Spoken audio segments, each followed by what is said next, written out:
Welcome to the premier meet in the country. Final 2 days of action from Saratoga Racecourse. Our program brought to you by America's Best Racing. For the love of the race, visit americasbestracing.net today. Good to have you with us on our FS2 coverage. Gorgeous Sunday afternoon here in upstate New York. And it's 2-year-old fillies featured on this Sunday card in the Grade 1 Spinaway. Greg Wolf alongside champion jockey Richard Migliori, New York Racing Association handicapper Andy Serling, and the Spinaway, always a really fun race for the promise of what could be for next year in the Kentucky Oaks. Oh, absolutely, and we've seen some very talented young ladies in Wonder Wheel. She's first start in New York. We'll see if she's about all the hype that we're hearing about her. Yeah, I think Kaling on the inside, very dangerous for Todd Pletcher as well. And listen, the first Spinaway I ever saw in person was 1974, and I saw a horse named Ruffian. So it's been a race in my life that has been just one of my favorite races. And there's so much good racing to come for Zed at Belmont, the Breeders' Cup. And as Greg said, the Kentucky Oaks, which I think we'll all agree, it's just really a prep for the Alabama. It served Nest well. It did. Things changed quite a bit from the Oaks to Alabama. We'll talk plenty about the Spinaway later today. That's race 11. On today's card, we're getting close to action. 3 minutes to post in our first of the afternoon. As you look at that Travers canoe on the infield pond. What's ahead? Presented by Claiborne Farm. Early pick 5 right off the bat in this opening race. Pick 6 begins in the 7th, and of course part of that sequence is the Spinaway. First race on the card today. New York bred maiden special weight, 5.5 furlongs on the turf. We're fast and firm for today's action. And we have a horse who got loose and has come out of the race. A scratch, late scratch of the one Joyful Ghost in here. And the story is, I think, is the AE that got in, the 11 Disarmed, who was odds on in her debut, or his debut, and was badly steadied out of the race down the inside. Now, I would benefited from it, having bet the winner. Now, you don't know this horse would have won, but he was badly compromised. Here is Bobby the Tank, debuted on dirt for Chad Brown. Yeah, and has a turf work since. Is out of a mare that threw one turf winner and it's taking money. 5-2, 20-1 next door. Hot Rod Lincoln, first-time starter. Yeah, first-time starter, cold on the board from a trainer, Rudy Rodriguez, who's just had a tough meet. I know all the words to Hot Rod Lincoln, in case you're interested. I don't even know what that is. It's a song. Okay. We'll sing it for us later, Andy, if that horse visits the I winner's plan circle. to. 5-2 on Curly, Larry, and Mo. Very dangerous horse that ran extremely well in a race that collapsed in the dirt last time and has enough pedigree to handle the turf. Blinkers on the 6. Yeah, it's going to have to improve from the first start. Did show some speed chasing. Dylan Davis on a first-time starter, Tater and Tot. Yeah, this one is a half-horse tried turf that had no success, no real turf pedigree. Javier Castellano injured, out for the rest of, well, out today, was out for most of yesterday as well. Here's Kendrick Carmouche on the 8. Yeah, Mare's had 2 foals to try turf, both winners. John Kimmel reported he likes this horse a little bit. Jackie Davis, Exalted, won a first-timer, went by, and here's the 10, Chasing You, Luis Saez. Yeah, Mare won turf sprinting, and this horse is not attracting a lot of attention. And how bad was that trouble in the debut, Andy, for the 11? Oh, badly eliminated from there. It's so hard to know, Greg. You know, just completely taken out of the race. And might have won, might not have. And listen, this might be a tougher field. I mean, there are interesting horses. You mentioned the Kimmel horse with pedigree, the 8. I think the 10, a very interesting alternative as well. And the 5, Curly, Larry, and Mo. They're betting Chad Brown as usual. We'll see if that one handles the turf. And Chad Brown, that commanding 5-win lead. Going to be very hard for him to be caught. Pick 5 pool, 518,000 and growing. You can play the Pick 5 and everything offered today and beyond with Naira Bets. Still get 200. Code to use at sign up. Go to nairabets.com or download the Naira Bets app to get signed up and started. Let's check in for the first time today with Acacia Clement.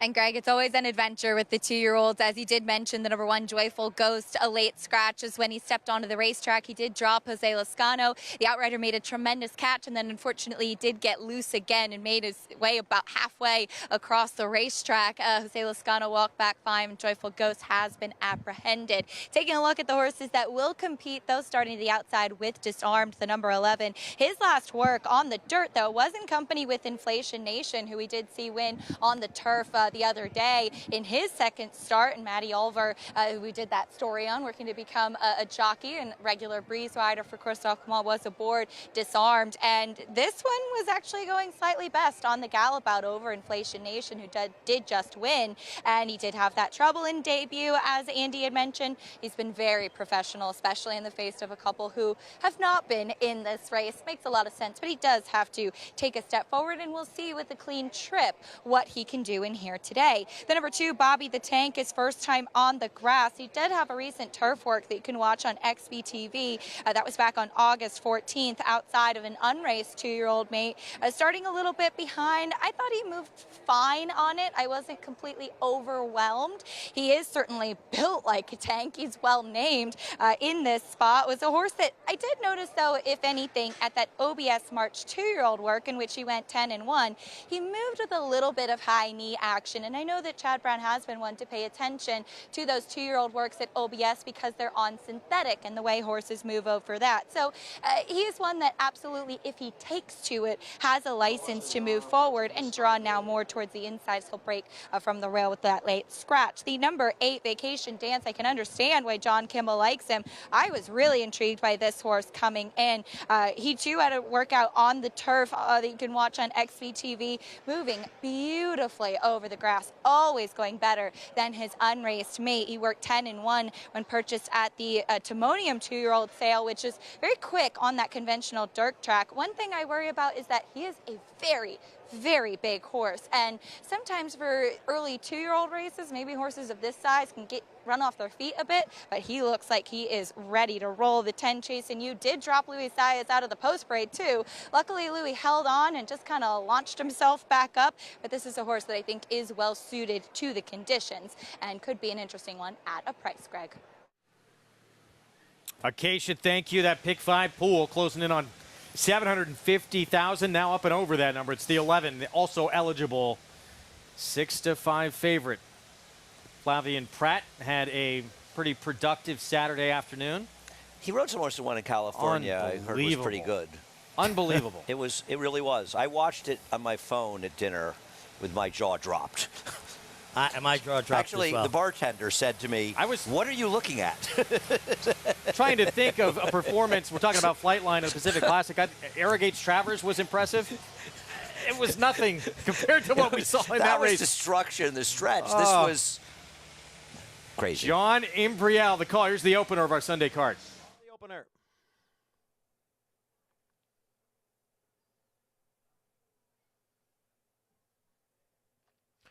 And they're off, and it's a quick start for the favorite, Disarmed, from the extreme outside post position. Disarmed now passed there by Excalibrate and Curly, Larry, and Mo. Curly, Larry, and Mo and Excalibrate hook up here, and the front two have opened up 4 lengths on Disarmed, who is racing in 3rd. Down on the inside is Bobby the Tank, who is next in 4th, followed by Vacation Dance in 5th. And then farther back in the field is Chasing You, who is chasing in 6th and moving up a bit. Then farther back, it's Teeter and Tot. On the outside is Exalted One. Trailing the field is Hot Rod Lincoln through a quarter in 21 2/5 seconds. It is Curly, Larry, and Mo and Vacation Dance. On the far outside, it is Chasing You, who continues to move up. A tough-to-handle Bobby the Tank there as the field comes through the stretch. Looking for a way through is Disarmed. Now a 16th to the finish. Vacation Dance. Disarmed is gaining ground quickly on the inside. Vacation Dance and Disarmed. It looked like Vacation Dance held on. Photo finish with Disarmed as we get things rolling on a Sunday in Saratoga. Disarmed under Flavian Pratt, trying to get there, but Vacation Dance was stubborn. Vacation Dance had been working well on the turf. I know John Kimmel was high on this colt by the lieutenant. He worked out a nice trip in the clear under Kendrick Carmouche, subbing for Javier Castellano, who should be back by opening day of Belmont at Aqueduct. Unlucky again for Disarmed, but maybe Disarmed creating some of his own problem. Looked very green between horses, kind of ducking back and forth. And Kendrick kind of put him in a spot around the turn, to be fair. And Joel sort of had to take back in there, and he is a patient rider. And the truth is, I'm sorry, Flavian Pratt had to take back, excuse me. the truth is the 11 had his chance to get up. It's not as though after all of that, because you could say, well, the 8 was moving early and Pratt sort of waited patiently. He got there. It's tough signs to outfinish inside, but I think the 11 has a chance, so I picked. But Vacation Dance was ready to go. Also, just the observation you made, Kendrick was able to move outside of Flavien Prat on the favorite on the around the 3/8 pole and put him in that kind of blind switch where he got first run on him. And I think when you're a rider, you would obviously know much better than me, you get that opportunity to do it. You want to take advantage. Here's a look at the head-on coming into the stretch. That's the 2 moved outside. The 8's with the red hat behind horses. I'm sorry, the 11 is. The 8 is in the orange silks, comes out a little bit. Now he's well clear of the 2. Yeah, now he ducked in behind the other horse on the inside. Now he's in between horses in the stretch, the runner-up. And, you know, he had room then, but he kind of changed paths 2 or 3 different times. Seems like it might be a difficult horse to ride. He looks like he creates his own problem. I was thinking the exact same thing. That I was going to say, he feels like a horse that he may win well next time. He obviously has some talent, but he might be a kind of horse that's making riders look bad. Yeah, I agree. 8-1, first time out, Vacation Dance. Trained by John Kimmel. Kendrick Carmouche aboard for the win. An 8-1 start to our Sunday spin-away card from Saratoga.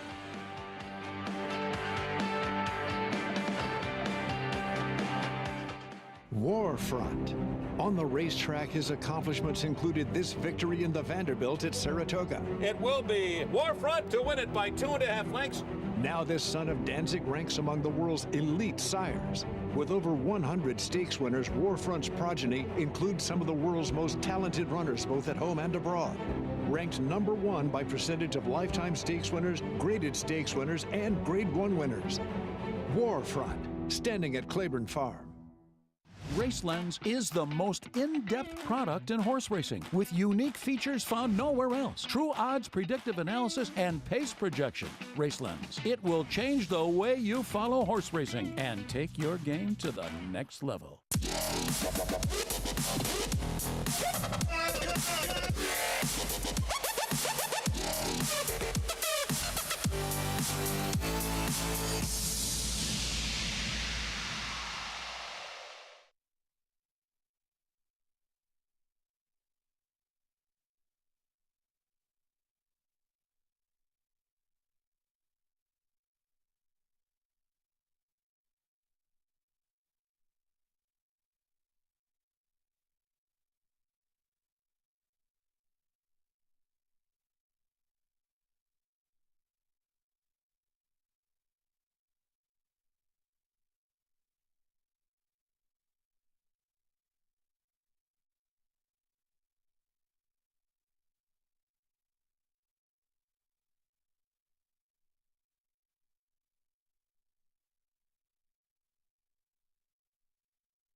Back on Saratoga Live, program brought to you in part by Claiborne Farm. 100 years of doing the usual, unusually well. Gorgeous Sunday afternoon here in upstate New York, and an 8-1 start to this Sunday program with Vacation Dance.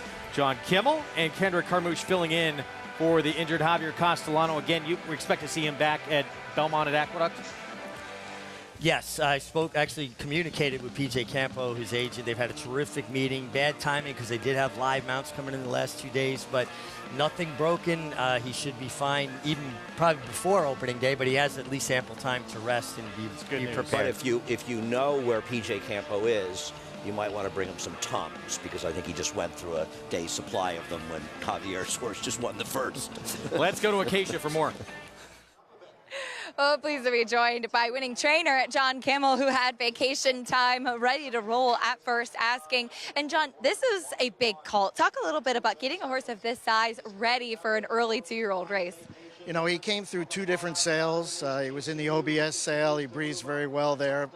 I guess they actually thought he was going to bring more because they didn't make their reserve there, and ended up buying him back in and sent him to Timonium as his last place to sell him. And you know, he was always a good-sized horse. I don't think he's overly big, but I think he's grown about 2 inches since I've had him.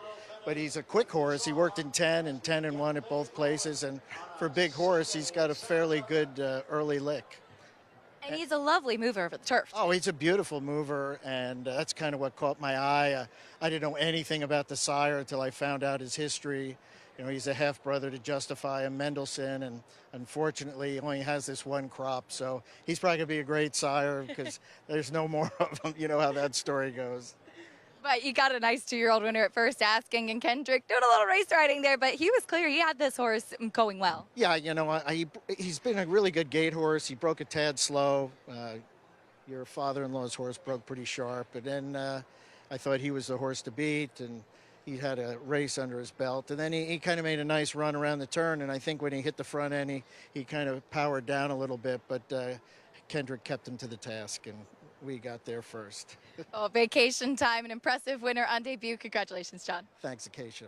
Vacation Time, maybe giving his owners a little bit ready for vacation after Saratoga meet, and of course, dreaming for the future of this promising colt, Greg. Yeah, Vacation Dance impressive here in this opener, and pretty nice bloodlines too, but so fun to win with a 2-year-old first time out and all the possibilities that lie ahead. Well, it just always makes you think about the future. 2-year-olds, you get one that works good even before they run. That anticipation is there. You get one to win. Now you're kind of plotting and planning the next move. Well, sure. I mean, you take a shot in a race like our Fraternity, which will run for the 2-year-olds, and if the horse runs well in there, and you can take a shot in the Breeders' Cup if you want. I mean, it's a little bit of dreaming, but that's what this game is, right? Having the chance to dream, and at least you win the first time, you can dream on. Race 2 is going to start the early pick 4, and second race, we're going to be on the main track, $40,000 claiming race. 3/4 of a mile coming up, and third chance for Greeley and Ben to get into a race at this meet finally is 5-1 in here. A horse has been a lot of fun to watch. We've had him on our program a few times, 20 wins from 34 career starts, but he has a tough one going up against here in Happy Farm. He does. Happy Farm is in great form. And the whole Greeley and Ben arc is very strange, right? Purchased for $80,000 at a horse race sale. Entered for $16,000 here and scratched. Entered yesterday for $62,500. Now in for $40,000. The whole thing is a little too confusing for me, Greg. It is, and it's David Jacobson still trying to get that first win since he has come back. As we take a look ahead at our weekend stakes schedule, 2-year-old fillies today. The Grade 1 spin away, and tomorrow the boys turn in the Grade 1 hopeful, that Bernard Baruch on the program as well. We got Pletcher, Lucas, Mark Cassie with a 2-year-old filly he is talking about is maybe one of the best he has had in a long, long time. That's Wonder Wheel. She's the 3-1 morning line favorite. This is the group that's going to line up. I've been waiting to see Kaling come back after that debut. I thought she was so impressive first time out winning. Loved the way she ran, so I'm sticking with her. But this is a meaty race, isn't it? It is. We'll go more in depth in a moment. First, let's meet this group with the contenders for the spinaway.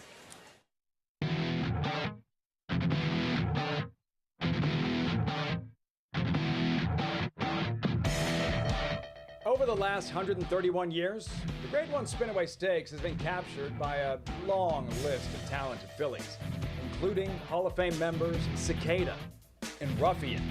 This year's edition is also a Breeders' Cup winning event. The winner could become the 3rd filly in a row to triumph in this race and the Breeders' Cup, joining Echo Zulu and Vequist to be crowned divisional champion. It is Echo Zulo to win the Grade 1 Spinaway. Hall of Fame conditioner Dwayne Lucas will attempt to collect a record 7th trophy in the Spinaway when he saddles Naughty Gal on Sunday. After failing to hit the board in her debut, the daughter of Into Mischief dominated her opposition by 9 1/4 lengths at Churchill Downs in a 6-furlong maiden contest. The filly followed that performance by taking the Grade 3 Adirondack Stakes over this surface August 7th. So it's Janis Joplin, Naughty Gal, and Naughty Gal, despite blowing the turn, is going to win the Adirondack. Lucas and Naughty Gal must best K-League and fellow Hall of Famer Todd Pletcher. K-League enters Grade 1 company off an eye-catching debut on July 24th in a maiden race at the Spa. She defeated the highly regarded Rarify, a half-sister to champion sprinter Run Happy. The daughter of Practical Joke earned a 77 by her speed figure, which is tied for the highest in this field of 10. But it is Kaling in front, and Kaling is drawing away here in deep stretch. It is Kaling who will win first time out. Pletcher, who is a Lucas disciple, also has 6 victories in the Spinaway. Wonder Wheel makes her Saratoga debut after 2 appearances at Churchill Downs. The daughter of Into Mischief broke her maiden at first asking in Louisville when she closed from 5th in a field of 7 to draw away. The Mark Casse trainee earned her first stakes victory when she captured the 6-furlong debutante on the 4th of July. Wonder Wheel is out of the Grade 1 place mare, Wonder Gal. Wonder Wheel with another wow performance on this 4th of July. Wonder Wheel glides under the wire, wins it by 5. Eddie Keneally will send out the undefeated Just Cindy. The daughter of Justify has won both of her trips to the post by stalking the pace and becoming a Graded Stakes winner by taking the Grade 3 Schuylerville on opening day. Summer Promise runs in second. Janis Joplin is next in third. They're coming on for the finish, and it is Just Cindy to win the 104th running of the Schuylerville Stakes. 10 talented fillies will line up in the gate to vie for Grade 1 honors. Only one can etch her name in the history books and punch her ticket to the Breeders' Cup. So that's the field that will line up. Wonder Wheel, we heard from in that piece, who Mark Casse has talked so highly about. She was pretty dominant in that debutante, won by more than 6+ lengths. This is going to be her Saratoga debut coming up. Oh, well, she's, at the very least, she's a real contender in this race. Whether or not that last win makes her the likeliest winner, we'll see. I understand Mark Casse's high on her. You know what? I bet you there's some other smart trainers in this race that are high on their horses as well. Of course. I mean, listen, this filly was very impressive here. She won with something left. She's got the pedigree by Into Mischief out of Wonder Gal, a horse that we were familiar with here, trained by Leah Giamatti. Third in the Breeders' Cup? Yeah, I believe she was third in the Breeders' Cup. You know, so obviously she's good. She's talented. No, I don't disagree. And she drew well on the outside. I mean, for me with Kaling, I wish she drew the same post as Wonder Wheel. Nothing to knock here. I mean, what you've got are the winners of all 3 sort of East Coast 2-year-old filly stakes, basically, right? Her winning the debutante and the 2 winners of the races here. Yeah.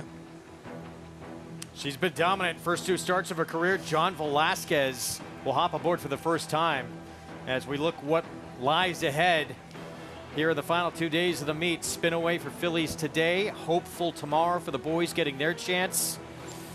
And whoever wins each of these 2 races gonna garner a lot of attention going forward for the Breeders' Cup races. And they gonna choose, you know, or some are gonna come to Frizette, which will be running at Aqueduct around 1 turn mile.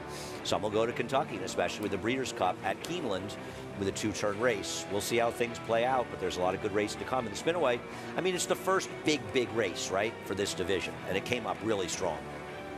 Looking forward to it. Race 11 on today's card from Saratoga. We're gonna take a timeout. When we return, we're going to look back. Top 10 moments of the meet. I have a feeling Epicenter's in there somewhere. How high did he get? We'll be back.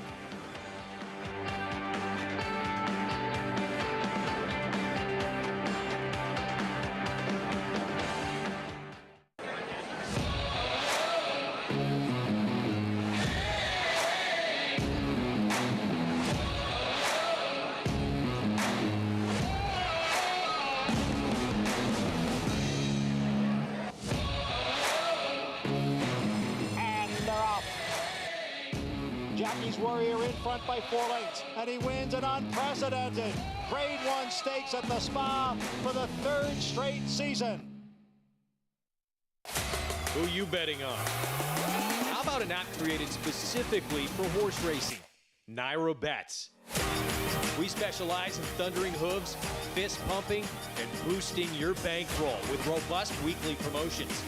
And offer betting tips from actual horse racing experts. Bet all day and night, nationwide. Get the action and thrill of horse racing with Naira Bets.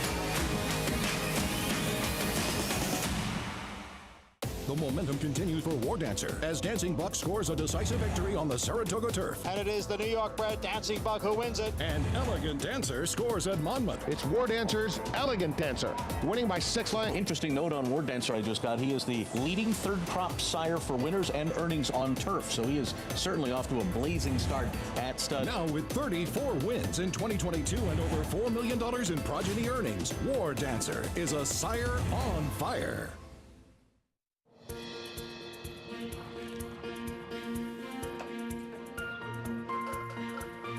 We take pride in what we do. I'm an assistant trainer. Carpenter. I'm a peace officer. I'm a jockey. I'm a gardener. I'm a groom. I love what I do. We are New York Racing. New York Racing helps support my small business. It's extremely important to the New York economy. This is like a big family. We are New York Horse Racing.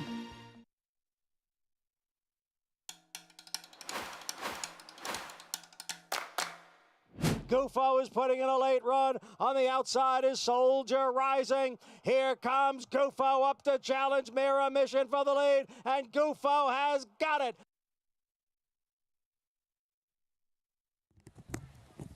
One of the great moments of this Saratoga meeting. We're going to count down the top 10.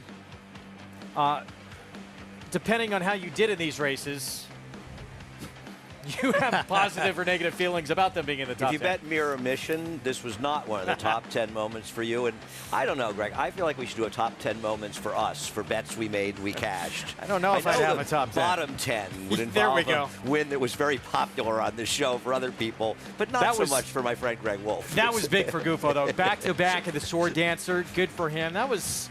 I thought that was a wide open field this year, and we'll see what happens going on to the Breeders' Cup this year. This division, at least stateside, is wide open. It's up for grabs, and, you know, obviously we'll see what Euros come, and that's always the big question, Breeders' Cup. I'm going to tell you, this is not a knock on Gufo.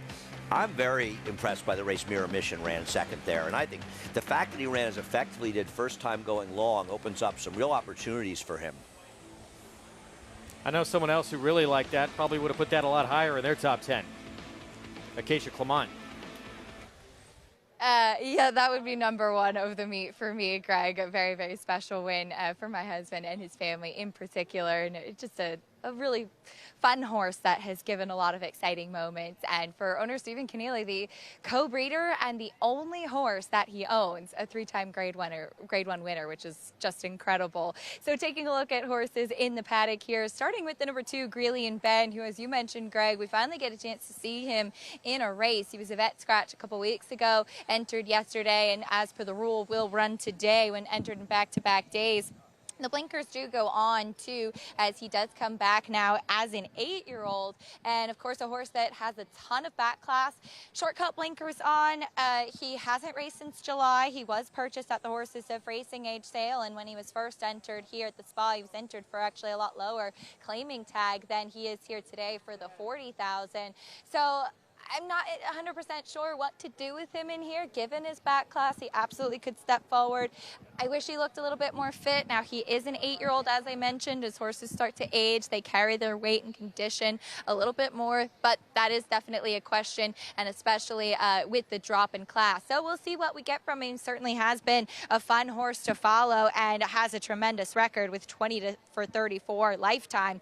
The number 3, Happy Farm, is first off the claim for Danny Gargan after winning back-to-back races, and he beat a good horse 2 starts back in 3-2 zone. Last time out, he was able to back up that effort back in for the 40,000, a level that he had been consistently winning at. He flipped back to his left lead late, but he had plenty in the tank to get that win. And this was a horse when with Antonio Arriaga, he always carried a lot of good weight and substance. And now first time for the barn, he does look a little bit more lighter and chiseled type. He's a little bit of a lighter framed type of physical now, but that's typical of what you'll see from Danny Gargan's horses. They tend to come in looking really, really fit and just not carrying any excess at all. So keeping that in the back of my mind, I think he looks great coming in and trying to make it 3 in a row. Absolutely could be the place to do it, as Flavien Prat has suited him quite well. Then number 6, Montauk Daddy, comes off of a win on a wet track at Monmouth. And this is a horse that when we saw him in New York 2 starts back was facing just much tougher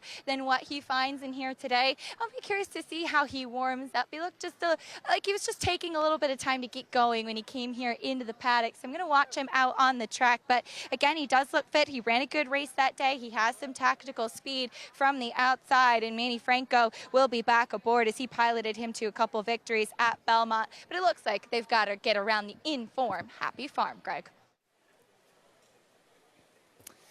Big news that just came out today. John Imbrial, voice of New York Racing, has announced he is going to retire as New York Racing Association's full-time track announcer at the end of this year. He will continue to call races at the Belmont meet in 2023 and beyond, but his 43-year-long career, full-time anyway, coming to an end. We're going to be very sad. We're going to miss him. He's a great, anyone who knows John loves him.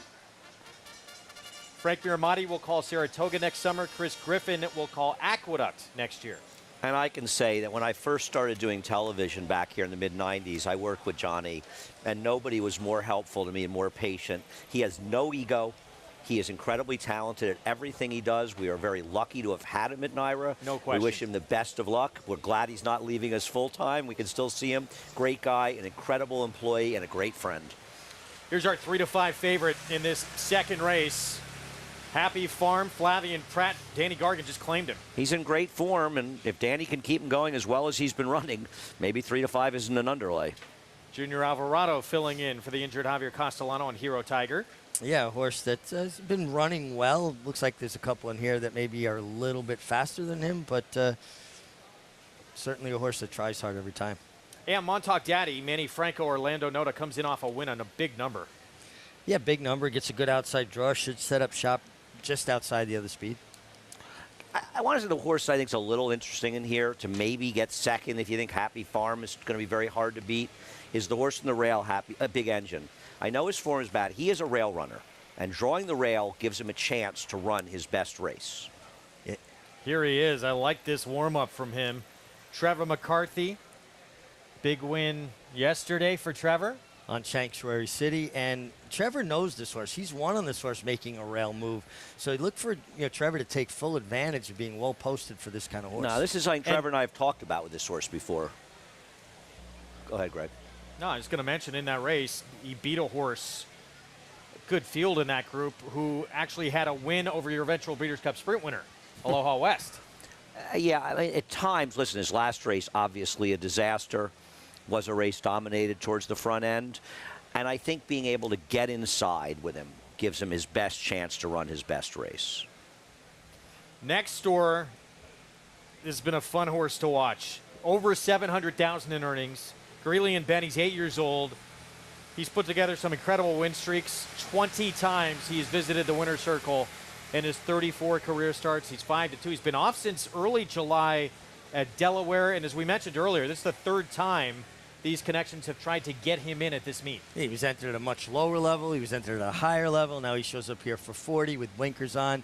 And I will say, just looking at him, and this is on TV, so I like to occasionally take. He just looks like he's carrying a little bit more weight than you'd like to see. That maybe he's not as fit or at his optimum fitness. Maybe that's the best way to put it. I can't get past him being entered for 16. Was that a mirage? Were they never going to run him? But if they were even thinking of running him for 16, do we really want to use him here? But who knows? I mean, maybe they just never intended to run. I don't know. I can't answer it. 2 starts back was just missed in a stakes race at Monmouth. To draft it, who's a really, really nice horse. No, I Rated agree. stakes winner, yeah. 20 for 34 lifetime. I mean, it's unbelievable. Yeah. You can play along in the Showdown contest. It's free to enter. You're competing for real prizes at NYRO.com/showdown. Put in your selections each and every day, and hopefully you'll see your name at the top of that leaderboard at the end of the program. Good luck to everybody getting involved. 3 minutes to post here in a race that kicks off our Sunday early pick 4. Let's go back to Acacia.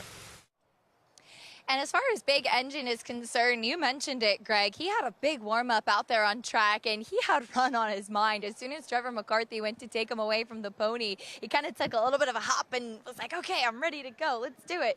And he had a lovely warm-up out on the track. He was sharp back in the paddock, too. He does come out of those New York bred, too, other than races, and he's one that I totally agree with. Andy seems to run better in.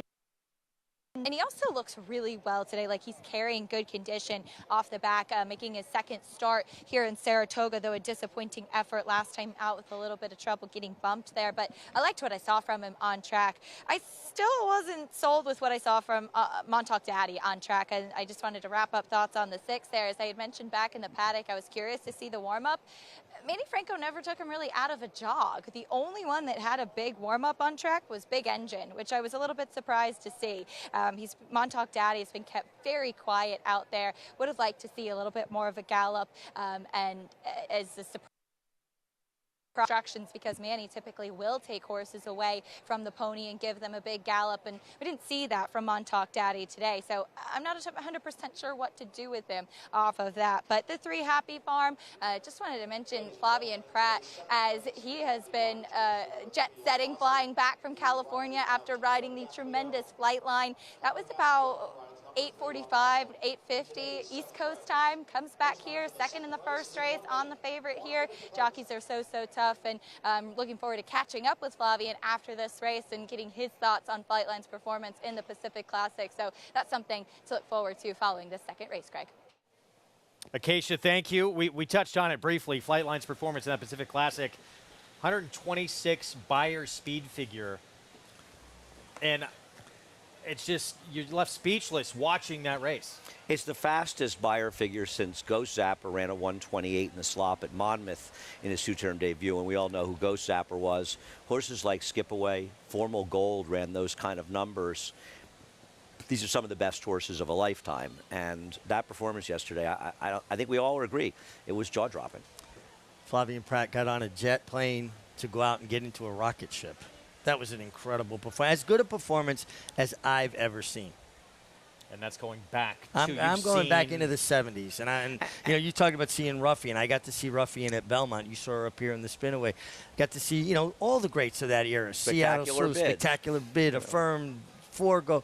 Arrogate ran some huge races when he was running well. You know, Spectacular Bid. Go ahead, Greg. No, finish your thought. General Assembly's Travers here. Are we likely only going to get to see 2 more races from him? Probably. I mean, imagine running the Classic and then can we point start for the a campaign Pegasus to bring him back next year? Because I read quotes saying that they're planning on campaigning him as a 5-year-old. Really? Well, I hope so. Yeah. I mean, he has a chance. If obviously, long way off. But if he continues to do what he did in that race, he has a chance to go down as maybe the greatest ever. Well, Secretariat was pretty good. But he was, listen, he was blasphemy, I know. Phenomenal. John Imbrial, news, as we said, coming out today, is going to retire from his full-time duties as the voice of New York racing. And see, back to your point, Andy, of what a great person he is, too. Packed parking lot yesterday. You can't get out. You had to fight and claw just your way to get out. He stopped, let my wife go through with my son. That's who he is. The kind of person who he is. Yeah, no, it's who he is. He has no ego, and he's really one of the great callers in the game. People don't notice. And a very clear, concise call. A wonderful human being. Somebody I'm proud to call a friend as well. Spoke to him on the way in this morning, you know, with the news. And as far as I'm concerned, as long as he's happy and he's, you know, comfortable with you know, basically being semi-retired. That's awesome. That's and fantastic. it's really great that he got a chance to be the top guy here for a few years because he called behind Tom Durkin, who many of us feel, at least in our lifetime, the greatest race caller in the game. And you're sitting there in their shadow and you call your share of big races, but you're in the shadow. And to get a chance in the front line, I think, was very important to him. And he certainly showed that he deserved it. No question. Yeah. And calling in that booth.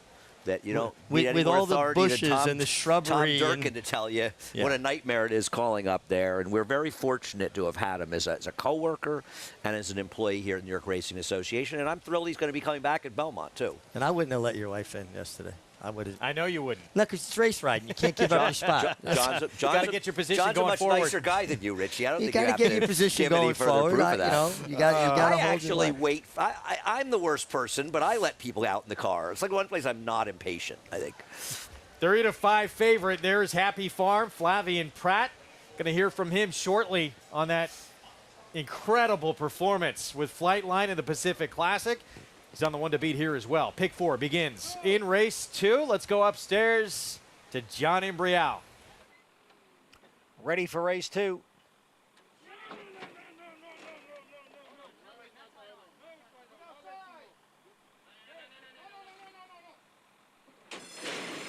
And they're off.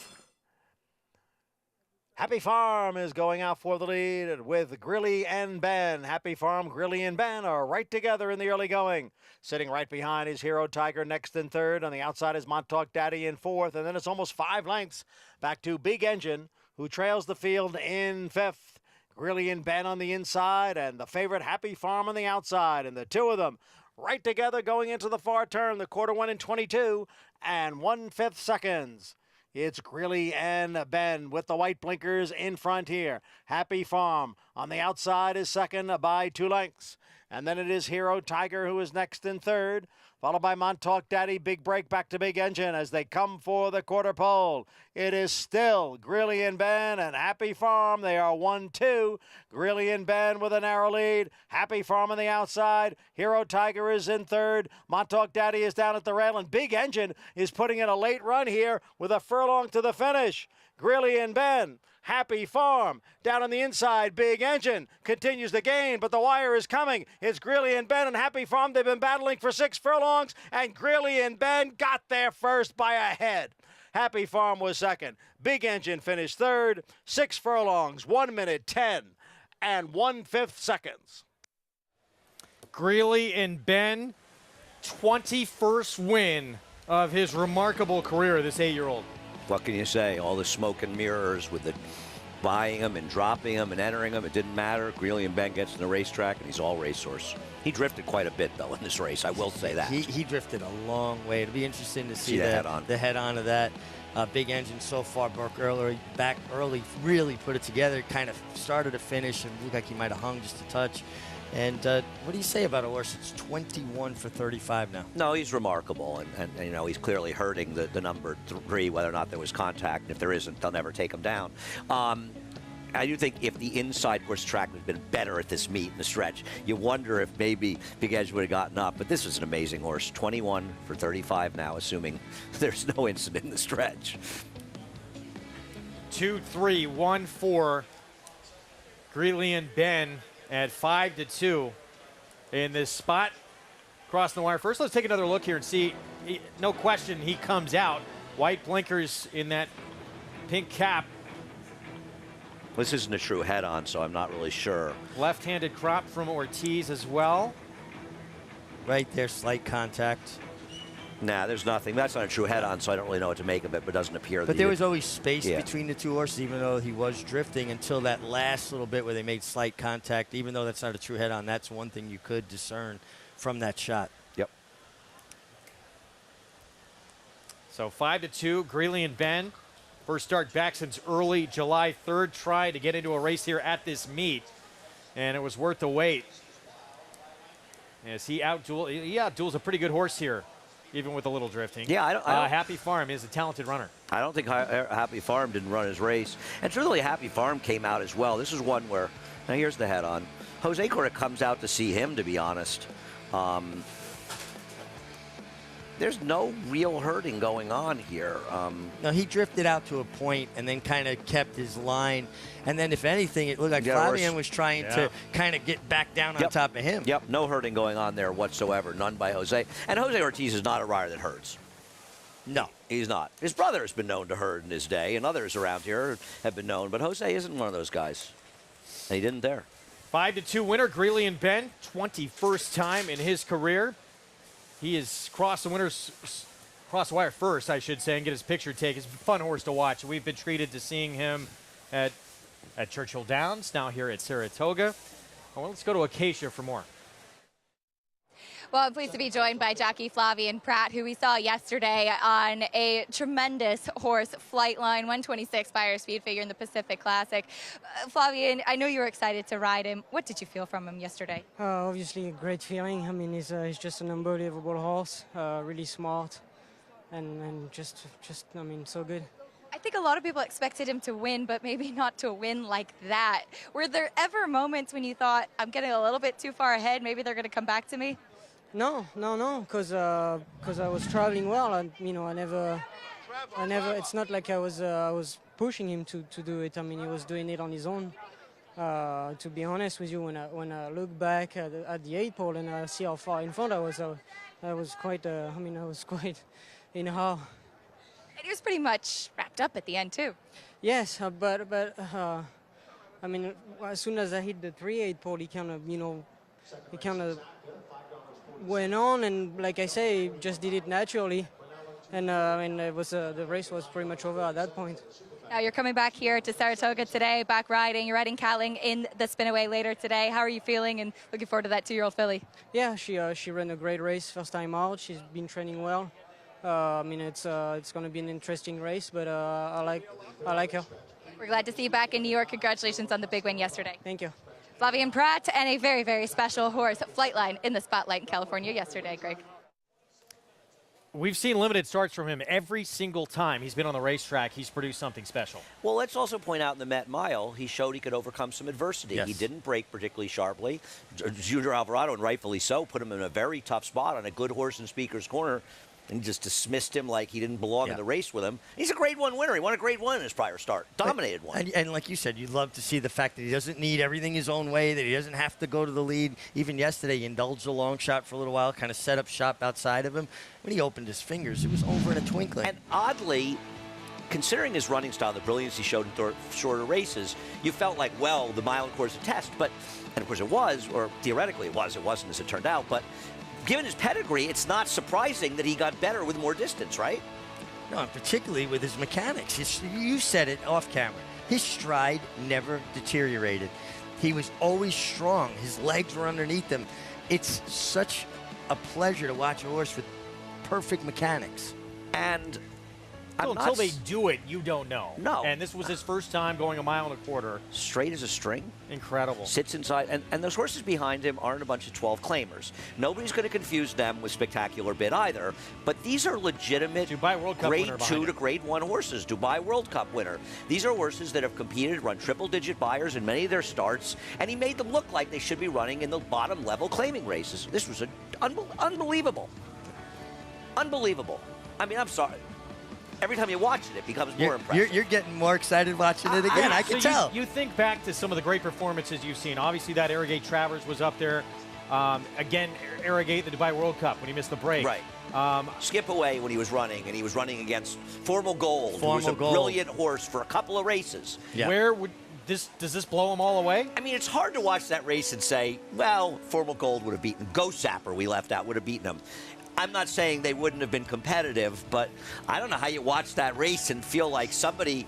I mean, we're talking about some of the fastest horses of all time out there. I mean, I don't know what he would have got at Dr. Fager and Secretariat and Spectacular Bid, but the fact we're even having the conversation is remarkable. As good a performance as I've ever seen. If you're right, and they're thinking about bringing it back, as a 5-year-old, we're all the luckiest people in the world, because if not, likely 2 more starts from him. And you guys have spent a lot of time in California, obviously. You started out there and still have a home there. Richie rode there, though you're an East Coast guy. I'm happy that he ran that race in California. They've had a tough go out there.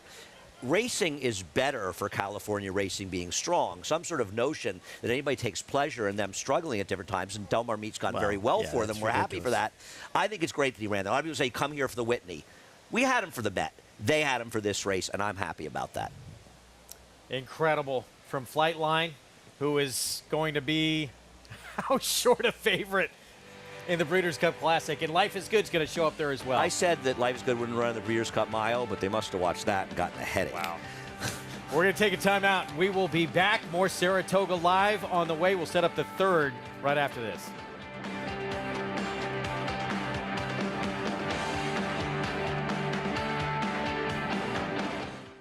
Spun to run. In the Breeders' Cup Dirt Mile, he defeated a loaded field that included multiple Grade 1 winners Omaha Beach and Improbable. His brilliant speed figures were among the fastest of any 3-year-old at a mile or more. And he hails from the legendary Danzig sire line. Multiple graded stakes winner, millionaire, Breeders' Cup champion, Spun to run, standing at Gainesway.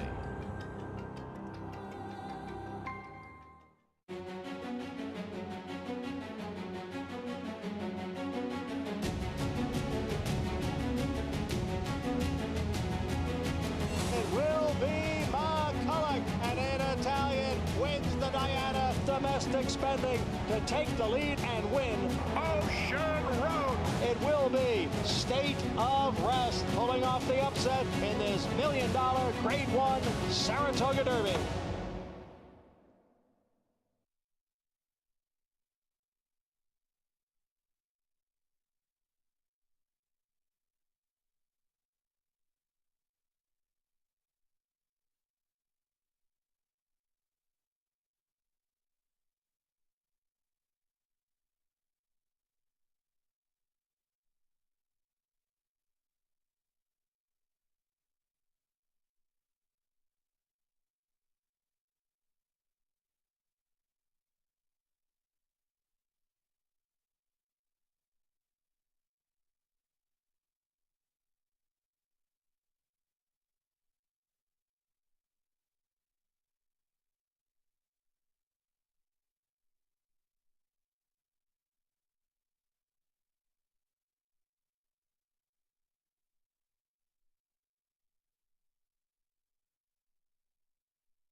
Back on Saratoga Live on our FS2 coverage on Spinaway Sunday. Look at the 1863 Club.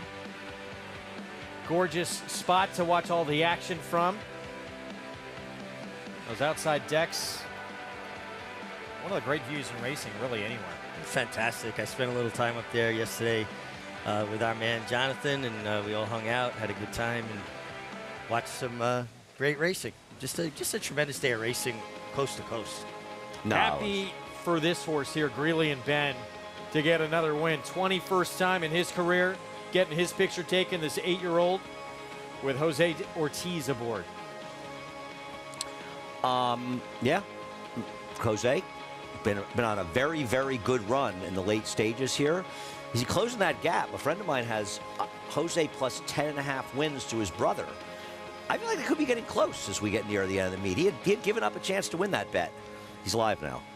First win back to the barn of David Jacobson, who just recently returned to the racing as well. So we move into race 3, mile and a 16th on the inner turf, $32,000 claiming race, charge account. O'Rat Ortiz Jr. for Mike Maker off the claim, comes in off a win. We'll have more in this field in a moment. Jockey Club Gold Cup yesterday, grade 1, and going into it, we thought it was such a wide open group. It did seem that way. Olympiad had some questions to answer after that disappointing Whitney performance. He stepped up, and he was impressive at 1.25 miles. And his natural speed gave him an advantage over American Revolution, who had to play his game. But more importantly, Olympiad showed up, and he showed that his race in the Whitney, for whatever reasons, maybe chasing life is good, who knows? That race was the aberration. This race is the real Olympiad. Yeah, I feel like the Whitney is a clear illustration of when a horse has to work hard to stay with a horse that has superior natural speed, and he was cast into that position of having to play that horse's game, just like you're talking about American Revolution having to play his game this time, right? I just think that it shows when you go 49 as opposed to 46 and change how much more squared up he was, how much more balanced and framed up he was. Hall of Famer Bill Mott loving what he's seeing from Olympiad, who had won 5 in a row before that Whitney defeat. It was undefeated around 2 turns. And first try at 1.25 miles, responds with a victory for his 4th Jockey Club Gold Cup winner. And Olympiad gets a coveted Grade 1 win. A win a lot of people rightfully think he could have had in the Cigar Mile with a better trip that day because he ran well in there. Olympiad is a really, really good horse. And the problem is you see Flightline, you say, well, you tend to downgrade Olympia's racehorse, and obviously none of us are going to say he's as good as Flightline. That doesn't mean he's not one of the best horses in the country. There just happens to be a freak show running around somewhere out there. It's a Breeders' Cup Challenge winning you're in. I wonder any connections start rethinking classic plans. Let's go to Acacia for more. Well, I just wanted to wrap up thoughts on Olympiad, as I had interviewed Bill Mott earlier in the day and asking about what he thought about Olympiad in the Whitney. And he said, as I'm sure we all remember, it was such a humid and hot day that day. And he said he didn't think that he was acting himself in the paddock. And as I had reported on that race, I had noted as well that he just looked kind of dull prior to the race. And yesterday, he was a happy, alert, and bright horse in the paddock. So I think Bill Mott's theory that the heat might have gotten to him certainly could be something that's a big part of the story and something to keep in mind moving forward. He acted like a different horse prior to the race, whether it was the heat or he was just feeling better. The way that he framed himself up before even heading to the starting gate was a drastic difference versus the Whitney, Greg. Thank you, Acacia. Good to see him back to his best. But again, it's a year that you never know what's going to happen on a different race day. Things could change, but right now, obviously, everyone's going up against a buzzsaw, it would seem, if you're on that path to the Classic. Bill Mott's not ducking anyone. One thing about Bill Mott, he doesn't worry about his win percentage, doesn't worry about those things, starts going to the Breeders' Cup Classic if he's sound, and I'm glad he'll be there. And I'm just really happy for the connections that he got the job done yesterday. I'm sure that Whitney was so disappointing and frustrating for them, but this was really redemption. True barometer of what this horse is really all about. We're going to step aside for a timeout. We'll be back, race 3, approaching the 14-minute mark to post. 1.16 on the inner turf. $32,000 claiming race to come. We'll go on more depth of the field next. Eclipse champion Run Happy, the #1 second crop dirt sire of last year, is back and showing a new dimension with winners on turf, dirt, and all weather. Tabaline has really shouldered all the responsibility. What a deserved victory. Most impressive. Tabaline by 3 1/4. Somebody's Problem is on her way to winning the Prairie Meadows Debutante. Somebody's Problem by 2.5, 3. Run Happy, price for value, and standing strong at Claiborne Farm. You don't have to be a multi-millionaire to get into this game. You can have a few $1,000s and have fun with it. But with the bonds, you're actually going to win. I've had the opportunity to win multiple races. In fact, this year I won 2 times in one day, which is almost unheard of to be able to do. This is going to happen with them. You will get into the winner's circle in Saratoga. You will walk that horse in, and you will stand there, look at the crowd, and the bonds will take you there and get you into that winner's circle. And it won't cost you a lot of money. Consistently versatile with 24 Grade 1 winners on every surface from 6 furlongs to 1 1/4 miles all over the world. Switzerland in the Dubai Golden Shaheen. Switzerland wins. Olympiad gets the gold in the World's Classic. Churls fight running on. Mason in front. Churls fight on the outside. At the wire. Photo for the win. All purpose, all places, all power. Speightstown. Racetrack Television Network brings you every race, from every track, on every screen, every day. With monthly packages starting as low as $5, RTN gives you great value and access to more live HD streaming and race replays than anyone. Visit RTN.tv today to sign up and watch on almost any device, including Roku and Amazon Fire. RTN has packages that start at $5 per month.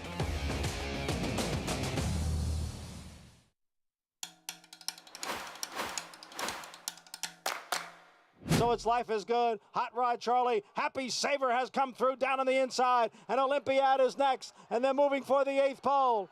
Down on the inside, it is Happy Saver trying to get to Life is Good. Life is Good now moves down to the inside. Happy Saver had a veer there, and then it is Hot Rod Charlie, and they're coming for the finish. It is Life is Good still in front. Life is Good is the winner.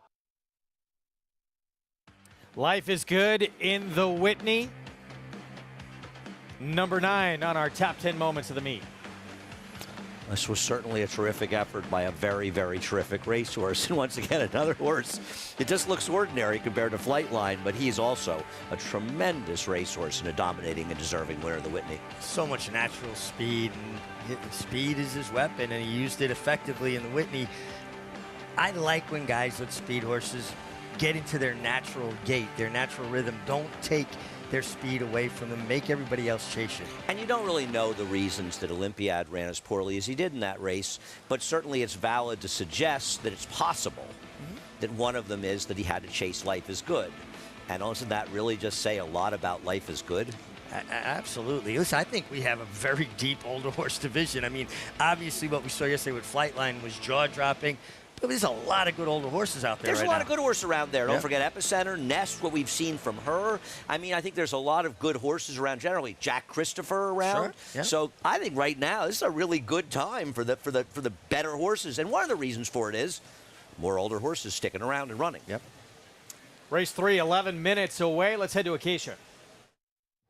We'll take a look at the number 7 charge account. First off the claim for Mike Maker, and off the back of a very game victory last time out when with Tom Morley. She had to go between horses, and once again, when you look at a horse and you see the size of them and see how long and stretchy and just a lot of this mare that there is, the fact that she was able to so gamely go between horses, I think once again speaks to just how impressive that was. Now she does step up off the claim and she will try to repeat that effort, but she's been versatile, running well on dirt, turf, going long, short.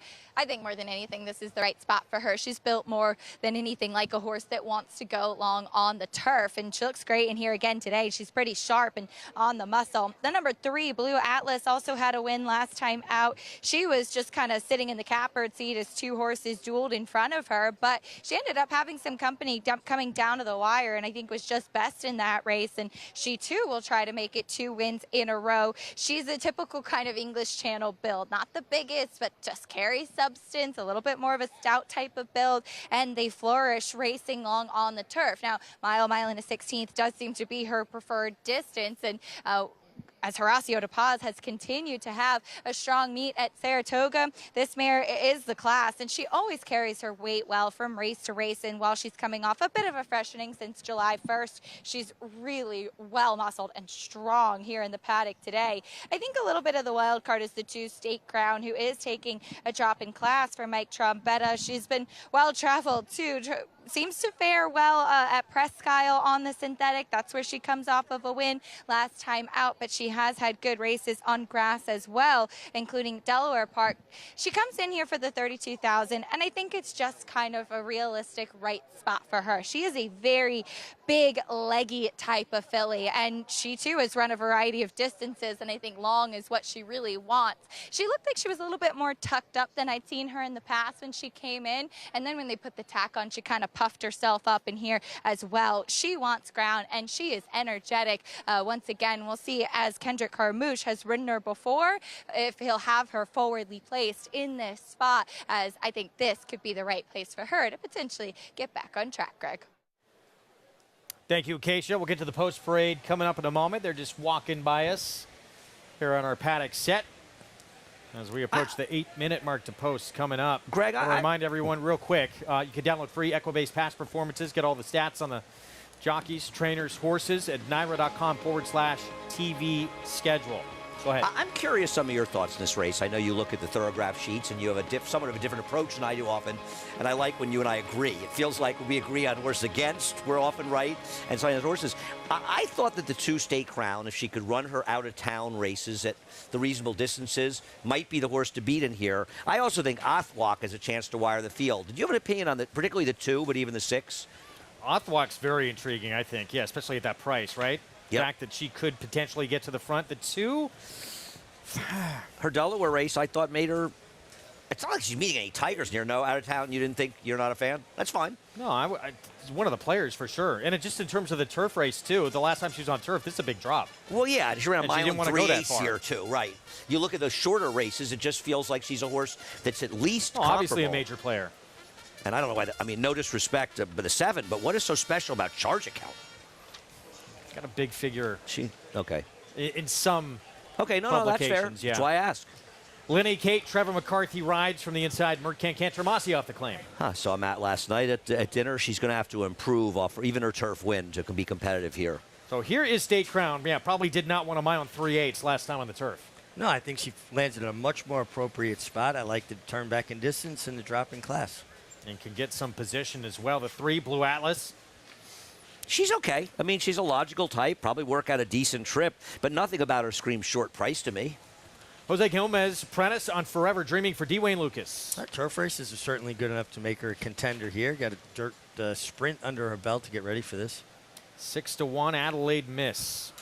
I don't want a horse claimed by a trainer, even in the good times, doesn't do well off of claims with turf routers and is struggling, and she had no excuse to lose last time. Going to be aggressive, too, but going to have to deal with a sprinter stretching out in this one.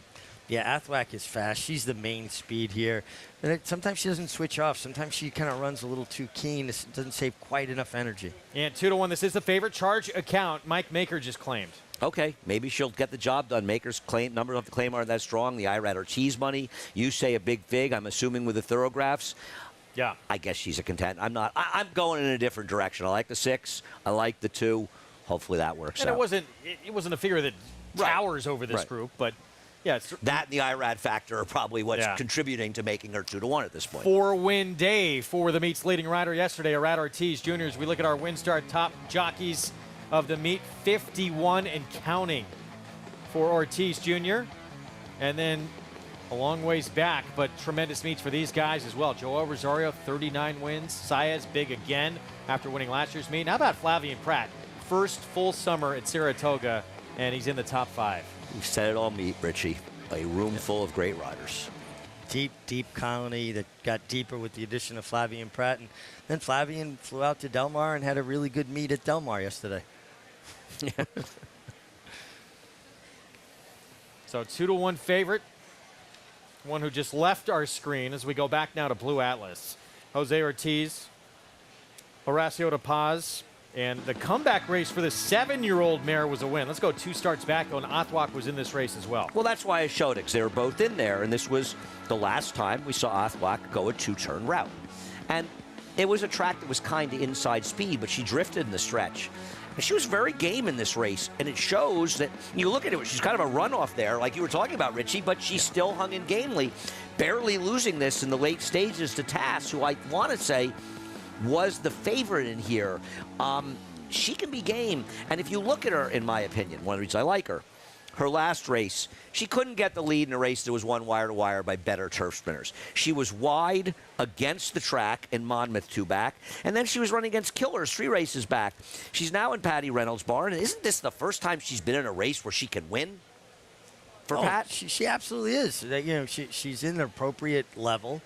And you saw how game she was, and that was after kind of running through the bridle.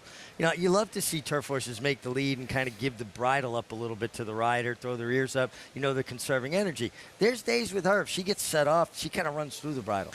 And I'll say something else. Who are you so... I like her. I don't love her. Sure. It may be a foolish... She's also 10-1. I bet a lot of losers, and I'll bet a lot of losers going forward. But who am I afraid of in this race? Who's the tiger out there that I go, well, she can't beat her? They're okay, these horses. Sure. But they're no better than okay. Here's State Crown, Kendrick Carmouche for Michael Trombetta. Winner last time out, that was on synthetic. Does own a win on turf. And we're going to show you that turf victory at Delaware. Was the favorite in this spot, responded with a win. Yeah, and had a good trip, got to save ground, came out from behind the leader, found that nice seam. I mean, that's a perfect turf trip, that inside-out turf trip. I like her. I think she lands in a very good spot here. I like her for the 32,000. I like her turning back from the last time we saw her on the turf here in New York, 1 mile and 3/8. She's my top selection. I think Andy makes a compelling case for the 6 Athwack. I like State Crown a bit. I picked the race 6-2, and frankly, my feeling was, give me the strangers. And maybe I'm just jaded by the ones I've been seeing, but I kind of wanted the new faces. Hey, real quick, that last race, Greeley and Ben, was claimed for 40,000. Jeffrey Engelhardt in a two-way shake, getting the 21-time winner. I'm going to be curious to see how things go when we get back to Aqueduct for Jeffrey Engelhardt, because as we all remember, he had some sensational winter there, and he's been very quiet in New York since then. Can he rev it back up? Rudy Rodriguez, first off a claim, turf routes the last 5 years, 9%. I mean, even when things are going well for Rudy, 40-cent ROI, this has never been something he's excelled at. And it's hard to keep beating up on him. We like Rudy. But you can't ignore the fact that this meeting has been an absolute disaster for him. He's got 2 wins. One of them was an off-the-turf race. Let's go to Acacia.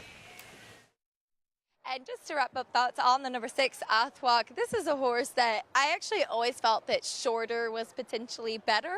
And we saw last time that this mare was just outfooted by Spicy Marg, who ended up wiring the field. And again, that was a race where there was a delay due to weather leading up to it. It was also just significantly tougher horses in her last 3 races that she's run for Pat Reynolds. So I'm curious with Andy's theory, because she is so quick, and Manny Franco has done a good job in keeping her relaxed in here today. As she stretches out in distance, maybe she's able to carry that speed a little bit better. And she's one that I've liked what I saw from her on track. I've always been really intrigued by her and wondering if going shorter, she was going to be able to sustain that speed. But sometimes as horses who have natural early speed stretch out in distance, they're able to relax a little bit and just run away from the rest of their competition. We'll see if that happens with her today. She's gotten sharper out on track. She hasn't been doing much beforehand. As Richie mentioned, she sometimes can kind of be running through the bridle. I think Manny Franco is a good fit for this mare, and we'll see as she gets further ground to work with today. She was just beaten ahead at Aqueduct back in November. But for me, I thought State Crown was the one that really won me over out on the track. So hopefully Richie and I can get this one home in here in the 3rd, Greg. All right, Acacia, thanks. So that's the 2. State Crown wins over Acacia. Kendrick will ride for Michael Trombetta, getting back to turf. I mean, it's a lot of ways to go in this race. Well, I mean, we've got now 22 races left this meet, including this one. And there's a lot of ways to go in a lot of them. And it's where do you take your chances and how you try and construct tickets. That's oftentimes, I would rather be better with the way I manage my money and construct my tickets than be a good handicapper. No, it's a great, Saratoga is such a great challenge for horse players because the handicapping is difficult, it's arduous, and then putting together plays that make you successful is tough. But at the very least, as a player, it gives you a chance to hone your skills. For me, as a player, the challenge of Saratoga has always been those things, and you have to try to be up the challenge. It's not easy. It's, as Harvey Pack said, it's the graveyard of bad handicappers. It's also the graveyard of some good handicappers at times, too. Yeah.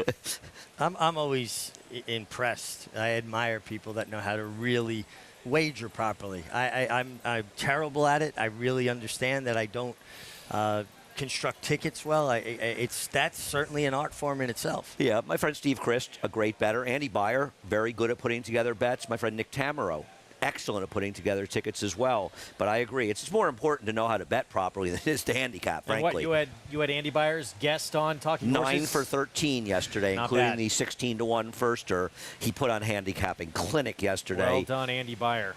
He can't pick the Derby winner, so he stinks, but he did do a pretty good job on the last Saturday at Saratoga. Ran into him in the 1860 Year Cup, had an opportunity to say hello. Always have been a fan of Andy Beyer's. The man is a legend. He's ruined more lives than anybody else in the history of horse racing. Reading his book. Including me. Set for race 3, favorite steps in last with Rat Ortiz Jr. Let's go upstairs to John Imbrial.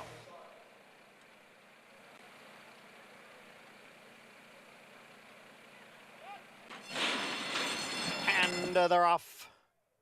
From the outside, Othwek is going out for the early lead. Right alongside is Adelaide Miss. And down at the rail, the gray Forever Dreaming. And then comes Charge Account, who's racing in 4th. Break of 2.5 lengths to a Blue Atlas in 5th. Linny Kate to her inside. And State Crown is the trailer in 7th. As the field goes into the clubhouse turn, Othwek on top here by a length and a half. With Adelaide Miss giving chase in 2nd. And then comes Forever Dreaming next in 3rd. In the opening quarter mile, went in 24 and 2/5 seconds. They have now straightened away and are heading up the back stretch. And the leader is Othwek in front here by a almost 2. With Adelaide Miss running in 2nd, Forever Dreaming, along with Charge Account. Those two are heads apart, 3rd and 4th. Linny Kate is in 5th. Blue Atlas is now back in 6th, and the trailer is still State Crown. Opening half mile in 49 and 2. It is Othwek holding the lead here. Othwek by a length. Adelaide Miss runs in 2nd. It is Othwek and Adelaide Miss. They are 1-2. The favorite Charge Account is on the outside, and Forever Dreaming is next as they come for the top of the stretch. 3/4 up in 1:13 and 2. So it is Othwek and Adelaide Miss. They are heads apart now for the lead, with Charge Account out in the middle of the course and coming on, and Forever Dreaming looking to split horses. 4 of them across the track now. Here comes Forever Dreaming, who has the momentum now, and Forever Dreaming now has the lead, and now Forever Dreaming has the win. 1 by 2. And it looked like Othwek did get 2nd. Right there, Adelaide Miss and Charge Account. The apprentice, Jose Gomez, for the coach, D. Wayne Lucas. Forever Dreaming the win.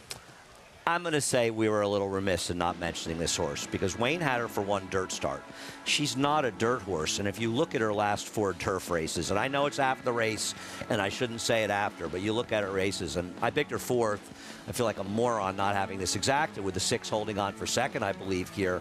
But this was a horse who absolutely had the credentials here to win this race, and the fact that she got as good a ride as she did not hurt. No, bad play by me. Her turf races have all been good enough to win. I thought, though, that potentially she would be in more of a chase mode with Othwek, and that might, take a little bit of sting out of her closing kick. But the ride she got here from apprentice Jose Gomez, he was patient. He sat in the pocket. He found the seam. This was a terrific ride from Jose Gomez, who, in my estimation, basically has sewn up the Eclipse Award for Champion Apprentice already.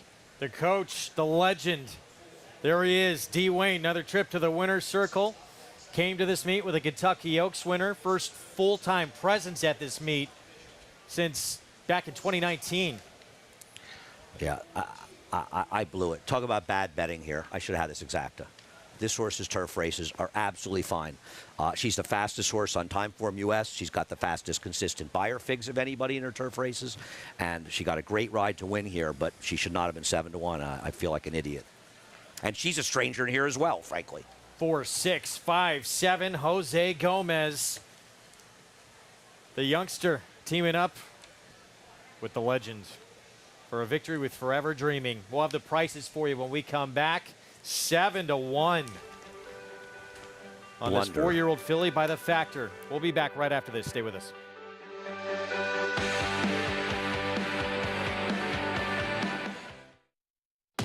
Speightstown. Munning. Echo Town.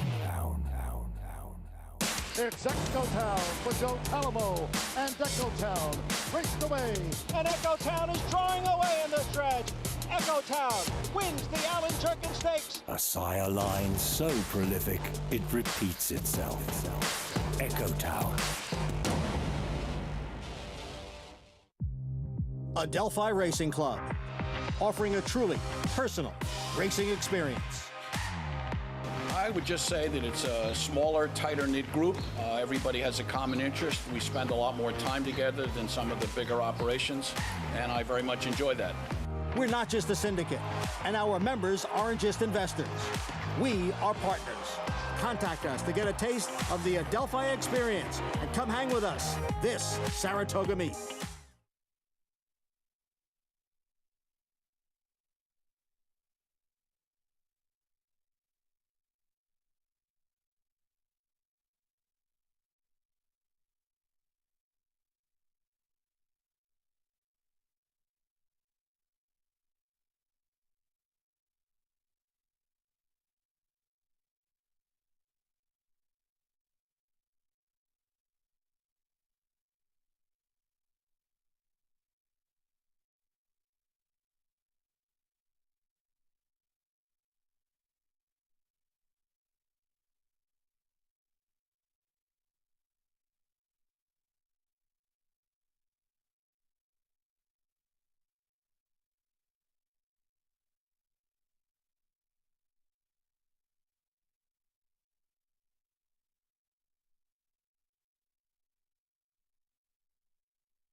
We are back on Saratoga Live here on FS2 on a gorgeous Sunday here in upstate New York. Our program brought to you by America's Best Racing.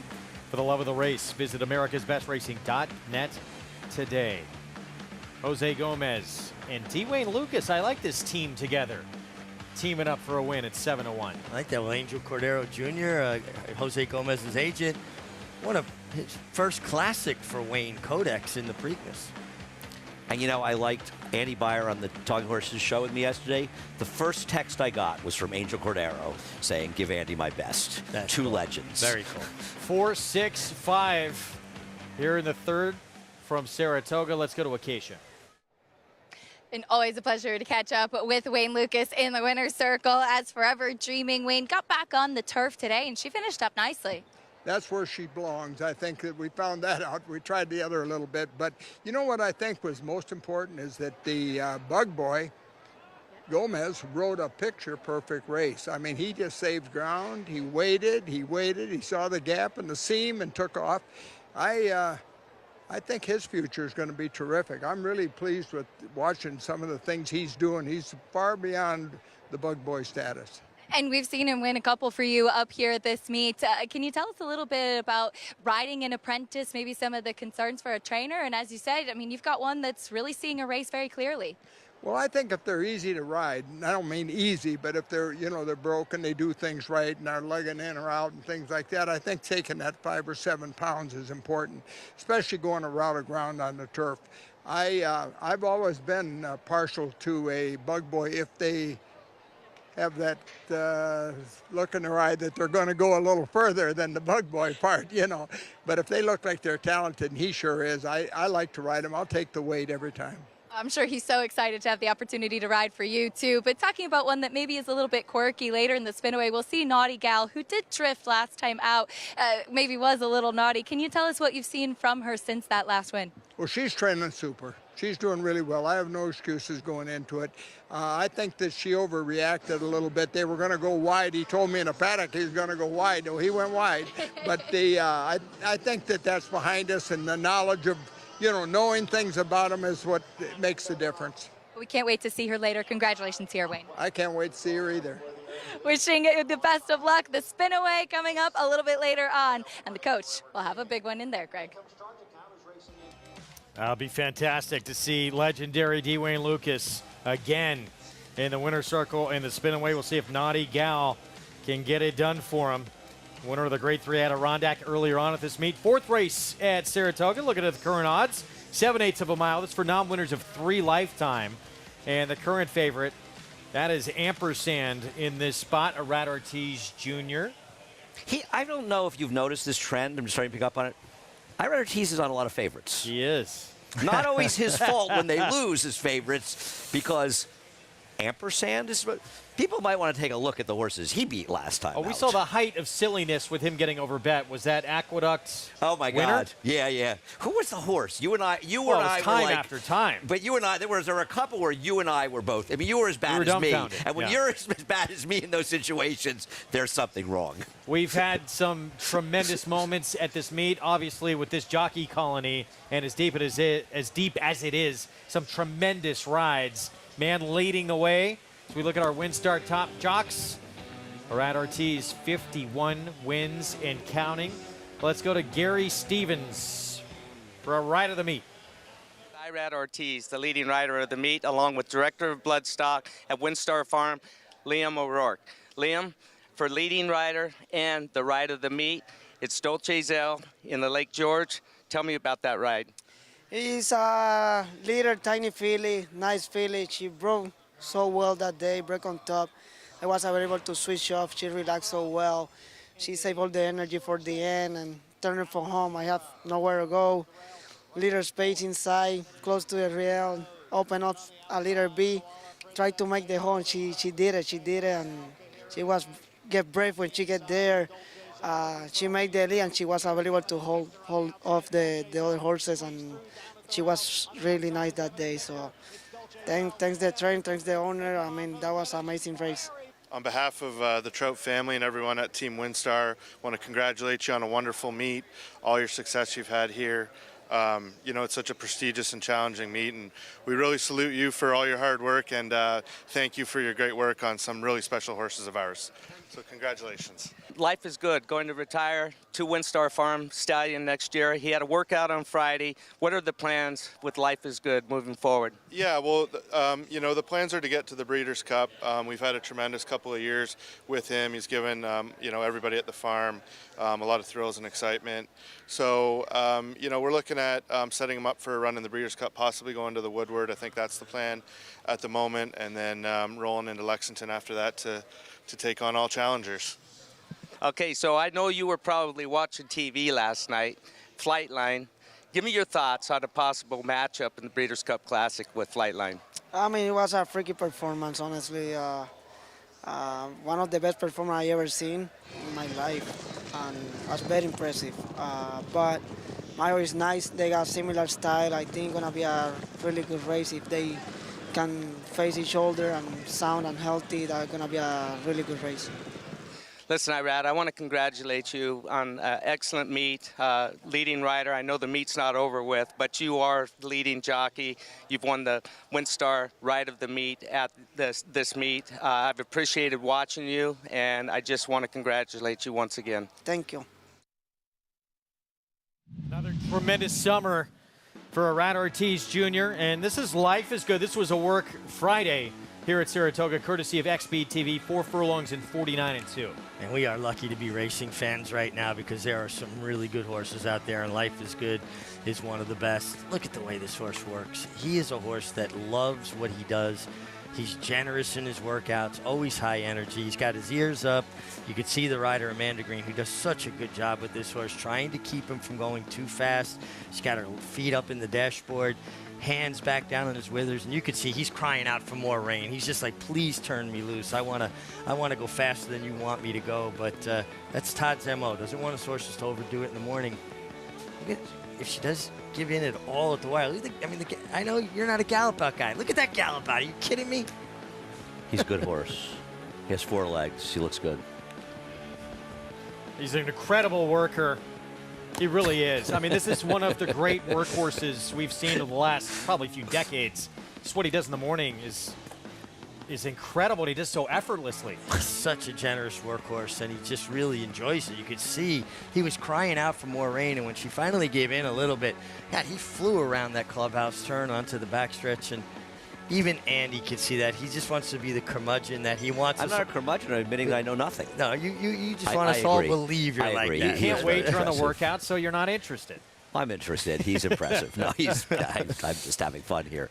He's a tremendous machine, this horse. He really is. And, you know, the idea that you talk about he's shaking his boots to Fate's Flightline is a compliment to Flightline. It's not a criticism of Life is Good. He's a terrific racehorse who has a close to flawless career. Let's not hand it to Flightline just yet. We've seen, what, in other types of sports, dominant teams come in, blowing teams out, 20, 30 points a game. They get beat on the way to the Final Four. That UNLV team looked like they were never going to lose. Just with Larry Johnson destroying teams. I won a lot of money. I won a lot of money in Duke in that game, so I'm going to get that out there. Stranger things have happened. Of course, absolutely. I mean, listen, we all have there's always a certain amount of recency bias for everybody, and he is the latest greatest thing.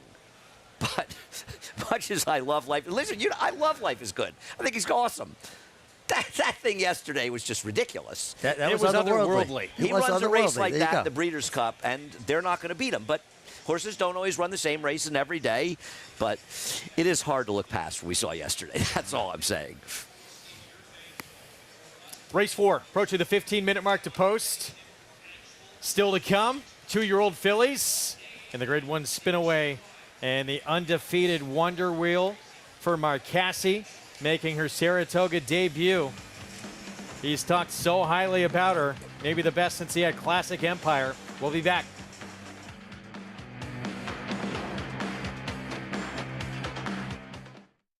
This proven son of Giants Causeway has sired 7 millionaires. With over 10% stakes performers, his recent top runners include Tarabi, placed in the Grade 1 Spinaway and Breeders' Cup Juvenile Fillies, Grade 2 winner Plum Ali, multi-millionaire Shivaji, plus these standout performers.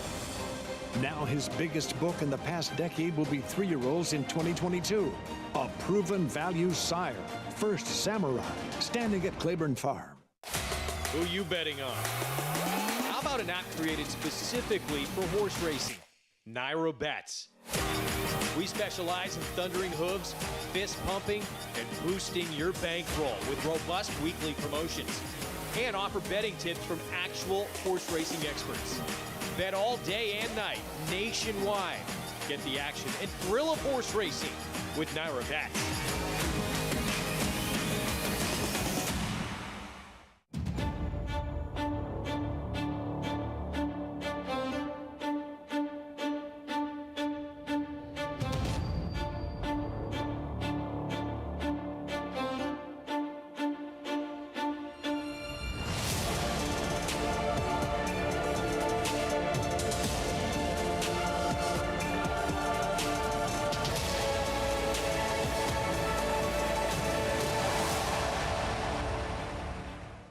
It's America's original sport, and no one covers it better than America'sBestRacing.net.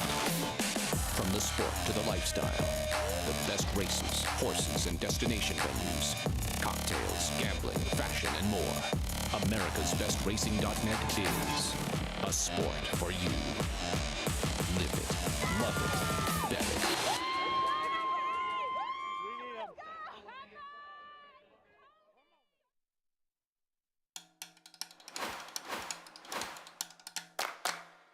And on the outside, here is Malathot as they come down for the 16th pole. It is Search Results, challenged here by Malathot on the outside. Malathot grabs the lead in deep stretch, and Malathot has won the Personal Ensign Stakes. Number 8, Malathot, and this was coming off a race in which she had disappointed, and Todd Pletcher said she was not herself. She came back in a big way. I'm very bitter about Search Results' loss. I really don't appreciate you guys doing this to me. But Search Results was good. She ran hard. Malathot, she beat her fair and square. I mean, fair and basically, square. it was a replay of their Kentucky Oaks. No question. She is that much better than Search Results, and she's terrific. And the other thing is, she's had a very full career, and as Greg pointed out, rightfully so, you like it when horses, a champion, and she is a champion, bounce back from a subpar effort. She didn't run badly in the Chuvie. I don't think anyone want to say, oh, God, she stunk the joint up, but it wasn't the good Malathot. That was a good Malathot. Yep. She gets it done. She doesn't always look incredibly impressive doing it, and but it's she just wins great for that every division, big race. too. to have her back. Absolutely. Yeah, how strong and deep that division is as well. And Malathaat's a horse that doesn't want to win by 2 or 3 lengths. She likes to run with horses. Yeah, I'm going to root for Search Results in every race she runs in, but I really want Clairiere to get back for the Breeders' Cup. Obviously, that wasn't the real Clairiere. Issues in the gate, being her tongue, et cetera, et cetera. Clairiere's been terrific in this division, and a matchup in the Breeders' Cup of at least those 3 horses, adding a 3-year-old like Nest in there, and you're talking about a very, very good race. New drinking game. Every time you say that horse's name, everybody take a shot. Which name? Search Results? One more. There you go. Let's go to Acacia. Search Results. Drink up. Everybody's probably nursing some hangovers after a few weeks at Saratoga, so Andy will help you finish strong. Taking a look at horses here in the paddock, though, we'll start with the number 5, Cousteau, who is a bit of a wild card in this race. Now, does come in off of a voided claim. We haven't seen him since July, and is taking a drop in class in here today. Now, as we've talked about before, there could be a multitude of reasons for a voided claim. It could have been administrative. It could have been something physical. We're not 100% sure, but it has been a couple months since he's raced, and again, he does take a drop in class, so he did finish 2nd in that race. Physically, it looks terrific in here. It's actually one of the better times that I've seen him look coming in for Rob Atras.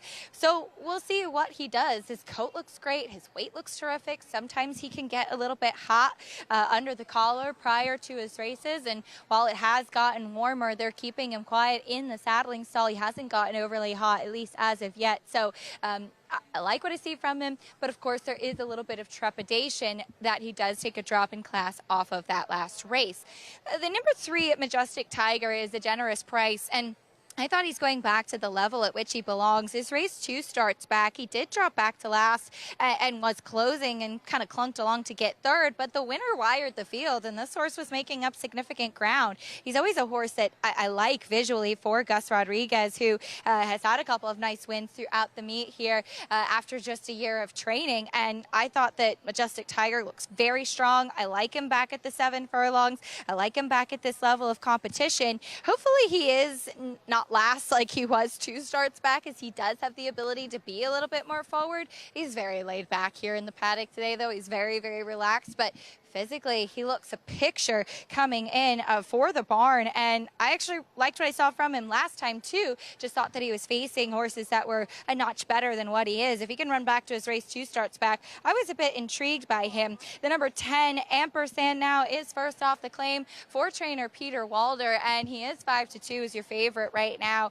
Won in the non-winners of 2 condition in his last time out. I've always said in his physical that I've preferred him a little bit shorter, having seen him actually many times down in Florida and up in New York as well. So to me, the 7 furlongs is actually probably his ideal distance. He's incredibly fit, well tucked up, coming in first time for the barn, as is always the case for the barn. I do think that he is one who could potentially be trending in the right direction, and this is a sharp training outfit, claiming outfit, I should say, particularly on the dirt. He is a smaller, kind of shorter couple type, so maybe the turn back off the back of the wind could be the right formula for him. But he does meet a lot of other horses in this spot who are dropping in class, while he, Greg, is stepping up to the next level of competition.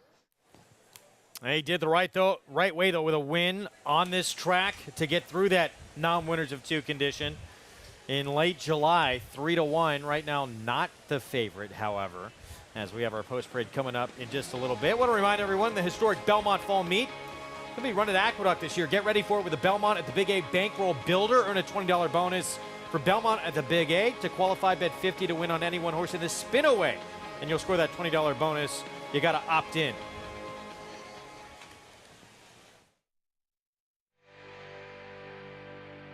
Connect, a Grade 1 winning millionaire and the best son of Curlin at stud to date. Physically impressive and dominant on the track. Winner of the Grade 1 Cigar Mile and the Grade 2 Pennsylvania Derby, where he defeated Gunrunner, Nyquist, and Exaggerator. With Grade 1 winner Rattle and Roll in his first crop, along with Grade 3 winner Hidden Connection. Connect, a proven winner on the track, a proven stallion in the making. big news from Presque Isle Downs. Graded Stakes action returns Monday, September 19th with a $400,000 Grade 2 Presque Isle Masters, a very important Breeders' Cup prep race. In 6 of its first 11 runnings, horses from the Presque Isle Masters won that year's Breeders' Cup Filly and Mare Sprint. September 19th also features the $200,000 Presque Isle Mile. Join us for our biggest day of the season at Presque Isle Downs, Erie, Pennsylvania. For more, go to PresqueIsledowns.com.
Back on Saratoga Live, program brought to you in part by legendary Claiborne Farm. 100 years of doing the usual, unusually well. Claiborne at Keeneland, September yearling sale is going to happen September 12th through the 24th. And all 59 horses in the Claiborne consignment raised at Claiborne. And of course, their history in this sport, just incredible. 10 Kentucky Derby winners, Razor 38 Eclipse Award champions, 17 Horse of the Year honorees. What a history. Hall of Famers, and that's hallowed ground. And just the, lusciousness of the grass there that these horses grow up eating, the mineral content, the nutrition they get out of it, that's what puts good bone on horses, and those horses obviously very well raised at Claiborne. September 12th through the 24th, that September Keeneland yearling sale coming up. Here's Forever Wicked, 23-1. It'll be interesting, amazing if he gets his 3rd win in his 40th career start. Yeah, just 2 for 39 coming in. A lot of zeros on the board. Critical Threat, Mike Maker, second off the claim. Yeah, drops to the lowest level of this horse's career. Come off a 3rd place finish chasing going a mile. Dylan Davis on Majestic Tiger. Drops down where he ran a much more competitive race 2 races back. Still, he needs a lot to go his own way. Linda Rice, this one dropping from 35 non-winners of 3. All his races at 7 furlongs have been good, and he drops in class. And Jose Lascano for Linda Rice has always been a good combination. Cousteau actually improved his number off a win at Belmont on June 4th in that victory. Well, the problem is he was voided claim for $35,000 2 months ago. Now he runs for $14,000, the best horse in the race, but how can you trust him? Jade's Dream, blinkers coming off, Jose Gomez. Blinkers coming off, turning back in distance. That's not usually a recipe for success. He's my top pick. Is he really? Yes, he is. Breaking Stones, blinkers going on. Speed of the speed in this race, but hard to recommend even including that. Ampersand coming off that win at the meet on July 24th. Yeah, nice win going a mile here. 16, drops down for 14, being claimed by Peter Walder. And Forest Wood Lane, 18-1. Yeah, I mean, he's run races that are reasonably competitive, but hard to see him winning this race. But it's hard to, have a strong opinion here, which is why I've taken a shot with Jade's Dream. I'm genuinely curious, though, as to what your reasoning is. Obviously, his last race was a disaster, but he also was rushed the lead in a race that, while it didn't have a technically fast pace, what it had was a pace that collapsed. So for me, that race was a run against the nature. Now, clearly Dillon basically eased him in his last race, a disaster. But if you go back to his prior 2 dirt races, one in April, one in March at Aqueduct, his numbers make him competitive, especially if you're dubious and don't trust the number 5 here. I think you have to be skeptical of the favorite here, Cousteau, even though the horse to beat. So in a race like this where there's a lot of questionable form, I can make enough of a case for him if you give him an excuse for his last race, you just pitch it.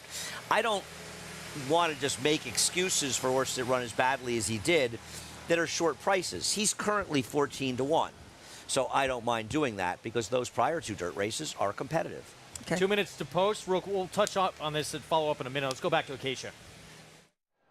And just to touch on the number 2, Critical Threat, another one who is taking quite a bit of attention. As you could see, got a big warm-up out on track, and this is a high-energy horse. He can sometimes be kind of bubbling over a little bit, and I like that Luis Saez took him away from the pony, gave him a big warm-up there. He was sharp in the warm-up, but he's come back to him nicely now. He does take a drop in Class 2 off that 3rd place finish last time out, as Mike Maker claimed this horse for 50 a couple races back at Churchill and has kind of steadily gone down. So I guess that could be a question. But with Mike Maker and Mike Dove, these are connections that drop to win at Saratoga. So I think at Saratoga in particular, you have to be almost a little bit more forgiving of horses taking significant drop in class to potentially get them onto the winner's circle. I don't have a problem with this horse. I liked what I saw from him physically, but I couldn't agree more. I thought this was a wide open race. I'm going to take a little bit of a shot with the 3 at 10-1 and hope that we can get a little bit of a price in here. The favorites could potentially just be better in this spot, but I think it's a nice place to pick around for a little bit of a price, Greg. Well, Majestic Tiger was competitive at this condition at 7/8 at the meet. That was back on July 17th, missed by a neck. Favorite, the 5. That's Cousteau. Rob Atras, Kendrick Carmouche. 5-2 on the board. And let's look at Rob Atras and these types of moves. 50% drop in claiming price on dirt the last 5 years. 23% win percentage. Yeah, and what that says to me when he drops, beware. It's a guy who, other than this meet in general, wins at a high percentage. And his drops are winning at a reasonably high percentage, but keep in mind, they're short-priced horses. And these are horses that are winning at 8-5 or even less, and he's winning with under 25% of them. That's not great. He can win. I won't be shocked if he does, but it's kind of horse I want to bet against. Meanwhile, 14-1 on the 180. He's going to take a long shot stab with Jade's Dream. Ampersand had been favored through a lot of the wagering. Arad Ortiz Jr. looking for number 52 of the meet on the 10 here for Peter Walder. Another incredible meeting he's put together. He rides hard day in, day out, and the guy rides a lot of horses. And he's really ridden very, very well, particularly the second half of the meet. Just stepped in. Last to load Forestwood Lane. Let's go upstairs to John Embrial.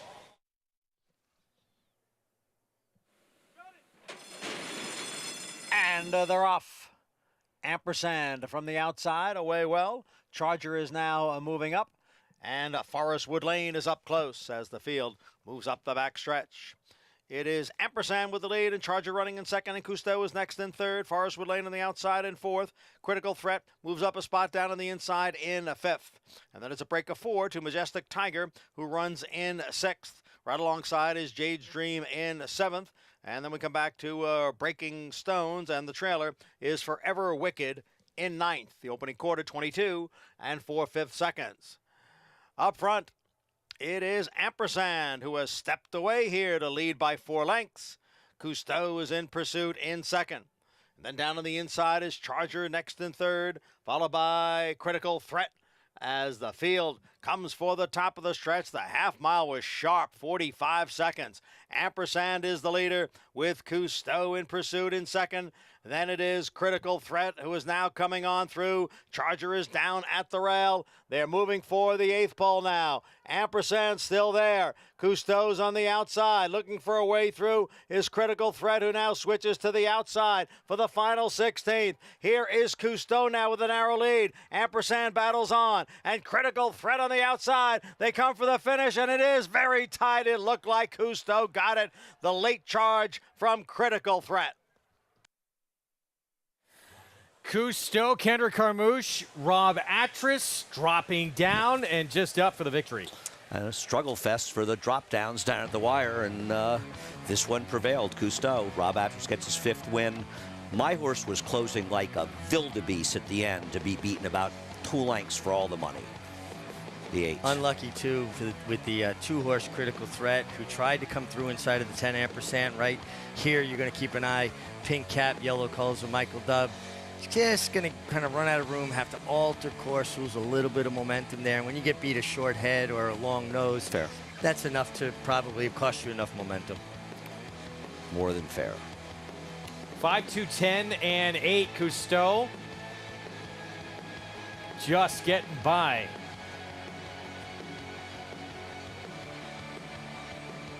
I should say holding off Critical Threat for that victory. So 2-1 here. Kendrick Carmouche, the victory, and Rob Atras, that move.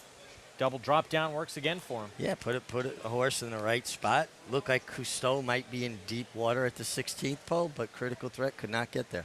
Knew that was coming from Mig. Get a couple more in this meet.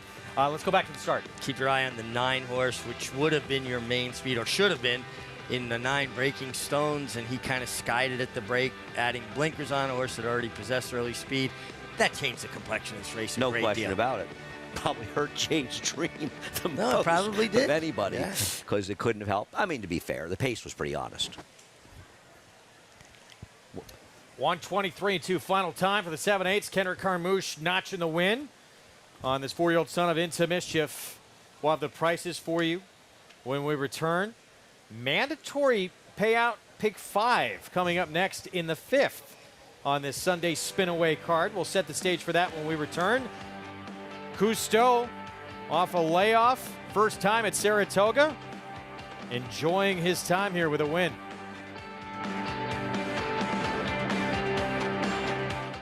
He was just put together like a machine, and he had a great mind. Everything about him was what you'd want. Tis the law, pops the cork in the champagne. Tis the law is going to win the first leg of the Triple Crown. I've never seen him get tired. Respect the law. Tis the law. His structure is just perfect. His bone is perfect. He's left the others behind. He's going to win the Run Happy Travers. He's everything you would look for in a horse.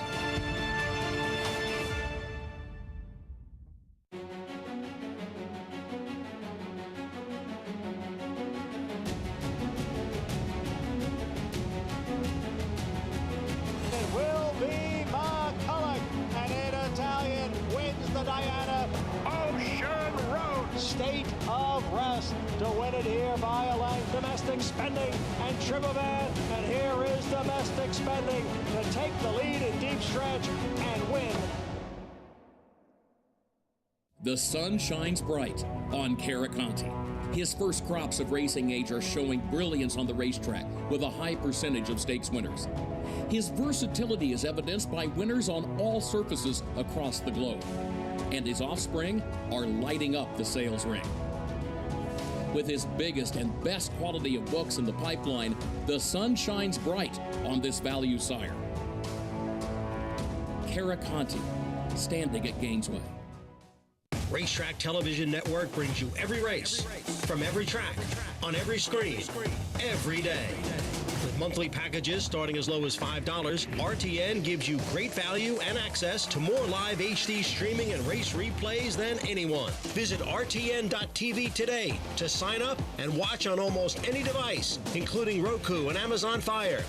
RTN has packages that start at $5 per month.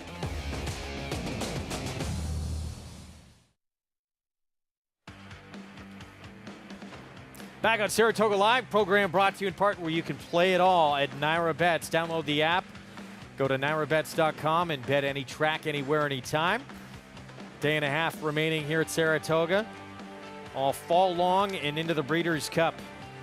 You can play with Naira Bets as Cousteau takes race 4. Kendrick Carmouche, 2 wins on this Sunday card, teaming up here with Rob Atras. Yeah, hung on, held off Critical Threat, who had an alter course. Ampersand was game, setting a hot pace. Andy's long shot pick, Jade's Dream, ran well, closed well to be 4th. Cousteau looked like he came back little bit worse for the wear. He looked like he wasn't traveling as well coming back as he did during the race. So 5'2", 10, 50 cent trifecta, modest, formful fourth here from the Spa. Kendrick, it's always a great phone call to make with the win. You made a lot of those in your career. Yeah, and it, you know, his cell phones became more and more prevalent. When I was, you do it that quickly? You know, you had to talk to owners and connections, but thankfully for most of my career, we didn't even have cell phones. That's how old I am. Let's go to Acacia. Pleased to be joined by winning jockey Kendrick Carmouche as he's giving Matt Dominguez a little handshake. Handshakes all around. Kendrick, 2-win day for you as Cousteau, he fought today. Yeah, Cousteau, he fought really good. You know, he was in the right spot to win today. Rob had him patched up pretty good to win this race. And, you know, for the owner, you know, I just spoke to him. His dad passed away. And, you know, there's a moment for him and his dad to, you know, think about where he's going in a better place, you know. So congrats to Mr. Rob and the owner, and God bless him. Absolutely, I'm sure a very emotional day, and to have a winner at Saratoga too. For you, a 2-win day, and reflect back on last year. As we know, you missed the meet here at Saratoga due to an injury, and then back here riding strong and having success that you have this summer. What does that mean to you? It means a lot. You know, I got right back in the fight and came back again, and ended up winning 11 races here this meet, and that's a tough thing to do in Saratoga. You know, you got the best jockeys in the country. You got some of the best trainers in the country. It's all about opportunity when you get up here and a little luck to go your way. And I'm just lucky to make it out of here safe. And all the success just carries on through Belmont and Aqueduct meet. And I'm just very proud of myself and what we put through to make it through this meet. And you always make it so fun to watch as well. You talked about opportunity, and Rob and Brittany Atras always giving you a lot of opportunities. Can you talk a little bit about your relationship with them? Yeah, Rob and Brittany, they're such good people, you know, not even just trainers or whatever, but outside of the racehorse world, they're really nice people. You know, they put me on a lot of their horses. Rob is a very good guy. He don't give instructions, you know, and that's the best thing for good jockeys, you know. Rob always say we're going to go with plan A first. If A don't work out, Kendrick, you go to B. And, you know, 9 times out of 10, plan A works in our group because it's a good team effort. And when we do lose with plan A, it's okay because, you know, we tried our best to win the race with the horse and the jock that we have. And it's all about that team. Congratulations on a 2-win day so far, Kendrick. Thank you very much, Akeem. Kendrick Carmouche, as he always says, Louisiana in the house, Greg.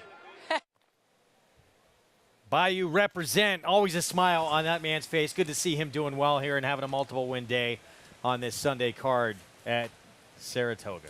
Yeah, pickup win earlier in the day. Javier Castellano will be back competing on opening day of Belmont at Aqueduct. Got to get used to that whole idea of Belmont at Aqueduct. Well, you should get used to it before you start driving there, Richie, or it's going to be a problem. Well, I'll probably show up at Belmont the first day, but guarantee it's only 12 you one of miles us makes over. that mistake. Greg and I won't, because we know where the A train is. I may. And let me just say, by the way, you know, I know Aqueduct takes a lot of grief, but we love Aqueduct. It's our home for more than any other track of the year. It's fun to go to the best sight lines of any racetrack probably in the world as far as watching the races. It's also easy to get to if you live in the city. You take the A train out there, the Far Rockaway trains, and there's going to be a lot of good racing there. I hope people aren't discouraged to going there and come out and join us. Get some fun crowds. The city racetrack. New York City's racetrack, but absolutely. good racing, you know, and a good time. Great. And last year, I will admit it, I drove down from the farm after Saratoga, after Belmont ended, and drove to when Aqueduct ended, I drove to Aqueduct, and when he moved over to Belmont. I don't think there's a single person watching this that's even remotely surprised by that. I was just daydreaming, came down to Van Wyck, and went to Aqueduct, and I was, where is everybody? Oh, we're at Belmont. I thought we didn't tell you that we moved. I actually think that that's was more by to the design. point. Mandatory pick 5 payout in this 5th race here. 5.5 on the turf to begin the sequence. New York bred entry-level allowance. Sheriff Bianco taking a lot of money. We'll talk more about him and the rest of this field coming up in a moment. Nicknamed the Grey Ghost, the great native dancer was one of the most celebrated horses of all time and the first to be made famous through the medium of television. Champion at 2, 3, and 4. Early on in his career as a juvenile, touted how good he was with a victory in the Hopeful, and that was just the start of a Hall of Fame career. There is no such thing as perfection, but 7 decades ago, Native Dancer came awful close. He was one of 8 horses to grace the cover of Time magazine and was the first equine television celebrity. Native Dancer, or the Gray Ghost, was bred by Alfred G. Vanderbilt II and trained by Hall of Famer Bill Winfrey. He captured his first 2 starts with ease, but it was in Saratoga where the son of Polynesian blossomed into a superstar. Native Dancer reeled off 4 consecutive stakes wins in 4 weeks in upstate New York. The Flash Stakes was his debut at the Spa. He then captured the Saratoga Special, the Grand Union Hotel, and the Hopeful. He concluded his 1952 campaign with 3 more victories and was honored as the champion 2-year-old and as Horse of the Year in 2 of the era's 3 major polls. Heading into his sophomore season, Native Dancer was a virtual lock to win the Triple Crown. Millions of viewers across the nation tuned in to witness history, but the Gray Ghost came up a neck short to long shot Dark Star in the Kentucky Derby after encountering trouble on the first turn. He never lost again. Native Dancer returned to win the Withers, the Preakness, the Belmont Stakes, and the Travers. And as they go over the finish line, it's an easy victory for the Native Dancer by 4 lengths. He was retired in 1954 due to a recurring foot injury, but also added the Metropolitan Handicap to his resume. He added a 2nd Horse of the Year trophy to his collection and entered his 2nd career at Vanderbilt's Sagamore Farm. Native Dancer proved to be also a superstar in the breeding shed. The Gray Ghost sired 44 stakes winners, including 1966 Kentucky Derby winner Quai King and the brilliant Raisin Native. He is the grandsire of the great Mr. Prospector and broodmare sire of the renowned Northern Dancer. He may not have captured the Triple Crown, but Native Dancer's bloodlines are present in the last 3 horses to complete the sweep: Affirmed, American Pharaoh, and Justified. In 2015, Mary Lou Whitney and her husband, John Hendrickson, commissioned a bronze sculpture of Native Dancer and his rider, Eric Guerin, to celebrate Saratoga's centennial. The statue is one of the most popular landmarks in Saratoga Springs and welcomes guests on Union Avenue as they enter the Spa.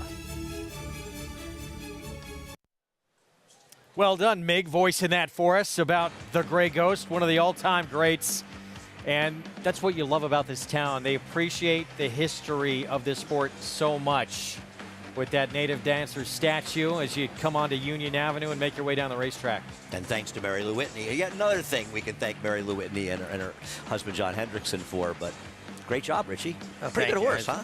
Oh man, what a horse! I needed him the day he and lost he was unlucky to lose Greg that and I Kentucky split that Derby. day. And talked with Mr. Vanderbilt about that later on in his life, and he said that he always thought he'd get back and win one. He didn't, it was just so hard. He never got back there with a contender.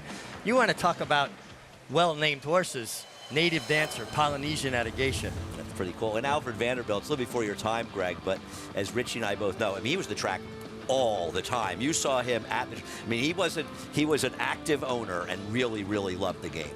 Native Dancer, hopeful winner in our ABR Race of the Week. This year's edition of the Hopeful. Mo Strike trying to add a 2nd stake at Saratoga in his 2-year-old campaign after he won the Grade 3 Sanford. You know, I'll let the cat out of the bag. I like Fort or Forte. I like him in this race. I respect Mo Strike. He ran very well in here. This was a race that was dominated forward, and I thought that Fort, I don't always agree with you about the kickback, Richie, and I think sometimes it's overused by some people, not you, but with a young horse, I thought he got caught and taken a lot of kickback and ran a bit when he got a little clearer towards the end. I think Fort or Forte is going to bounce back in a big way. I would agree with that assessment, and I think earlier in this meeting, the kickback was even more difficult. Right. I agree with that. And for a young horse to have to kind of deal with something new, you can't replicate that in the mornings. It's something that they have to get experience racing with in the afternoons. And I think it's a very, very positive thing that Todd Pletcher's bringing him back. It means that there wasn't really an issue, and he feels he'll run better as well. I like his chances in here. I thought his debut was sensational. Last year in this race, what, 11-1 on Gunite? Bourbon Bash. Dwayne Lucas, big effort in his 2nd start at Saratoga after he was defeated in the debut. August 13th, this win with an 83 buyer. There's only one problem for him. the horse who crushed him in his debut, he's coming back in here as well, though this was obviously a very good performance. And a big step forward. Yeah, it was. But he's going to have to hope that he, took enough to step forward and the other one doesn't. And listen, he ran terrific with that experience, but he got drowned by another horse in this race. Not beaten, crushed. But comes into this one, obviously a different horse off that maiden win. And then see if D. Wayne can add another one. This is what he has done in the hopeful. Sporting Chance, the last to win it for him in 2017. And I will say this, going back to Salt Lake, Bourbon Bash looks so much like Salt Lake running. I wish we had a split screen of the two of them running through the stretch. They have such a similar look and stride. Trivia question for the MIG. Which one of those horses won in a dead heat, and who did he win in a dead heat against? City Zip, and that was Janaguska. I can't fool you. Yeah, You're too sharp. Man. As much as I've been hitting the head, I can remember For horses. a guy who drove to Aqueduct while racing at Belmont, you've got a pretty good memory. Horses. Maybe not. Don't know where I need to go to work. Not race tracks, but horses. Gulfport. A little bit of trouble in that race. Obviously, Damon's Mountain was sensational. Who's not going to show up in this spot? What do you think about Gulfport in this race? It's a good question. And other than the horse who's overmatched on the inside, they all can win. I'm not his biggest fan. I just think some of these horses may just be better than him. And one of the reasons that I like the horse who beat him last time is I think Gulfport might have been a little overrated coming in. Then again, extremely precocious. Developed super early. I wonder if he was one that ran his best races early, Greg? I'm not saying he can't win, because he is a player in this race. I just prefer others. I do think he was very compromised last time. I still think he was going to be second best to Damon's Mount, but he would have been a lot closer. Fifth race again, start of a mandatory payout pick 5, sprinting on the lawn at 5.5 furlongs. Let's welcome in Maggie Wolfendale.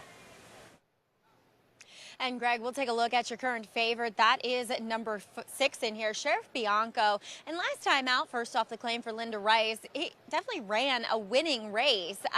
But he's a horse that I've seen in the past tend to get just a little bit light, putting races back to back to back. And while he is now 4th off of the layoff, he's getting a little bit on the lighter side. Not that that's necessarily going to be a negative effect to him, but it's just something that I noticed, relative to the last time I saw him, which was back at Belmont on July 9th. So, but bright demeanor, yet relaxed, a horse that going back a ways used to get kind of really revved up prior to his races. But I like what I see, just wish he was carrying a bit more conditioning. As number 1 in here, Goldquist, ran the best race of his life. I mean, if he runs that race last time that he ran going a mile, he's a winner here. But let's be fair. He did get to ride the inside on the inner turf course going a mile when the rails were down. So I think that aided his narrow defeat and great effort.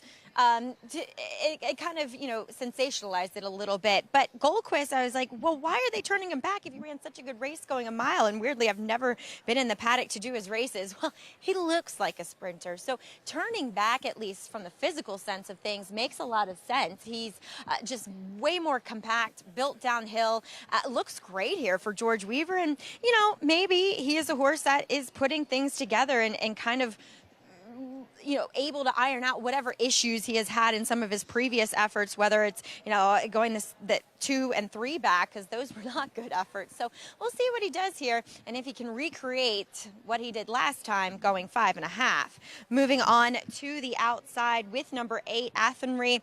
Last time out, I thought he lost a good bit of ground throughout. He was on the outside like he is again today, and he just flattened out slightly behind Yaro Nero and Sheriff Bianco. But just a horse that I've always thought kind of lacks some conditioning and strength across his top line. Not the case now. This guy probably looks better than ever to me, and walking around this paddock with a purpose, I think he's very intriguing based upon that trip last time and the positive cues he's giving me here today. Greg. Maggie, thanks. 9 minutes away. This 5th race, 5.5 on the turf. We'll get to the post parade when we come back. Athenry, Michelle Nevin, Manny Franco teaming up with the 8. Stay with us.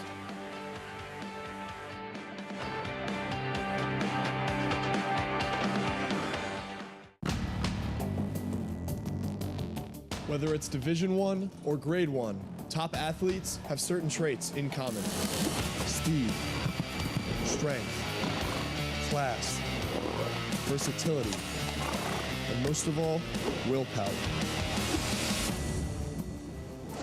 Claiborne Farm Stallion, War of Will, was a Grade 1 winner on both dirt and turf. Now, his first foals are taking the field.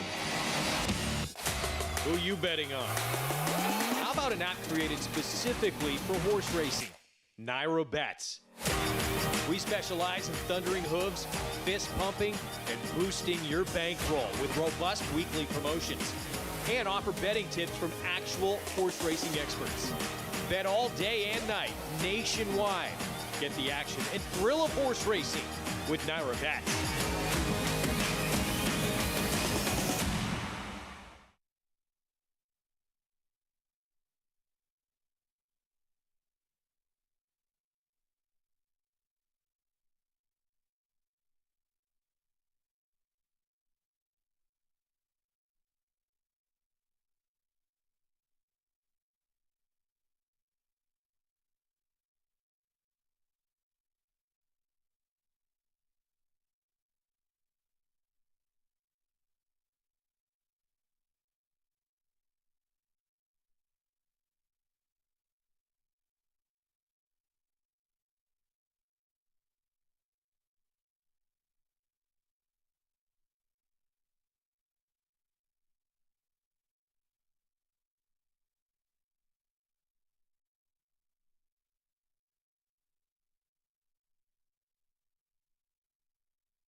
And putting in a late run here is Cody's Wish on the outside. Jackie's Warrior tested here today. Cody's Wish on the outside. Cody's Wish with the upset in the Forgo. Cody's Wish from off the pace wins the Grade 1 Forgo.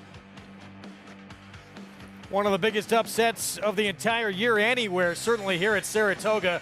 Jackie's Warrior defeated in the Forgo. Cody's Wish ran a huge race. Oh, I think this was absolutely one of the performances of the meet, and I think it, probably didn't get the respect it deserved because so much attention was focused on Jackie's Warrior lose. Jackie's Warrior ran the best race, tied the best buyer figure he ever ran. He just was second best.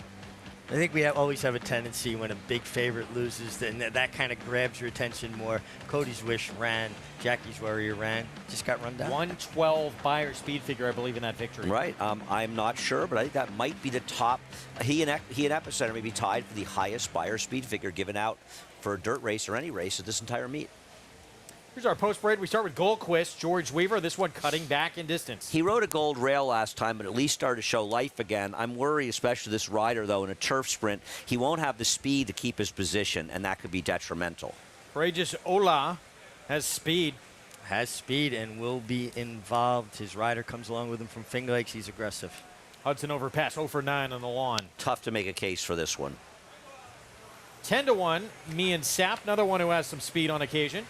Yeah, and you get Jose Gomez, who's been riding very well. Good turf ride for Wayne Lucas early days. This horse gets a 5-pound break in the weights. Linda Rice, Jose Lezcano, Storm Shooter. Makes the third start in a turf sprint. The other two not special, even though he finished second once. This is much tougher.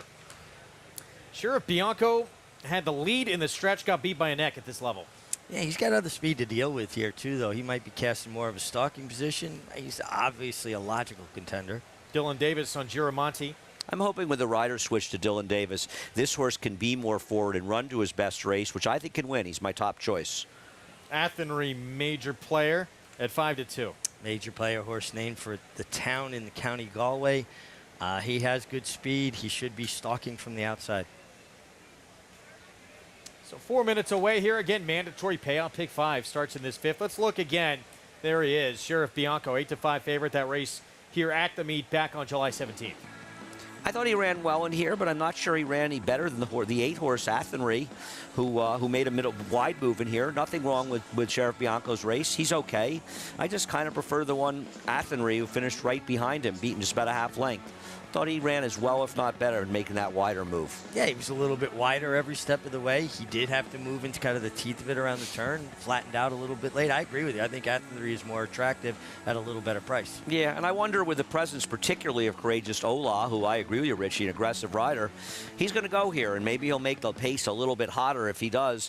And even wonder if Jose Lezcano will go a little bit inside of him. And Sheriff Bianco's okay, but I think he needs a lot to go his own way to win. I want to take Giramonte, Richie. This is a horse that had times has run well enough. And I'll tell you something else about Giramonte for what it's worth. A horse named Sugar Gray Leonard finished second for Leah Giramonte at a big price in a turf sprint yesterday. Sugar Gray Leonard is the horse that worked with Giramonte in that sort of surprisingly fast 35 work that's showing last time out. That horse ran well yesterday. Doesn't that kind of flatter this horse? It's not a bad thing, right? No, it's not. Definitely not a bad thing. I like that Dylan Davis picks up the mount on Giramonte.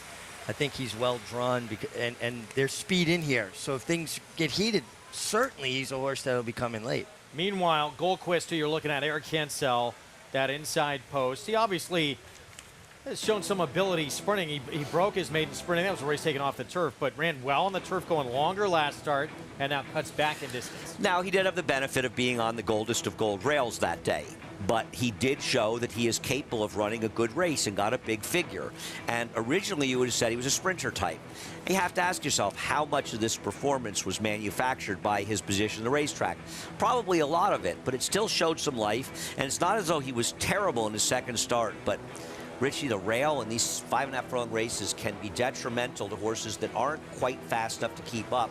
And I don't want to beat up on Eric Cancel, but one of the concerns with him at times is he has trouble holding his position, particularly in turf sprints. Well, and Goldquist went a half in 50 last time, right? How fast are they going to go a half here? About 6 seconds faster. Yeah, you make a great point. Let's go to Maggie. That is the truth. I do want to get back to Giramonte here, as you guys were mentioning, Andy, that he worked with Sugar Gray Leonard, who was second at 30-1, trying the turf for the first time for Leah. And he's a horse that, look, I don't necessarily like physically. And Leah's horses do tend to carry their conditioning. He is a little bit of a lighter horse. He's small. He's one of those horses that are just small and awkward to ride. And though I will say that I do think he got a bit of a passive ride last time. I mean, he was just not really asked for much. Now, maybe something was going on that I couldn't necessarily see, from watching the replay versus being on this horse's back. But I don't know. I mean, he didn't really want to switch leads, so maybe that's why you saw the passiveness. But I think with a little bit more of an aggressive ride from Dylan Davis, that this guy could be effective. Again, I can't necessarily recommend him from the physical side of things. As I do want to talk about number 4, Mian Sap, who's making his 4th start of this Saratoga meet. But I see why Dave Donk keeps putting him back in the entry box, is that he's carrying more weight and conditioning now than when I saw him 2 back in what was an easier spot in which he was narrowly beaten that day. But that day, he showed speed too. And Jose Gomez, who picks up the ride now, taking the weight off, warmed him up very aggressively. Now, that is typical for Jose. He does tend to do that. But I'm wondering if Dave Donk kind of put it in his head that this guy needs to have early position. And I think we might see that again today. So we'll see what shakes out here. Who finds themselves on the lead? Greg? Post time coming up. Mandatory payout, pick 5. And the 8-5, 9-5 now favorite remains Sheriff Bianco in here. And you guys both felt coming out of that July 17th race, you prefer Athenry? I kind of do. I do. I feel like he has more options in the sense that he's more adaptable to circumstance. And I wonder if this pace might get a little hotter. Now, listen, if the 6 clears and gets the lead, it's probably going to be very tough to beat, but I'm dubious of that happening. I really think the 2, Courageous Ola, it's got to go. is going to go. Barring a bad break, And you get riders that come from out of towns, and particularly smaller venues. They get to a place like Saratoga, they're already keyed up and excited, and they're aggressive anyway at the smaller tracks. And, you know, Naz Alvarado is an aggressive rider at Finger Lakes. He sends horses. So now here he is on a bigger stage. His blood's up. He's going to come out running. He's not worried about, am I going to go too fast? He's going to ride his horse away from there. We just guaranteed he'll be last early. But I agree with you. The one Goldquist on the lead. How about Giramonte on the lead in the slow pace? That would work for me. I agree with Maggie. Giramonte's going to get better position today, I'm hoping, and that's one of the reasons I like it. Meanwhile, there's the favorite about to step in with Rat Ortiz Jr., Sheriff Bianco, 8-5 in this spot. There's Athenry, the rematch of these two, the favorite, the 6 and the 8. It just seemed like he had every chance to go by. That's fair. In that race, and just did not do it. That's fair. I mean, Sheriff Bianco ran well. He can win. I've never been a big fan of his. So. I just felt like his run got a little bit stretched out. Johnny Briot with a call. Here's race 5 from Saratoga. Set for the start.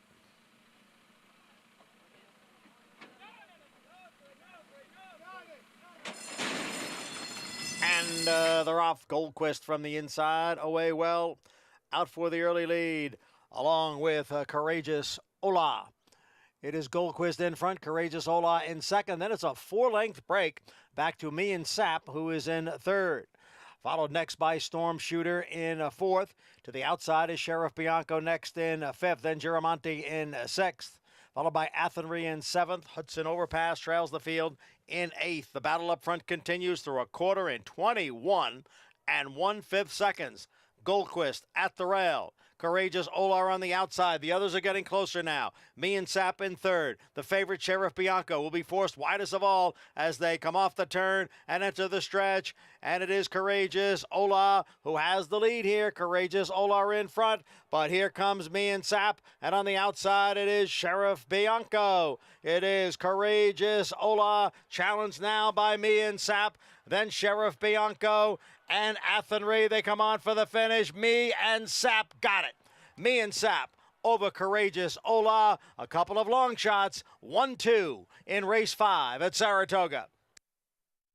The Apprentice having a nice Sunday afternoon. Jose Gomez teaming up here with David Donk on Me and Sap at a price. Good mention by Maggie before the race about this horse, and Gomez gave this horse a perfect ride and position here. But Richie, no disrespect to the winner, Courageous Ola ran his heart out there. What a tough beat. He ran incredible, putting away Goldquist, who was sent aggressively from the rail by Eric Cancel.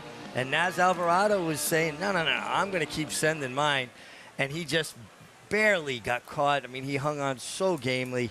Nice ride by Jose Gomez on Me and Sap. And Dave Donk, a trainer, not bashful about running his horses. He will put them in the entry box.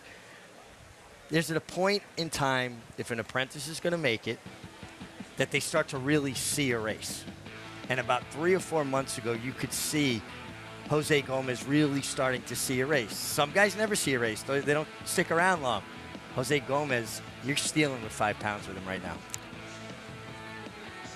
I want to say at least Eric Cancel with Goldquist and everything, a little tough on him at times. At least he was aggressive there. Didn't work out, but at least he was aggressive. 4-2-6-8. Me and Sap. David Donk, your winning trainer. Let's go to Maggie. Penultimate day of racing here at Saratoga. We need a little something to hold us up. We're hanging out on the rail. My man, Dave Donk. Dave, Me and Sap, 4th start of the meet. Why? Why not? My man. Honestly, Dave, he looked as though he was carrying more weight and conditioning heading into this race than when I saw him 2 back. So is that always something you look for as a trainer when you're bringing horses back quickly? Yeah, listen, he doesn't back out of the feed tub, so that's why he carries so much weight. So, the grass is easy on him. Didn't break well last time. He got really bumped pretty hard last time. But Jose gave him a great ride today.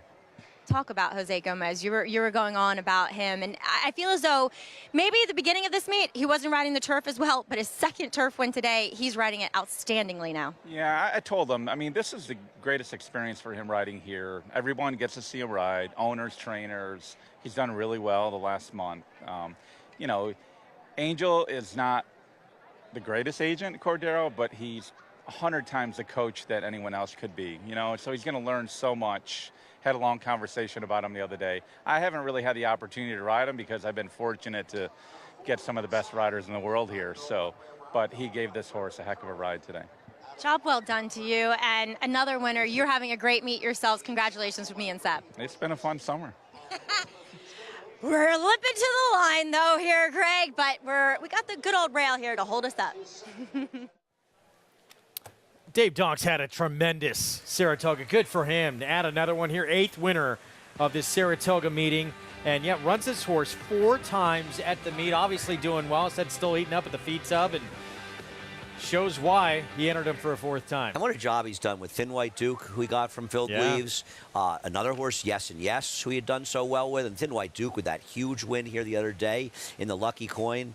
Dave Donk's got a little ammo in his barn, and he doesn't he very rarely has heavy guns, but he delivers what he has. And if there's a nicer guy in the game, find him for me, because I don't believe Dave it. is old school, and he's not bashful about running horses. When, you know, the Woody Stevens school that he came out of, when they're good, run them. When they need a little time, you know, to freshen up, back off. But when they're good, he runs them.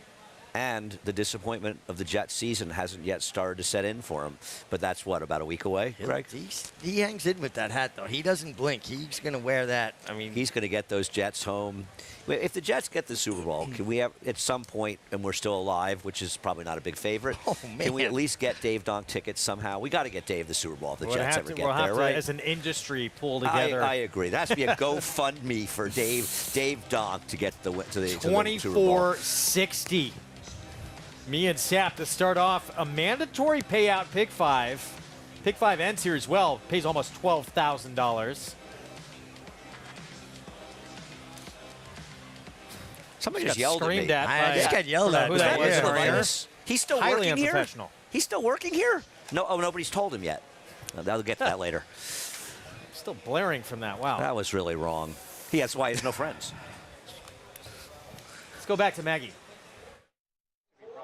Here with Jose Gomez, 2nd win on the turf today. And Jose, I was just catching up with Dave Donk, and he, quite rightly, and I think Angel may agree, maybe not the best agent in the world as far as hustling mounts, but the greatest coach you could ever ask for. And Jose, you're riding the turf better than I've ever seen you ride the turf. Well, yeah, I mean, the turf is a tricky thing to learn. It's a lot different from the dirt. So, I mean, like I said, I started out in the winter. It was all dirt. And transitioning into the turf, you know, it was a little hard at first, but slowly but surely we're getting there. I noticed, too, you've taken the approach of a lot of the good riders around here, taking your horse away from the pony, give him a good warm-up. Is that something that really gives you an inclination of how this horse is doing? Yeah, of course. If they're not too tough, you know, I like feeling them, getting nice warmed up. You know, I really like coming out of the gate, you know, sharp. So getting a nice warm-up gets them ready to break good. Jose, how much time is left in your apprenticeship, and are you making a run for Eclipse Award? Well, I got till January, and I mean, honestly, I've never even thought of it until, you know, it was kind of brought up to me, and now I'm like, oh, maybe I got a chance to be nominated. Jose, I think we'll see you in Florida come this January. Congratulations on your 2nd win of the day. Thank you very much, Maggie. All right, Jose Gomez riding the green very well on this Sunday. Greg? We've said it so much. He's got to be the leading contender. But if you're out there doing it, that's probably the furthest thing from your mind. You go on race by race and trying to improve, and that's what he's doing right now. And we're seeing it at a high level from him. Living in the moment, riding as hard as you can every race, every day, trying to put your horses in position to win, learning from one of the best, if not the greatest rider of all time in Angel Cordero. And I think Angel does a heck of a job for Jose Gomez as an agent. Dave Donk with a little shot at the man, Angel Cordero, the legend. Jose Gomez, I don't know who's going to win Eclipse Awards this year, but for what it's worth, he's about as big a cinch for an Eclipse Award ever if he doesn't win it. Some people have some explaining to do. Hall of Famer Todd Pletcher going to send out Kaling later today. Grade 1 spin-away. Impressive in the debut at Saratoga, and now the stakes debut coming up in Grade 1 company. Eclipse champion Run Happy, the #1 second crop dirt sire of last year, is back and showing a new dimension with winners on turf, dirt, and all weather. Tabalina's really shouldered all the responsibility. What a deserved victory. Most impressive. Tabalina by 3 1/4. Somebody's Problem is on her way to winning the Prairie Meadows Debutante. Somebody's Problem by 2.5 3. Run Happy, price for value, and standing strong at Claiborne Farm. Lady Aurelia down the center in the white and green colors is going away at the end. Rachel's Valentina Ratzener and takes the lead.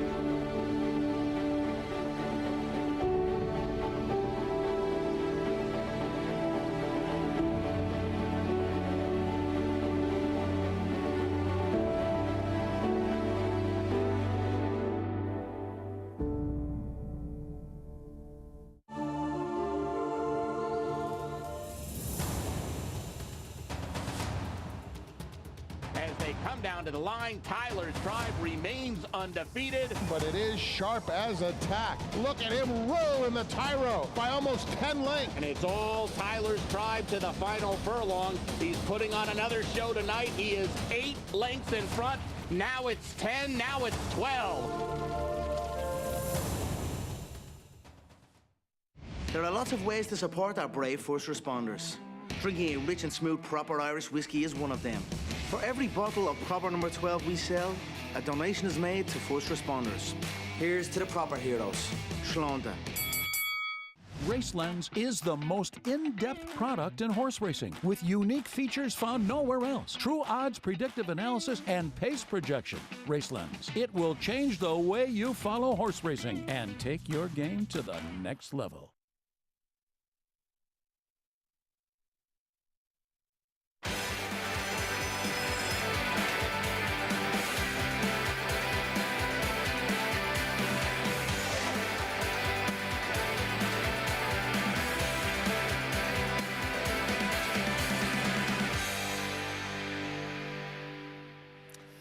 Welcome to those just joining us on Bally Sports Southern California and San Diego. Those already with us on FS2. You're watching live coverage of the premier meet in the country from Saratoga Racecourse. It's brought to you in part by America's Best Racing.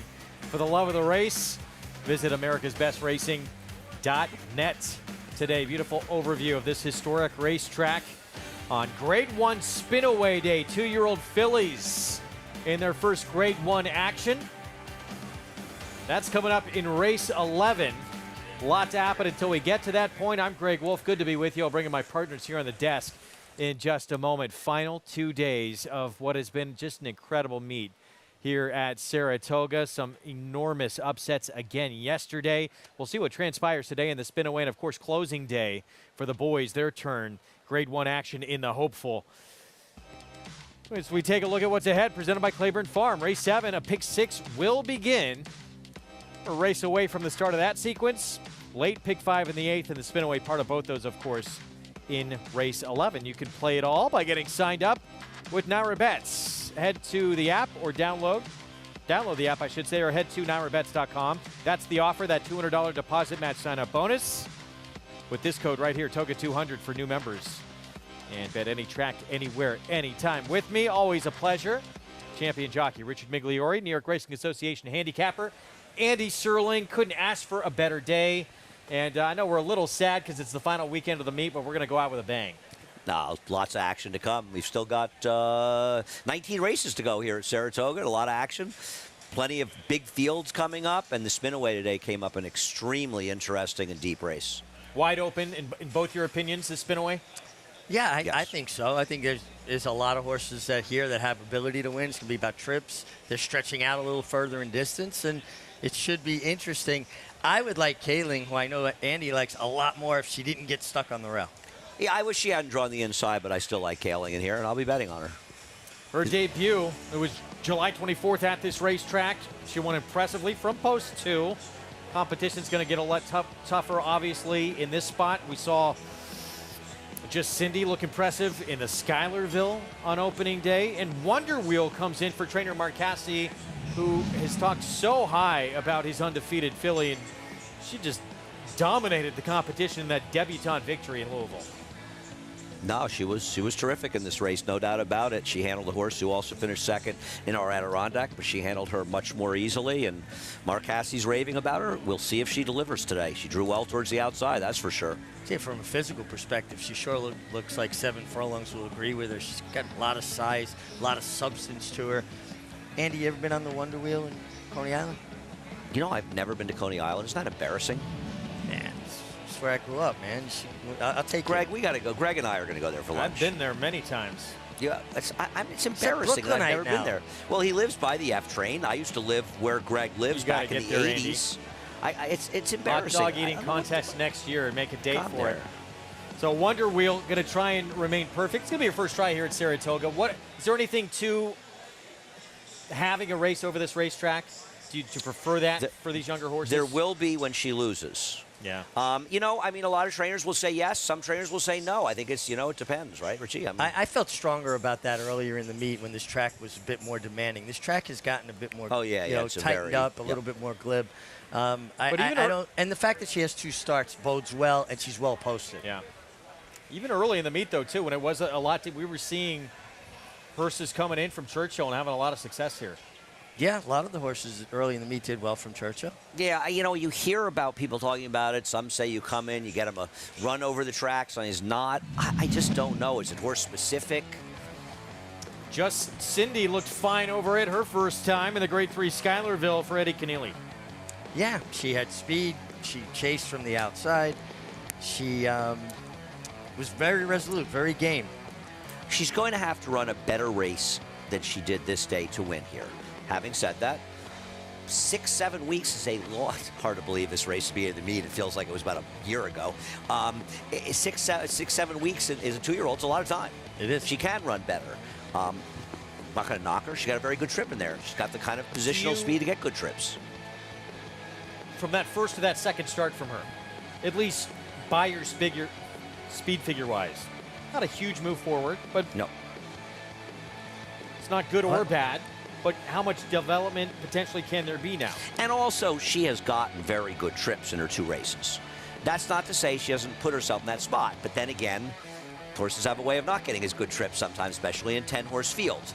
I wouldn't argue with somebody that likes her in here at a square price. Not like she's going to be a short price. It's a lot of interesting jockey maneuvers here, musical jockeys, if you will. Just Cindy last time, ridden by Irad Ortiz. He winds up on a horse for Rudolph Brissett that won at Ellis. Louis Saez rode Naughty Gale. He winds up on Miss Cindy. I mean, it's just, a lot of jockeying around. Maybe there's a horse that could run against the winner of the Spinaway in a race like the Verzette coming out of this race, Greg. Potentially. Maidens, 2-year-old fillies trying to get the first win of their career coming up. We'll have more on this field when we come back. Pick 4 begins here, by the way, as well.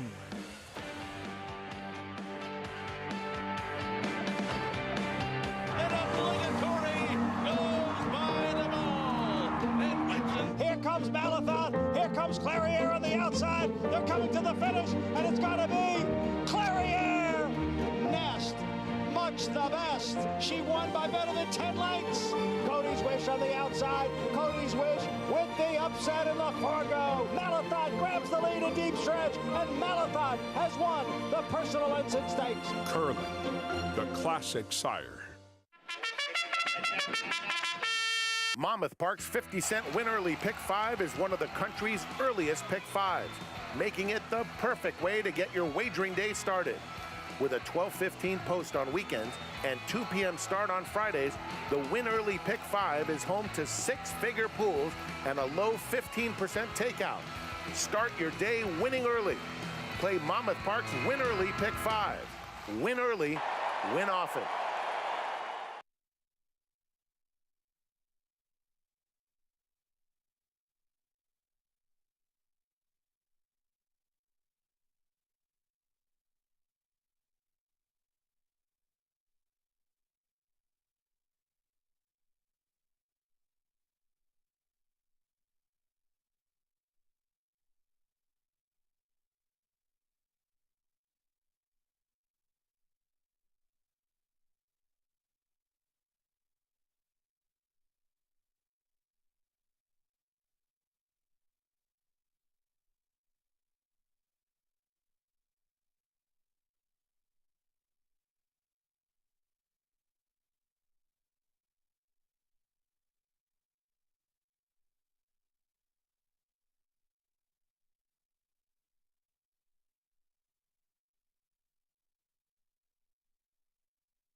Welcome back. You're watching Saratoga Live. Thanks for joining us here on this Sunday afternoon, the last Sunday of this Saratoga meet. We do have 2-year-olds here in the paddock, 2-year-old fillies to be exact, traveling the 7 furlongs, as we'll check in with some experienced runners. The 1A in here who will break from the outside for Mark Cassie as he's gearing up to have a lovely afternoon with his 2-year-olds, obviously sending out one of the favorites in Wonder Reel later on in the Grade 1 Spinaway. He'll send out Renegade Rebel, and I liked her first time. She is a very smart-looking, elegant and athletic build to her, but she's emerged out of that race just looking that much stronger. And I really love her disposition. She just carries herself with a lot of class and just taking it all in. Sometimes you'll see these fillies in their second start, like for instance the 5, just not handling it that well, and she's just so relaxed and focused, and I appreciate that. And as she broke well, she settled nicely just off the pace while wide, and you know, the race kind of won by horses more forwardly placed. She was just best of rest, third best that day. So I think though having experience at the 7 furlongs should aid her chances. Moving on to the inside with number 2, Take Charge Brianna. Last time, I think she ran better than what it may look like on paper. She kind of broke well on the inside, then shifted off the rail, led another horse up the inside, and then the horses on the outside folded over on her going into the turn. And so she had to steady back a bit, and then she had to shift out, and she ran on. So she kind of had to run in stops and starts and make up more ground than she set out doing. So today, this is the most fit she has looked in her 3rd career start of this meet to boot for Wayne Lucas, and probably the best she's behaved too. I think the 7 furlongs should actually be beneficial to her, and I like these horses that have the experience over this track. As we'll take a look at number 3, St. Benedict's Prep. She had to finish behind Prank, well ways behind Prank that day. She was kind of under a ride the whole way, but she kept responding. So these 7 furlongs, with the way that she ran that day, makes sense to me. But I also feel as though she is built of more of a sprinting type. So look for her with the stretch out from the 5.5 to the 7 to be more forwardly placed. And she's a lot more fit here at second, asking for Chad Brown. Now, the lone first-time starter is number 4, Pure Pauline, a daughter of Curlin. This is such a Stone Street Stables breeding, as she's out of Keen Pauline, who won the Black-Eyed Susan, but that's really only her claim to fame. She has not produced much, and well, I should say the only sibling to run has been best on turf. Watching her workouts, she broke well in the workout 2 back, which was a fast 47-1. She had to be encouraged to keep pace, but then it's like in all of her works that I could watch on XBTV, she was just getting going towards the end of those works and always traveling better at the end or on the gallop out over her workmate. So the 7 furlongs is really an ideal place to start. Now, unlike most Todd Pletcher first-time starters, a little bit green here in the paddock, but has since become a bit more professional, having been tacked up, and she does look incredibly fit. But again, the 7 furlongs on this sometimes demanding main track, it certainly helps to have experiences there. Hitting the track here for race number 6.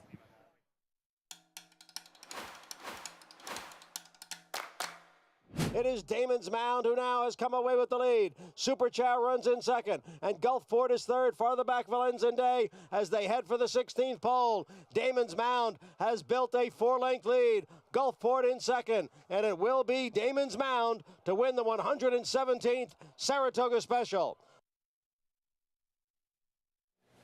Damon's Mound, this was a fun one of the Saratoga Special. Big showdown with him in Gulfport. And Michelle Lovell, she has a superstar 2-year-old here. How could you not love her coming here with the first starter in her Saratoga career and winning a stake with the utmost of confidence? Man, and the way he was sitting in behind horses with his head bowed, just waiting for Gabe Saez to turn him loose. Very rare to see a 2-year-old that professional in only his second start. So is this horse pointing to the Iroquois at Churchill Downs around 2 turns? Is that why we're not seeing him here for his next start? I don't know this to be the case. I'm just wondering, because I was hoping to be in the hopeful. I believe he was going back to his home base, in Virginia, I think, and they wanted to get a prep over the track potentially at Keeneland for the Breeders' Cup. So maybe they're waiting and running in the Breeders' Futurity. It'll be interesting. I think a lot of people will try to do that. It'll be interesting if people play. I bet you Steve Asmussen takes the horse who escapes my mind, the most impressive 2-year-old colt we saw, Maiden Breaker. I'll bet he comes to Champaign. Steve likes running in our races more than he does sometimes at Keeneland. We'll see. Number 6 moment of the meet. That was special. And the fact, too, that was the first ever starter from Michelle Lovell. Here's the remaining half of the entry and the outside post for the Marcassi runner. Yeah, this one, it didn't run badly at all last time. The winner was an interesting Chad Brown first-time starter. Could improve second time. Take Charge, Brianna, the 2 gets the rail for D. Wayne Lucas. Yeah, kind of had a difficult trip last time, was shuffled back. She gets the rail again, which could cause some problems, but Flavian Pratt takes them out. She should have been second to Chocolate Gelato last time. After that powerhouse basketball program in Newark with the Hurley family. One of the 3 horses coming out of a race against Prep. She finished the best, but is she the best horse out of that race? Pure Pauline, Todd Pletcher, Curlin, first-time starter, Curlin, 2-time horse of the year. Out of the stakes-winning mare, Keen Pauline, she's a full 2. Princess Pauline, who's a 2-time winner. Stunningly faced a filly we're going to see in the spin-away. And she was favored over that one. And sometimes these Asmussen 2-year-olds disappoint at Churchill. They'll run a lot better at Saratoga. Showed speed against her as well. A lot to like with the 5, start number 2 from that barn, Miss Intention. Bill Mott, Junior Alvarado. Even from a physical perspective, I think she'll like stretching the 7 furlongs. And she was buried down inside, getting kicked back last time. Maybe she works out a better trip today. My choice. Vava at 5-1, start number 2. Listen, I don't think she's impossible for Cherie DeVoe, who's having a terrific meeting here with a limited number of starters. I ran against Kaling and took a lot of money in her face that day. This race is full of live horses. My Betsy, 11-1, Jose Lizcano. Bill Mott, start number 2. It was right behind the 3, St. Benedict's Prep last time, going 5.5. Gets a good outside draw today. So that's your field in a race that starts off a pick 4. 7/8 of a mile for these 2-year-old fillies in this maiden special weight. And there is Pure Pauline. First time out for Todd Pletcher. Mig, what do you see looks-wise here in the warm-up? Oh, she looks good. She's traveling well, getting a nice warm-up. She's looking around quite a bit. You see Irad kind of get her attention a little bit. Listen, she's from Todd Pletcher. The guy is very proficient with 2-year-olds, with first-time starters. 7/8 is a tough distance to debut at. The dam ran a 93 buyer, and she was a nice horse. Now, she's produced 3. Only one of them did any real running. Was okay. I wonder if she was more highly thought of if she'd be a shorter price near, because there's a lot of interesting players near, but there's nobody leaping off the page that's scaring horses. You mentioned it when you talked about Misintention. I picked this horse because the horse was trying to rally inside, while the others had that cleaner outside run. At a time you didn't want to be towards the inside. So that's what I liked about her, and Bill Mott's horses often benefit from a start, too. So I took Misintention, but I'm going to tell you something. You go through this field, it's not hard to make a case for all the runners that have started. 3 minutes to post here in this 6th. We want to remind everyone the inaugural Horse Racing Women's Summit. It's coming up September 28th through 30th at Santa Anita Park. Multi-day events, which you can get tickets to at womeninracingsummit.com. Original vision of Stephanie Ronis started out just as an idea to connect some women in California. It's become a national event. You can be part of it again at womeninracingsummit.com, September 28th through the 30th at Santa Anita. Let's go back to Maggie. Take a look at least the new face from the experienced horses. And again, I'm not sold on the horse who's your lukewarm favorite as the lone first-time starter in this group, in Pure Pauline. She's just, honestly, she's acting too green for me to just take her at a short price. And just the 7 furlongs is demanding. As we'll take a look at number 5, Stunningly. She actually is a pretty big girl. I wasn't expecting her to be this big, although she does look small next to that lead pony, but relative to her competition, she's a big girl. She was acting up in the paddock. I mean, she almost took out one of our EMTs, double barreling at him and rearing up, and she's since settled down out on the racetrack, which is a good thing, and she's really well muscled here. Watching her workouts, watching her last race, and maybe it's more of a pedigree thing that she's going the 7 furlongs, but she's never given me the impression that longer is going to be better than her, but maybe she gets to dole out her speed in a more comfortable fashion. She did work a couple back with impressive debut winner Grand Love, not going as well as her, but kind of holding her own. I mean, not anything I get too excited about, but still, at least, you know, Steve thought it enough of her to pair her with that horse, knowing obviously what he probably had. Moving on to the 2-4, trainer Bill Mott, Misintention, lovely warm-up. I didn't really like her first time out because she was so green out on the racetrack. Night and day difference with her this time around, and she's more fit, which I appreciate. And as you guys said, she had a little bit of trouble being down on the rail. I think the 7 furlongs will play into her hand, as the same thing goes for My Betsy. I think I actually picked My Betsy in the face of prank just because I wanted to highlight a horse that I think was getting a bit ignored. Now, she is fixed with a breast collar this time around. She is a very long tubular type of filly, so that equipment probably needed, as her saddle probably has the propensity to slip back on her. But the 7 furlongs, I mean, this is what she wants to do. And she obviously is very fit, like she was first time out, but still, I think she's a bit stronger out of that race and just a bit more clued in. She's actually really, really laid back in that debut. And there's definitely a much more intense demeanor to her at this second start. Greg? All right, thank you, Maggie. That's a good vantage point. This is interesting, Ray. I mean, look at the board, right? I mean, this board reflects the way it looks on paper, right? There's nobody in here that you feel you love. There's nobody in here you feel like can't win. Yeah, I mean, your favorite's the first-time starter, and she's a lukewarm favorite. Yeah. And the 2's taking money, and I think rightfully so. I think she's coming off a compromised trip. And sometimes a firster could be live at 3-1 because a lot of tough horses in the race. This one, you almost feel like she's favored because it's Todd Pletcher, and that's not a bad reason. And nobody loves anybody in here. Todd Pletcher, 5 behind Chad Brown. You've got 19 races left. Obviously, Todd understands I don't know if it's 1% to win the title, what it is. I mean, Chad Brown's got a 2-5 in the last race, forgetting about everything else, which means Todd would have to win 7 to beat him. But it's not over. He was in 8 races yesterday, Pletcher. 7 of them looked like he had a legitimate chance to win. You know, Saratoga's so tough. Wound up having one winner on the day. That was the day to really make a dent and try and make this a race again. I totally agree. He's also had a great meet. None of us are saying tremendous he hasn't. meet. He's had a great meet, and it happens a lot. The second-place guy, you say, well, he lost. Yeah, I mean, there are a lot of guys who've done. Dave Donk has 8 wins. His 8 wins may be more impressive in some ways than some things that Todd and Chad did. Well, and listen, it's all relative. Todd won a bunch of great ones. I mean, you know, the Whitney and certainly with before yesterday, 12 wins over 8 days. And that's Todd Pletcher did? Todd Pletcher. Well, that's impressive. And you got to listen, to win these titles, win these races, you don't win one race a day. You have to have those runs. Chad Brown ended it last year with that 5-win Thursday, I want to say, on Travers Week, right, when he won those 5. Yeah, those big days can sort of seal it for you, but a lot of guys are doing well out there. Game changed a lot. And the leading trainer would have between 8 and maybe 12 in a 24-day meet. Yeah, less horses, longer, shorter meet, different game. First-time starter for Todd Pletcher, Pure Pauline.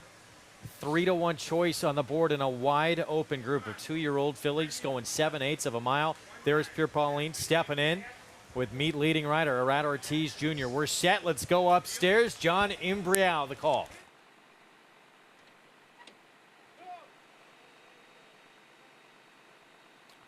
They're all in the gate.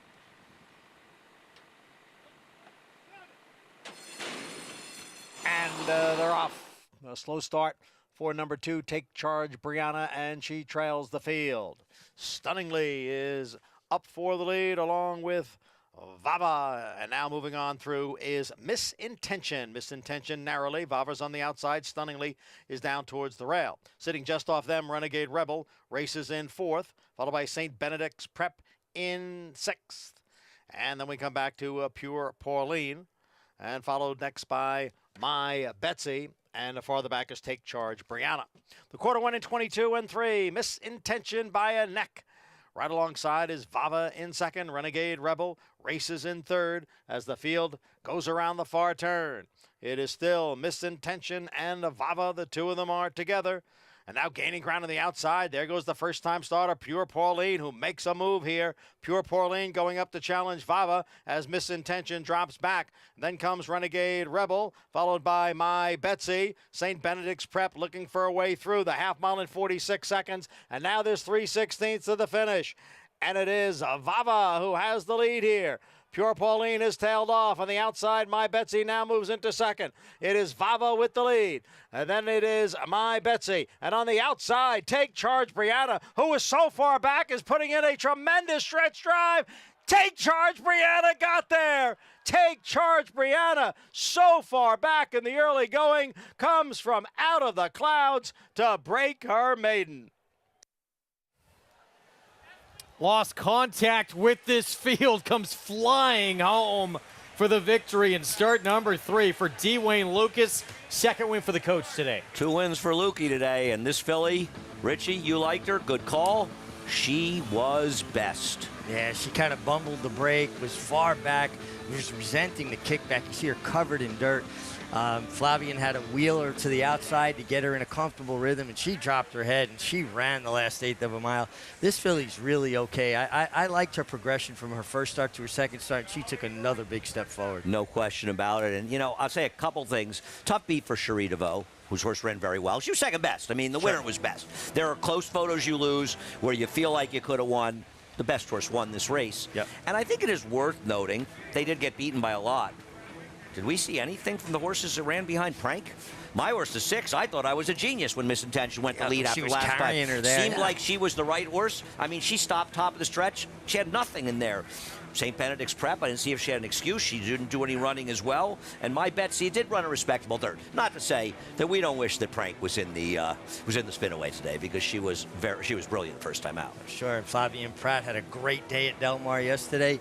Take that long commute back here via Chicago. You got to get to Chicago at 4:30 in the morning and get on your next flight at 7:30 in the morning to get to Albany. No worse for the wear. 7-2. Coach is getting a workout today. 2 trips to the winner's circle already for Dwayne Lucas. Let's go back to the beginning. It did not start good at all for Take Charge Brianna.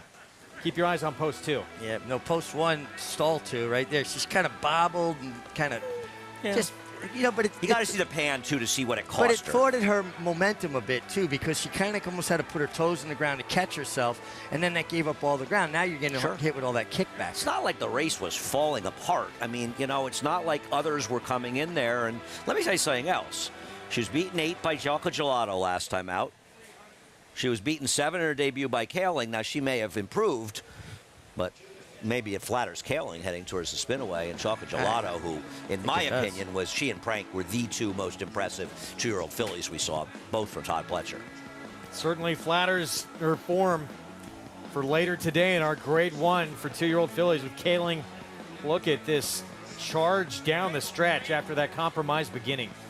You got to make it feel like this filly's going to go certainly further. I mean, I think we've got to see her against bigger game going a mile and beyond. So she'll be running at Keeneland in the Alcibiades, the Breeders' Cup, at least 1 or 2 races more at Churchill. She's going to have a very busy fall. Still to come, big one later today. 2-year-old fillies, grade 1 spin-away and Wonder Wheel. Marcassi, Kaling, Todd Pletcher with this filly face we mentioned in the debut. It's going to be a fun showdown to see who stands tall after that performance. It's been fun, guys. I really enjoyed it. This was good. We got one more show tomorrow. 3 of us. This was the penultimate show, but tomorrow. Wow, your vocabulary is improving by leaps and bounds. I'm in the piece. You stopped reading comic books and you got to the P's and the Lafitte Pinkai, the rest of the crew coming up with the second half of this card. Next, enjoy it. Lots still to come. Pick 6 begins next in the 7th. Wonder Wheel as well for Marcassi, undefeated in the spin-away.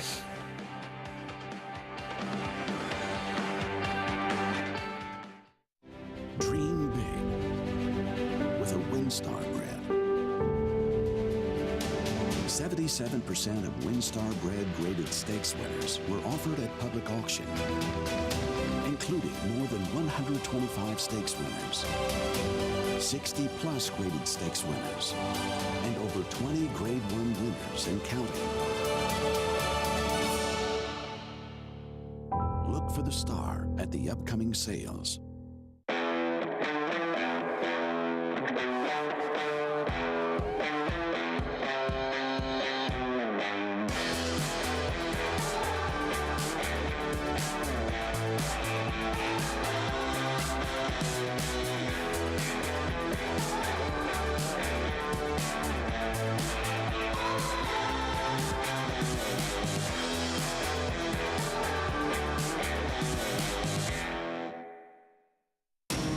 Every hair, every muscle, every contour, every pulse. In the Juvenile, Essential quality have won. in the Belmont, Essential quality has won the Belmont Stakes.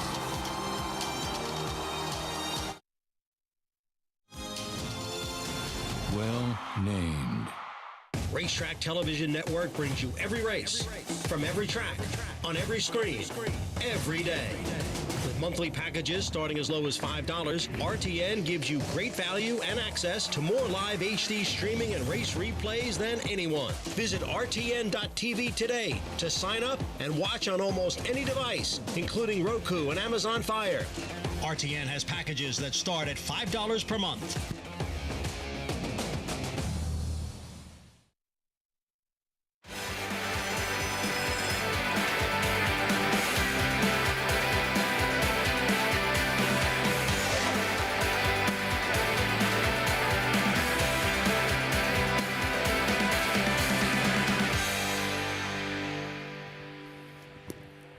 Saratoga Racecourse in Saratoga Springs, New York, day 39 of 40. On this final Sunday of the meet, the most prestigious race for two-year-old fillies will be contested. The Spin-Away. Wonder Wheel is the favorite. Undefeated in 2 starts, unchallenged in 2 starts. Her trainer thinks the world of her. Mark Cassidy, already a 2-time Spin-Away winning trainer. But if we're going to play that game, here's Todd Pletcher, 6-time Spin-Away winning trainer, seeking a 7th with this filly, Kalig. Impressive debut winner, late July. This is America's Day at the Races. This is Saratoga Live, brought to you in part by America's Best Racing. For the love of the race, visit AmericasBestRacing.net today. Junior Alvarado with their winning ride in yesterday's Jockey Club Gold Cup. Crowd still buzzing here over what they just saw with Take Charge Brianna from nowhere to win the 6th race at the Spa, but we still have so much left. Trackside, welcome everyone. I'm Lafitte Pinkai. As you might imagine, this isn't the first time Todd Pletcher and Mark Cassidy have had leading contenders in the same Spin-Away. You go back to 2016, and Todd Pletcher had Sweet Loretta. Mark Cassidy had Pretty City Dancer. In the end, the result, a dead heat. And as exciting as it was, by the end of today, and once the special does go official, the Spin-Away, we're hoping we have a clear-cut and decisive winner. Here's the field for the Spin-Away. 131st running, 2-year-old filly, 7/8 of a mile. Post 1, Kalig, Todd Pletcher. He's not thrilled with the rail. Number 9, Wonder Wheel, 3-1.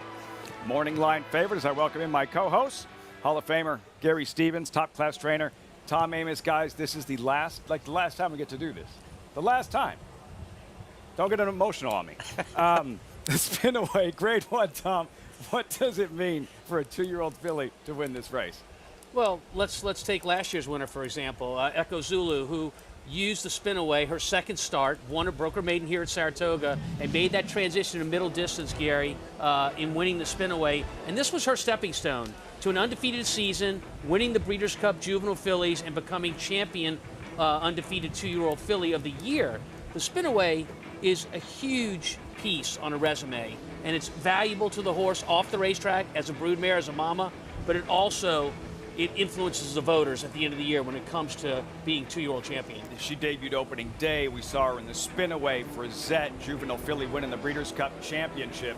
Gary, Wonder Wheel, lukewarm, 3-1 morning line favorite. Like, how good do you think she is? Well, she's 3-1. She's not 3-5 today. She won the debutante by 6.5 lengths at Churchill Downs. She's taken a step up today. She's facing some very good fillies in here today. Mark Cassidy feels that she's as good of prospect as he's trained at this point in time, but she's got to go out and prove it today. She won this with authority. This is the debutante at Churchill Downs. She's got a beautiful way about her. She's been working well here at at Saratoga. She's been prepared specifically for today's race in the spin-away, but she's facing some tough competition as well. And in fact, the last 2 spin-away winners have captured the Breeders' Cup Juvenile fillies, Echo Zulu and Vequist. A couple of years ago, who will be next? Only time will tell. Featured event, Grade 1 spin-away, coming up later today here at Saratoga. Meantime, how about this 2-year-old filly, Tom, and what Take Charge Brianna just did from far, far back in a second win for Dwayne Lucas. Yeah, so for Take Charge Brianna, you're looking at in the back of the field right there, it was actually a more disastrous start than that. She broke from the rail. She got left. She was way, way back, Gary. She's going to circle this entire field in her 3rd start and win going away. This is an example of a young horse in their 3rd start finally getting an understanding of what racing's about, and she puts on a furious finish here. A trainer goes back to his barn after a race like this and says, hey, I may have something here. Hey, and I'll tell you what, and it was a great experience for her, stumbling a little bit, didn't break all that well, and Flavien Prat, patient with her, he didn't rush her off her feet. She was a long ways back, down the backside, showed a dimension that tells me that she's going to want and love 2 turns, so she's going to have a busy fall. Wayne Lucas looking for a 7th win in the spin-away later. Today's races brought to you by Claiborne Farm. Time for the pick 6. Starts in the 7th. Pick 5, 1 race later. Grade 1 spin-away, race 11. Main track is fast. Turf course is firm. Temperature around 80 degrees. As we say hello to our handicappers, Jonathan Kinchin, Paul LaDuca. JK, has your, heart palpitation stopped since last night's Pacific Classic? No, that was. I woke up this morning and was just on Twitter, just watching it over and over again. That was outstanding. I don't think we'll see 126 buyer here today. I don't think. No, I don't think we're going to see it. The impressive part about it is that, when you go through time, when you stop the clock in 1.25 miles under 2 minutes, I don't care what you're running on glass, whatever, you're a racehorse. But if you look at the other dirt races on the card, they were not that fast. They ran 6.5 furlongs in 1:17. They ran 1 mile in 1:38. So it was not a fast racetrack, but made it even more impressive. Well, I think one of the things you're always looking for is that next superstar, that next flight line. I don't know if we're going to find it today, but we're going to sure try. Kaling was very impressive in this race, and about 10 minutes ago, 2 horses that finished behind Kaling, Take Charge Brianna and Vava, just ran 1-2. Yeah, this is usually actually something that you usually don't see, like with Kaling, because it says he was 5 wide on the upper stretch, and maybe he was at that time, but Flavien Prat riding the hot hand right now. But this was a professional effort from the 2 posts. I like the way that, she kind of lowers her head down a little bit and stays to task to running. She had her ears pinned back. That was a handy win. She's just got to deal with a couple runners in here that are 2 for 2. I'll tell you what, when I saw those Eclipse Thoroughbred Silks, maybe not the next flight line, but possibly the next nest, maybe. We'll see. Like I said, it seems like this race is productive because we saw 2 horses come back and run extremely well in the 6th race here at Saratoga. That makes me feel like what was behind her was good. I think she's sitting on a big race, but is it big enough to beat the 9 Wonder Wheel? Well, that remains to be seen. I think Wonder Wheel gets a phenomenal draw because when I was at Churchill Downs, she is a big, scopy filly. Now, when she won first time out, Tyler was able just to rate with her because she was must the best. When they went to the debutante, she just went gate to wire and she popped out of there. I don't think she's going to get the lead today. I think Tyler will rate her on the outside. She's got a big, long stride. I think she's going to be really tough to handle. Todd Pletcher's won the spin-away 6 times. Lucas 6 times, both represented. Meantime, gearing up for the pick 6. Race number 7, 2-year-old fillies, maiden special weight, mile and a 16th on grass. Number 4, Free Look, 6-5 favorite with about 15 minutes to post. When we return, we've been counting down the top 10 moments of the meet. Not easy, lots to choose from. How will the judges rank Epicenter's Travers and Nest, top-ranked 3-year-old filly in the country? Not 1, but 2 Grade 1 victories this summer. You're watching Saratoga Live on Fox Sports 2. A Grade 1 winner of nearly $2 million, Silver State hails from the sire line of legendary Claiborne stallion Danzig. And his second dam is full sister to Kentucky Derby winner Monarchos. After winning the Oaklawn Handicap, Silver State defeated Knicks Go in the Grade 1 Metropolitan Handicap. On the board in 12 of 14 starts from ages 2 to 4, his career included a 6-race winning streak. Grade 1 winner Silver State, standing at Claiborne Farm.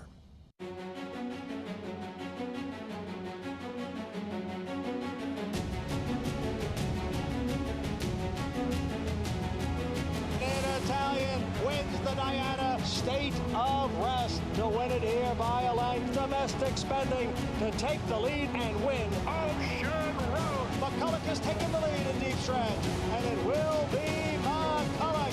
The English-bred McCulloch is the winner.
And the field is in the stretch, and it is Nest who has asked for more, and she is responding here. Nest has a 4-length lead. Secret Oath in second. Here is Nest, and she is pouring it on here in the stretch. She is at the top of her class. Nest wins the Alabama. At number 5, Roll Tide, the Alabama, Gary, Nest by daylight. I would beg to differ that number 5 right there. That was as good a performance, I think, as we've seen at this meet. She was spectacular. She's ready to probably take on her elders at the end of the year in the Breeders' Cup, the championship. But I think she wrapped up the 3-year-old fillies championship with that effort. That celebration from the Rapolis, Tom, just something special about seeing a filly do that like at 1.25 miles. No doubt about it. And for Nest, a 3-year-old filly, she's coming into her own. She has improved so much since her second place finish in the Kentucky Oaks. And now it's time to take on the older girls. I think she can handle the task of taking on the older girls, as a lot of the great 3-year-old fillies in the past have done. And I take exception to the Roll Tide comment as well. If they called it the LSU, I would have called it something else. All right, then. It was Let's the do Alabama. Nest, 2 Grade 1 victories at the meet, number 5 moment of the meet. Horses in the paddock race, 7 started the pick 6 2-year-old fillies, maiden special weight mile and a 16th on grass. Free Look, current favorite at 7-5. Maggie, nothing like a nice full field of 2-year-olds to kick off a big pick 6 sequence. That's how I like it, and I like kicking things off with the 2-year-olds, as it's always fun to try to assess them and how they may run here by just looking at them. But let's start with one that has some at least race experience, but does lack turf experience, but I think she'll like it, because in my notes for number 6, 30 Thou Kelvin, first time out, I said more turf, longer frame. I get all of that today for this daughter of Bolt Doro, who has proven as of late that he can be an effective turf sire. The dam was a 4-time turf winner. The siblings haven't been much, but going back a generation, the second dam was a minor stakes winner on the turf too. And in that August 7th workout on the turf, she worked inside of Riot House. So I know Danny Gargan, I believe, had entered for the Boston Spa. Unfortunately, was a scratch that day, but a multiple winner at that, an older horse, and always going just as well as Riot House, in my opinion. This is the right spot for her, and if anything, having that one start going the 5.5 on the dirt has only strengthened her up, in which she showed a little bit of early foot. So look for her to be predominantly placed early on in this affair. Moving on to number 1, that is Silnia. I hope I'm saying that right. I did Google it to see the Moon Daughter. Comes in here incredibly fit looking, but given the pedigree, it's all European. And it almost looks as though that Mountain 16th is going to be too short, that she's going to need a little bit longer than this. She's so long, so stretchy, but has been very professional. She's incredibly well prepared from the physical and mental side of things.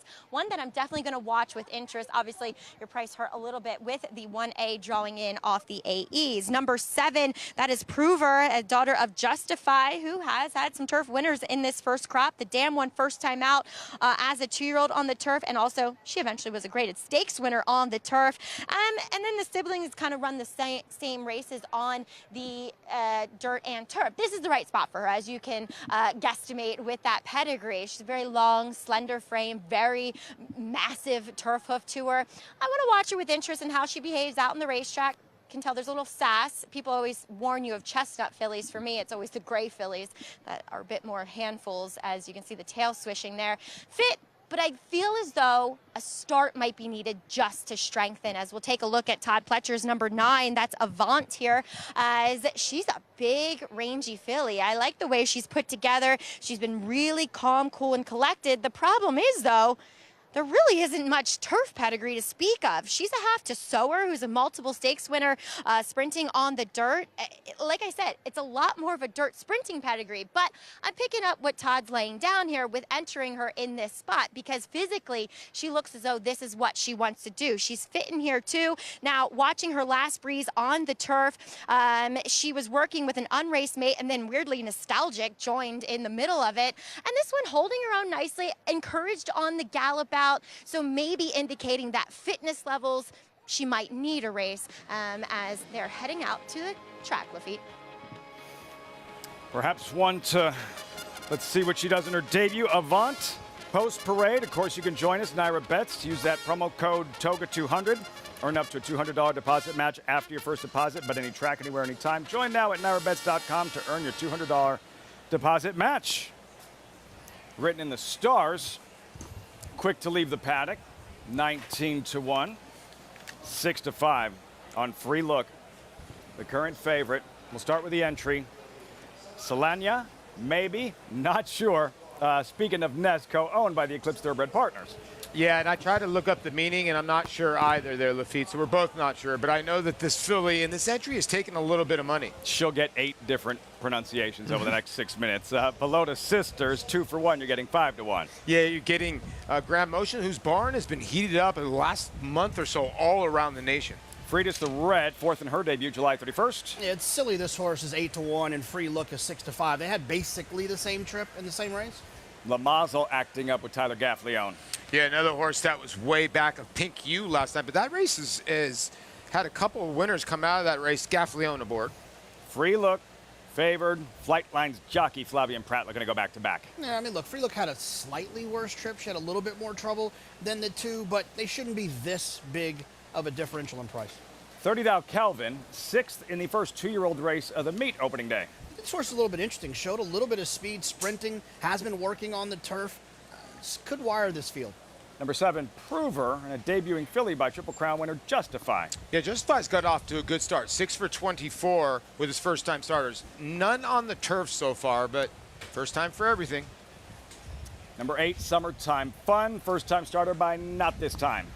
Yeah, Linda Rice not known for her first-time starters running particularly well. This one's cold on the board as well. Number 9, Avant, the big filly, as Maggie pointed out. is a filly out of a Seeking the Gold mare. Seeking the Gold, probably the most precocious, one of the most precocious sires. That mare's got to be up there. This horse is taking a tiny bit of money, I guess, at 7-1. But when Irad and Todd usually team up, they're lower than that. And written in the stars towards the outside, who you already saw, the $500,000 Malibu Moon filly. When we return, that jockey, the ride of his life, Flavien Prat, rode Flightline in yesterday's Pacific Classic, hailed as the most impressive performance in Del Mar history. Stay tuned.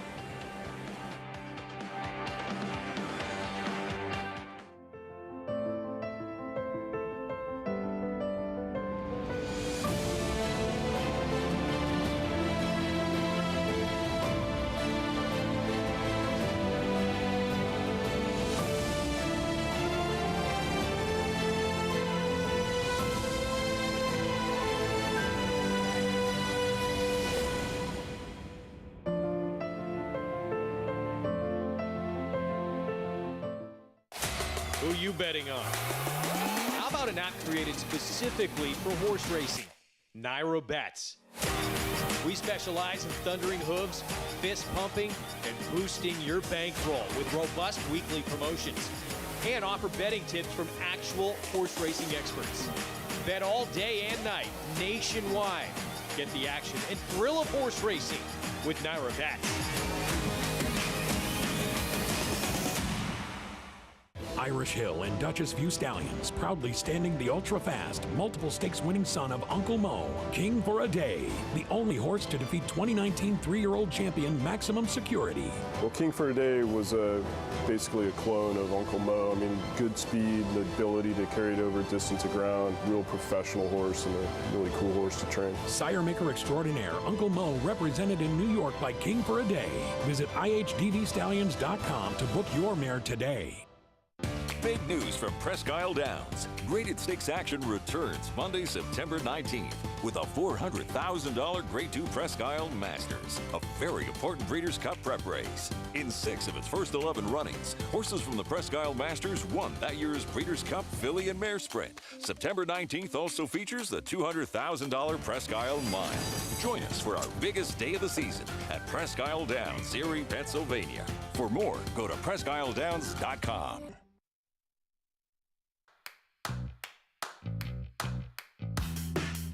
I love it. It's actually way better than I thought. It was just window shopping yesterday. We're gonna get serious tonight. Definitely want to come back. Downtown Saratoga, always buzzing, great energy. Less than a mile from the racetrack is Broadway.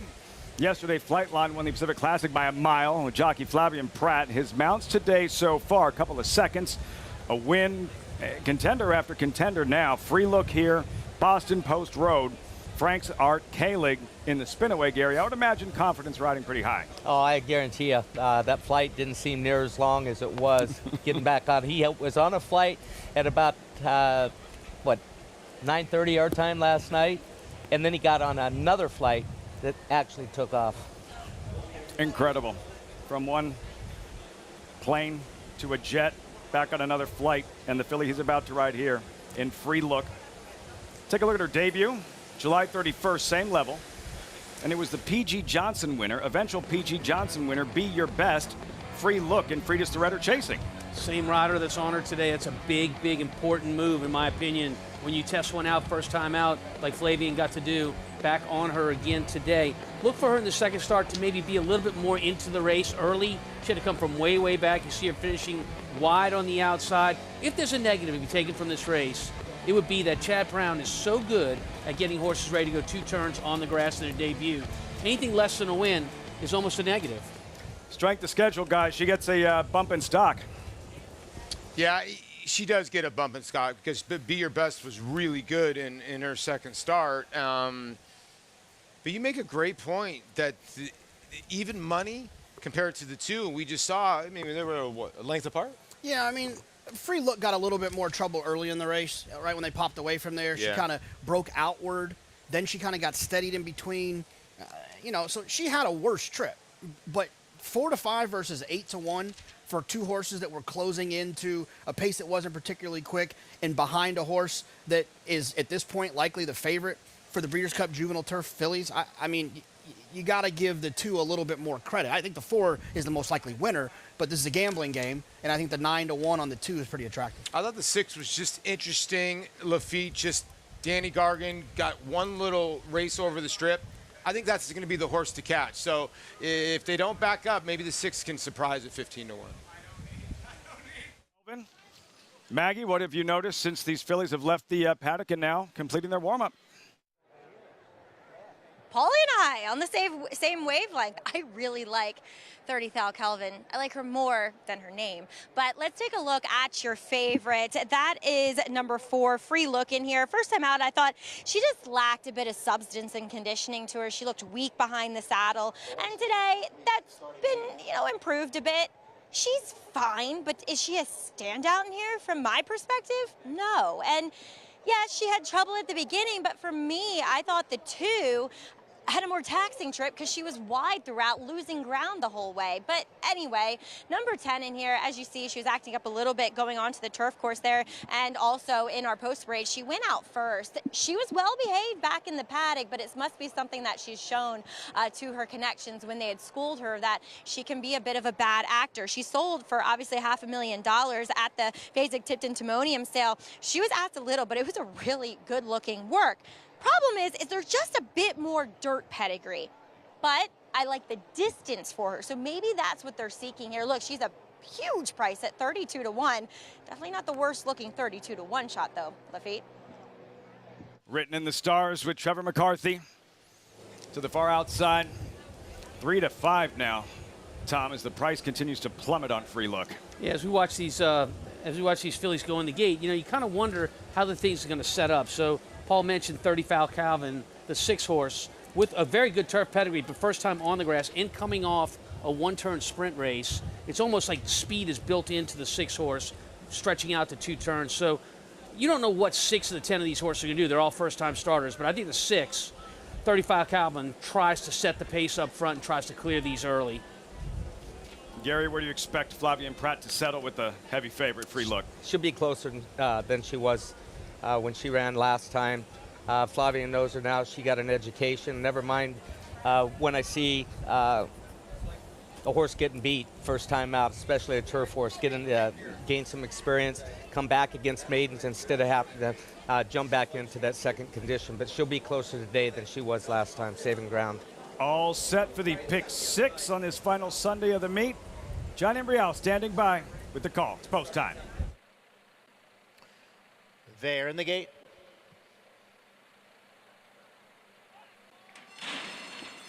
And they're off. A slow start for the 1A Pelota Sisters. There goes 30 Thal Kelvin out for the early lead. Quickly joined on the outside by Written in the Stars. And then it's Poovy, who is next in third. Pelota Sisters, after that slow start, has moved up on the outside. Selenaya is down at the rail. And then comes Avant as the field goes into the clubhouse turn. And the leader is 30 Thal Kelvin. Written in the Stars is next in second. The front 2 have 4 lengths now. On Pelota Sisters in third, to her inside, is Selenaya. So the entry is 3 and 4. Free Look, the favorite, sits in 5th as the field hits the backstretch now. And following Free Look is on the inside is La Mazel. In between horses, Poovy. Avant is on the outside, followed next by Freitas Thread. Trailing the field is Summertime Fun in 10th. The quarter went in 23 seconds, the half mile in 46 and 2. 30 Thal Kelvin, Written in the Stars. The front 2 are clear now by about 7 lengths. And then comes Selenaya and Pelota Sisters. Free Look, the odds-on favorite, now begins to pick it up as the field comes for the top of the stretch. On the inside, 30 Thal Kelvin, Written in the Stars on the outside, and Free Look now makes her move now and goes up to challenge for the lead. Free Look with a quick move there to the front. Free Look is the leader and opens up on the field. This is an impressive looking effort here by Free Look, who comes from off the pace and will win it here. Freitas the Red will complete the exacta, and farther back 30 Thal Kelvin holds on for third. No Be Your Best, no issues for Free Look. The acceleration, the talent graduates in her second career start at Saratoga. Yeah, listen, she drew the 10 hole last time, 10 of 10, and Flavian took a hold of her leaving there to get over and save ground. Not today. She broke alertly. She was able to save ground. The 2 horses that were setting the pace, they were off and running. They were no concern. He used the 3 horses in front of him as his target to get him into the far turn, and when he pushed the button, it was over with in a hurry. Yeah, you know, we talked about how the race is going to set up, Gary, and you know, the 6, as it looked on paper, 30 Thou Kelvin, does go to the front. But again, you don't know about first-time starters, and our 10 horse Written in the Stars went with her. They went exceptionally quick early in the race. You know, if you start judging 1/8 of a mile by 12, their time was very, very fast for the first opening half of the mile, and you knew they were going to collapse. It was a great setup for somebody that wants to finish hard on the end. Free Look was just that kind of horse last time. Got it done today, and a still strong race from the third-place finisher, 30 Thou Kelvin, after really setting some very, very rapid fractions early. Who Paulie and Maggie liked, completing the trifecta at 15-1, guys, but no question about the winner. A name to remember moving forward, Free Look. Well, I think Gary called it, JK. Flavian was going to have this horse a little bit closer. And the race was over after the first turn when he saved ground and sort of got in that 5th and 6th position by himself where he could maneuver inside or outside. Yeah, lots to unpack here, right? I mean, Free Look got some pace to close into, you know, opposite of what happened last time. She had a little bit of experience. She got a much better position. She didn't have a tough trip. Then she popped away from there and exploded away. But it's also important to note that, too, that horse ran well, too, coming out of that race. So if you have an interest at all in Be Your Best, a race like this makes you feel real good that the horses behind you came back and won as well. That's a pretty productive race. And look, I think it's also important to note that with the weather that we might get this evening, it's true too. It's important if Chad's going to try to win the title to pick up wins like this at 3-5. No, I couldn't agree with you more. I mean, this horse was nice, and it ran basically. This obviously Frank's Be Your Best, Lafitte.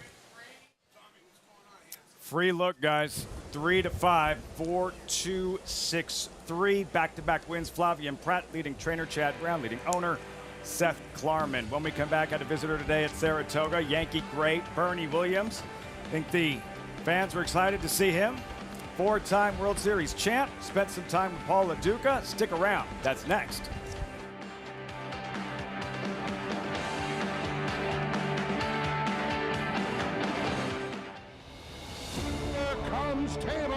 Tama in the center of the track with good-looking stride, squares off with Cyberknife. Cyberknife takes the lead. Tama going with him. These two in a thriller. Cyberknife just in front, and Cyberknife has won the TVG.com Haskell over Tama.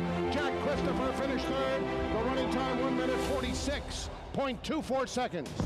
$2,300,000. Come dream with us at Three Chimneys.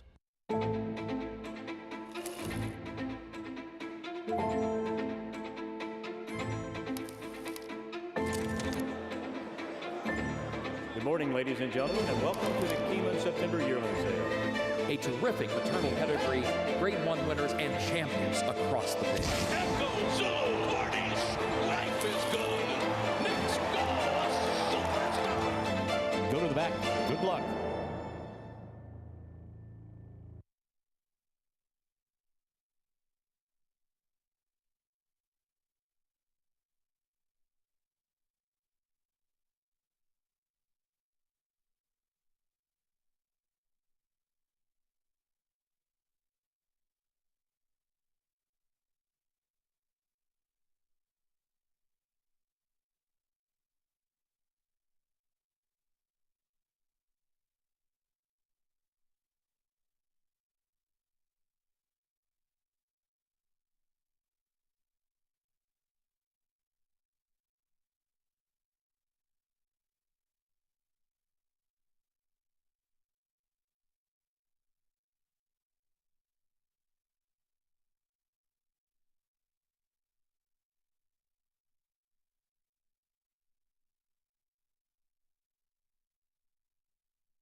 As always, brought to you in part by Run Happy.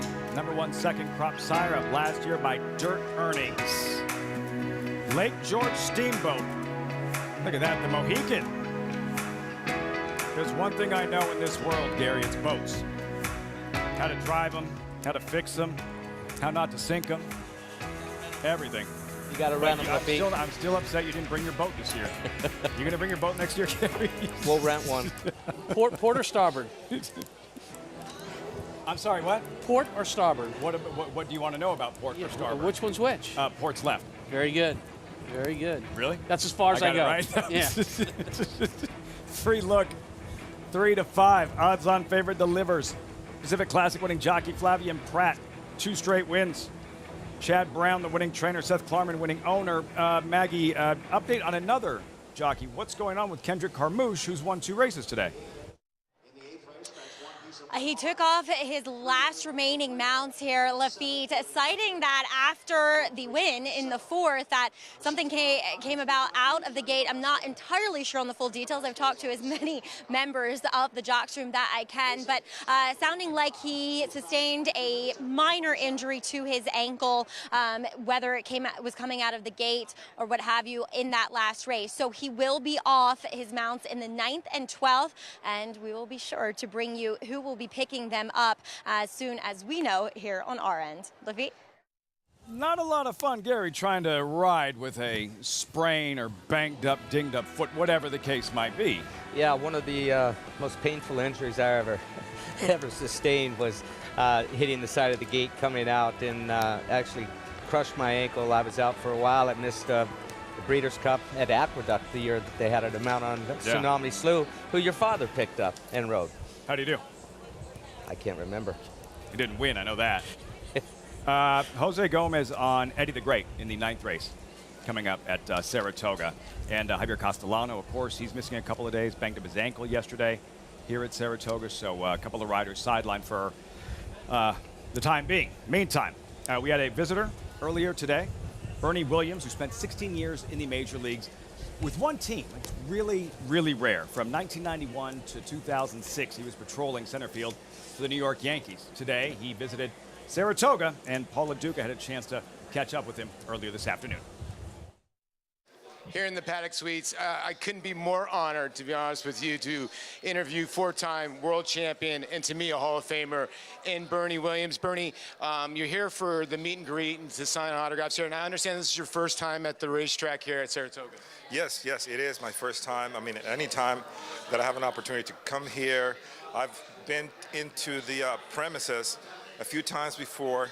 Back in the days when my daughter was playing in high school basketball, we had tournaments here in Saratoga, and we should come once every year and enjoy the town. Never really had an opportunity to enjoy the races until today, so I'm looking forward to it. Well, hopefully you don't have to lean on me to give you some picks today. Bernie, let's get into your career. Listen, 80 RBIs, the most in postseason history in the Yankees. And when you look at those Yankees and some of those names, and when you went into Monument Hall and they retired your number, what did that all mean for you? Well, it meant just a culmination of just a dream-like career for me. I think it was more about the sum of the parts. Nobody was really looking into numbers, not into accolades and into individual, praise. I thought it was, the fact that we were there so many times in the postseason, just the amount of work just piled up those numbers. But no, I don't think anybody in those years were looking into breaking records or doing anything of the sort. I think I enjoy more the experience, the competition. The fact that we were fortunate enough to be in the postseason so many years. That's all the things, all the friends, and all the experiences that I had. I mean, the things that I will never be able to forget. Tell us about the Breathless program. Well, Breathless campaign is an initiative that I started with BI, Boehringer Ingelheim, pharmaceutical company out of Germany. And it's all about paying tribute to the memory of my father. He died from idiopathic pulmonary fibrosis. It's a rare lung disease that took his life away in 2001. I've been working with BI for about 5 or 6 years now with this Breathless campaign, trying to raise awareness about the devastating effects of idiopathic pulmonary fibrosis, encouraging people to go out, get checked. So we're encouraging people through this campaign, and I've been very proud to be part of it. Well, I mean, it's been an honor, Bernie, honestly. And let's not forget, He was also a track star for Puerto Rico when he was a junior. I didn't know he was going to bring that up. Yeah, go way back. You know what, Bernie? I always tell everybody, Yankee and Met fans, when they get over 50, they hate each other more, but the players end up liking each other over 50. Bernie, thank you so much. Oh, absolutely. Thank you for having me. Have a great day. Bernie Williams, everybody. Lots of love, ex-Yankees, ex-Mets. Bernie Williams, member of 4 World Series championship teams. The stats, .297 career batting average, 5-time All-Star, 4 Gold Gloves, 1996 ALCS MVP. Paul, great stuff with Bernie Williams, but there's a lot of depth there, many layers to him as an individual, much more than just an athlete, Bernie Williams. Oh, he's got to be one of the most fascinating guys I've ever met, Lafitte. It's unbelievable. As a junior, he was a guy that literally ran the 4x100 on the Puerto Rican national junior team, and then he grew, and he basically was a right-handed hitter, but he was so fast when the Yankees drafted him, they made him a switch hitter. And here's a guy also that is classically trained guitarist. And when I asked him, Bernie and I never had the career that Bernie had. I was a 4-time All-Star. Bernie's a 5-time All-Star, 4-time champion. He led the league in hitting. His accolades are unbelievable. But when I asked him about his music career, he's a classically trained guitar, and he has got a bachelor's degree from the Manhattan School of Music. You know how difficult that is? When I asked him, do you take more pride in that or sometimes your baseball when people come up to you? And he told me straight out, he takes more pride. And it's almost like me. I take more pride when people come up to me and say, hey, you're doing a good job handicapping, rather than hearing people say, hey, I loved when you played with the Mets. And Bernie has that feel about him. And you know what the other part about it is, Lafitte? He's got 4 rings. I always tell everybody, if you have 1 ring and you wear it, you're showing it off. He has 4. He could wear 1. He did not wear 1. That just shows you how humble of a guy he is. Brought up something earlier, to me, I wasn't aware of. Bernie Williams and a statistic, more RBIs in postseason history than any other Yankee. It's amazing. And when I saw it, too, I was blown away because I understand more playoff games. I get it. Start thinking about the Yankees. And if I start going, we can go Berra, Mantle, Gehrig, and you want to go through that Monumental Park, we can keep on going. That's the most impressive stat. I called him the quiet assassin. There's certain guys in the game. There's these flashy guys. There's these guys that are this and that. And there's the guys like Bernie Williams. Those are the guys you don't want to face with the game on the line. Class act, Renaissance man, Bernie Williams. Great stuff, Paul, with Bernie Williams earlier today. Meantime, horses in the paddock for the 8th. Start of the late, pick 5. Have to use Palm Cottage, right? 9 to 5, morning line favorite. Now 4 to 5. The paddock report. Riders up. Post parade's next.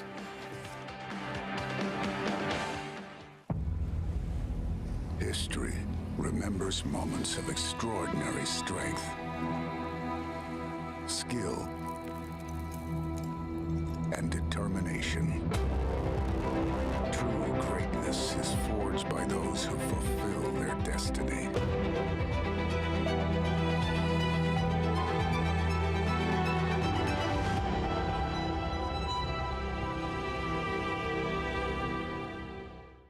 Prolumo is the all-natural, non-medicated, targeted therapy top horsemen choose to reduce bleeding caused by strenuous exercise. We use it for preventative, and also we start horses on it if after a race or after a workout they bleed. The success has been tremendous. Prolumo's active ingredient, Nodo ginseng, has proven hemostatic properties. Consult your veterinarian prior to administering. Go natural. Visit Prolumo.com to order today. Eclipse champion Run Happy, the #1 second crop dirt sire of last year, is back and showing a new dimension with winners on turf, dirt, and all weather. Tabalina's really shouldered all the responsibility. What a deserved victory. Most impressive. Tabalina by 3 1/4. Somebody's Problem is on her way to winning the Prairie Meadows Debutante. Somebody's Problem by 2.5 3. Run Happy, price for value, and standing strong at Claiborne Farm. Racetrack Television Network brings you every race, from every track, on every screen, every day. With monthly packages starting as low as $5, RTN gives you great value and access to more live HD streaming and race replays than anyone. Visit RTN.tv today to sign up and watch on almost any device, including Roku and Amazon Fire. RTN has packages that start at $5 per month.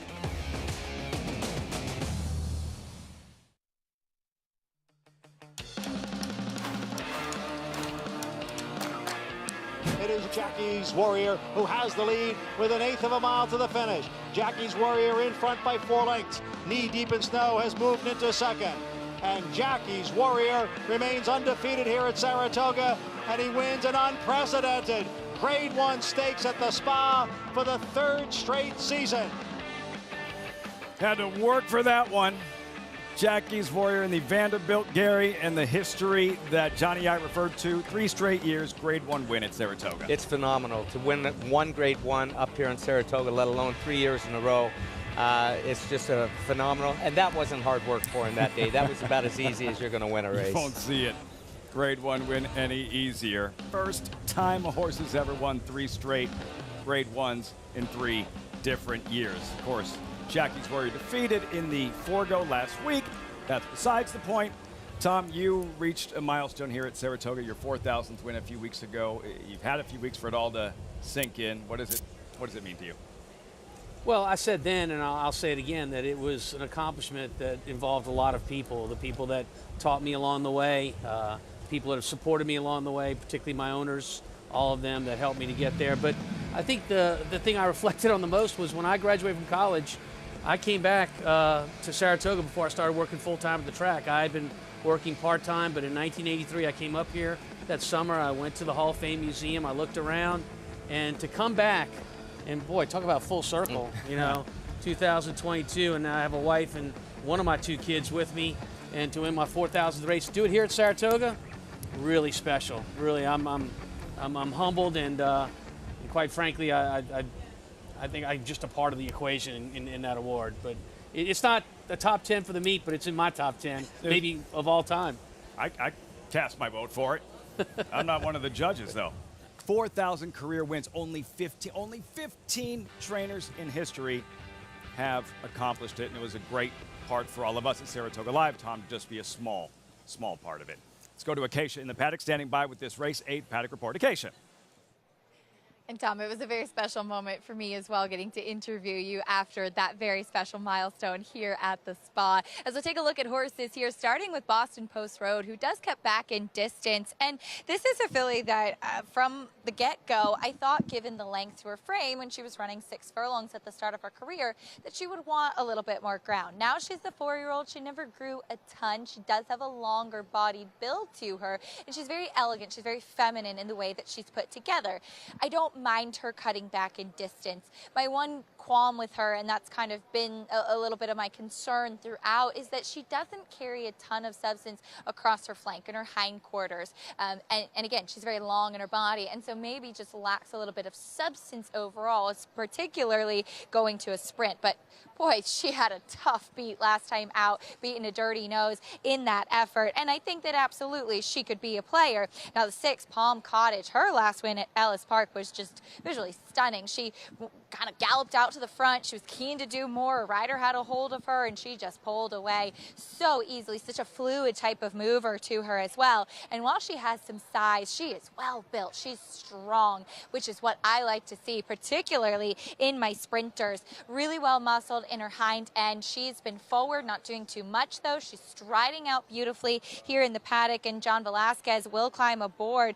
She makes her second start for Paulo Lobo as well. She's the half-sister to Where Paradise Lay and Whispering Pines, 2 very useful sprinter types, and I think that this is a filly with a lot of talent, and excited to see if she can repeat that effort we saw from her last time out, Lafitte. We'll find out in about 9 minutes or so. Acacia, start of this late pick 5 coming up. Paul, have you had time to put together a pick 5 ticket together, or too busy hanging out with Yankee legends? No, listen, I love Bernie Williams, but you only can hang out with a Yankee for so long, Lafitte, let's be honest. 4-6 in here, If I was going to throw another horse in, I do think the 2 is interesting. But it does look like the 4 and 6. I'll tell you, Palm Cottage was very, very impressive last time out. 1, 4, 5, 6, 10. Frank Saratoga, I think might be vulnerable. Is going to be a favorite in there. 2, 3, 4, 7 in race number 10.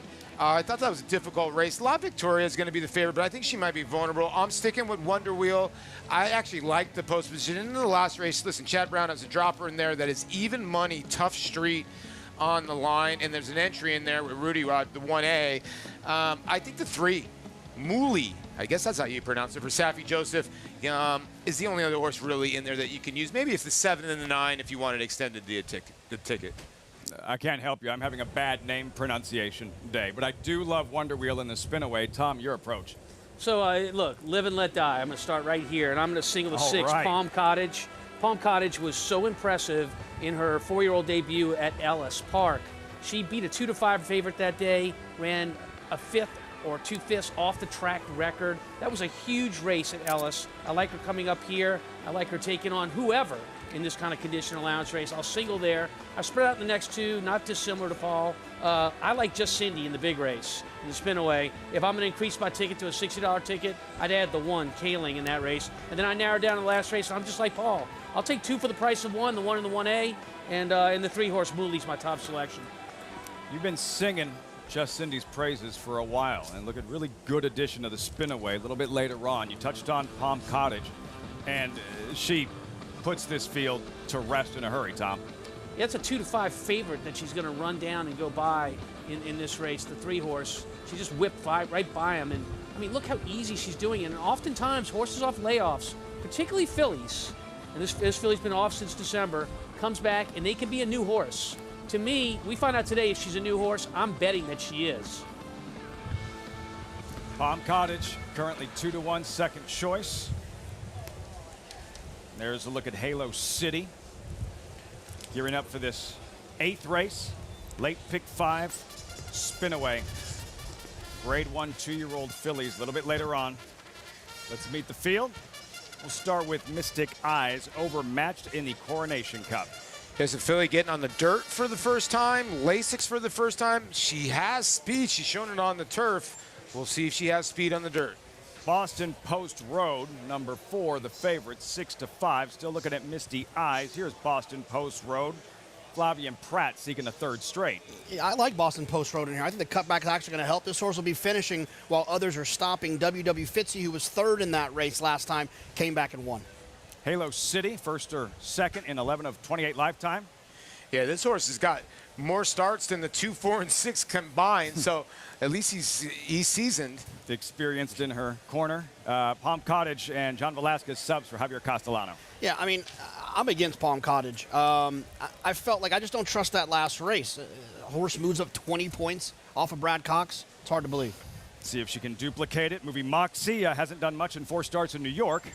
She's got some back races that kind of make some sense, but she's going to have to really find one of those and improve. The fact that she was on the turf last time from the dirt feels like George is trying to figure this one out. Field for the 8th at Saratoga. Start of the late pick 5, post time 5 minutes. JK circling back to the favorite in Boston Post Road, who you're expecting big things from in a moment. Yeah, I just think that this is the type of horse that shouldn't have any problem with the cutback. You know, I think they'll be finishing. It's not the most drastic of all cutbacks. And, you know, this horse probably should have been a winner here. Was very unlucky not to win this race. Was wide all the way around there. Lost a lot of ground. And I just feel like it's a little bit more of I don't trust the 6 than it is I love the 4, if that makes any sense, Paul. Yeah, this was a dirty bob. I mean, these 2 horses ran to the wire. I don't call this hanging at all or whatever you want to call it. It's just because it's the head of the bobs. And they're what? 7 or actually 10 3/4 lengths clear. I mean, that was such a useful race. And I get where you're going, JK, because this horse has shown speed early in her career where she showed very, very sharp speed sprinting. And I don't think the backup to 6 furlongs will hurt her at all, especially in a short field. And Flavian is aggressive, so I think he'll put her into place. I guess if you're do you want to sit behind Palm Cottage in here? You're okay with that? You think you're in front, going to be in front of Palm Cottage? I would think so. I would think so. But the other thing that really is kind of comforting, whether you look at Timeform US or you look at Buyers, W.W. Fitzy, who was 3rd in that race that we just saw, beaten 10, came back and improved her Beyer speed figure 17 points in her next start. Winning from the 8-hole, yeah. So I just feel like maybe that number's a little bit low. Maybe it could be faster. I'm just hoping that Boston Post Road takes another step forward, just like the third-place finisher in her previous race. Anybody over there buying the 2 at all? Anyone? I think Mystic Eyes, the 2-horse, the horse that's a one-dimensional front-end horse. She has to have the lead, and if she gets hooked at all, even with the scratches, Paul, of the 7, who's a speed horse dealing justice in the 3. Everyone loves Linda, another speed horse. I see other speed in this race to hook Mystic Eyes. I think that's going to hurt her. Boston Post Road, who is 4-5, Gary, with Flavien Prat. These are athletes. They're finely tuned. They're in great shape, young, but still, you've been in this situation. How challenging is it?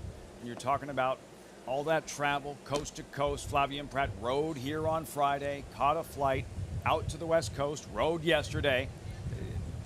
Flight line amazing in the Pacific Classic, and now back here today. It's not he's won 2 races in a row, but how challenging was it for you when you were in that same situation? He is on an absolute adrenaline high right now. I can guarantee you that.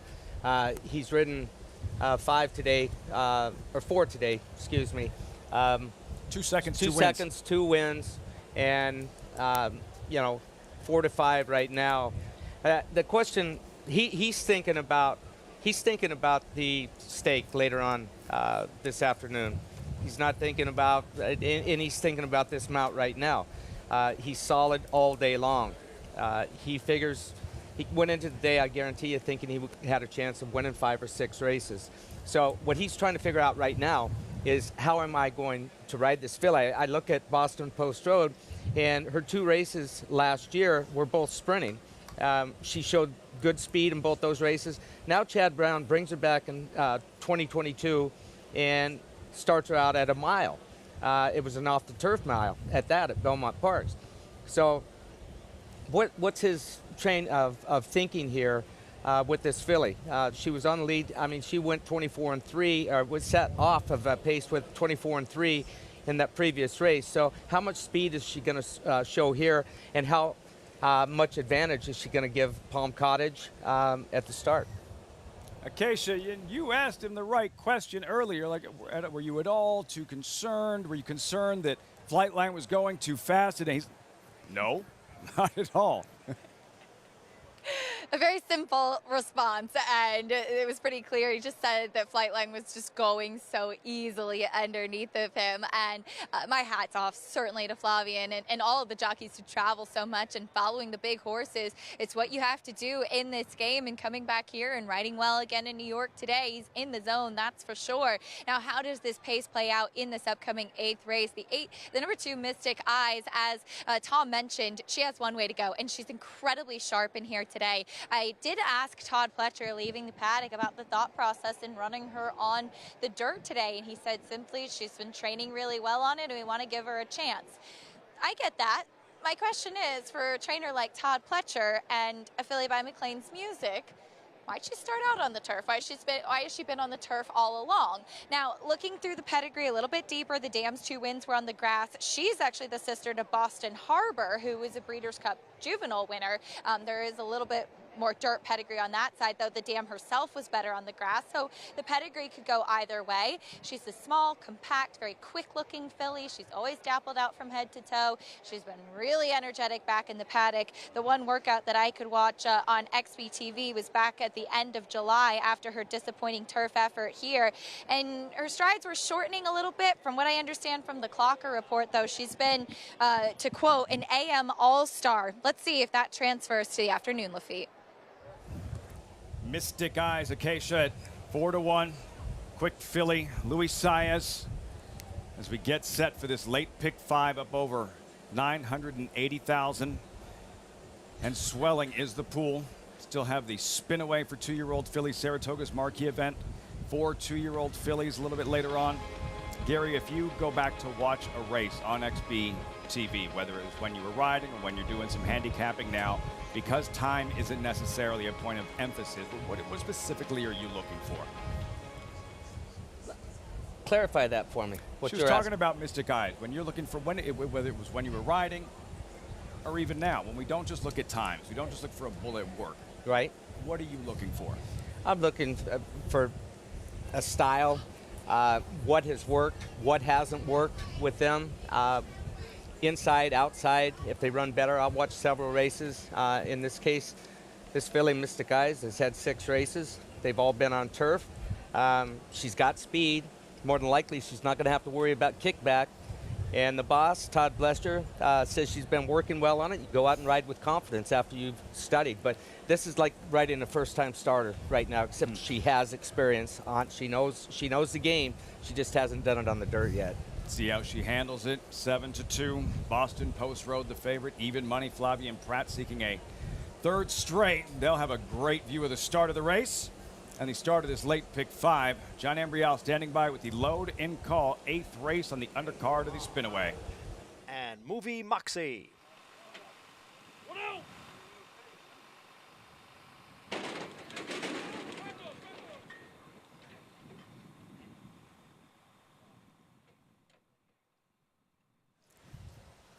Palm Cottage, one of the major players here, Tom. What happened?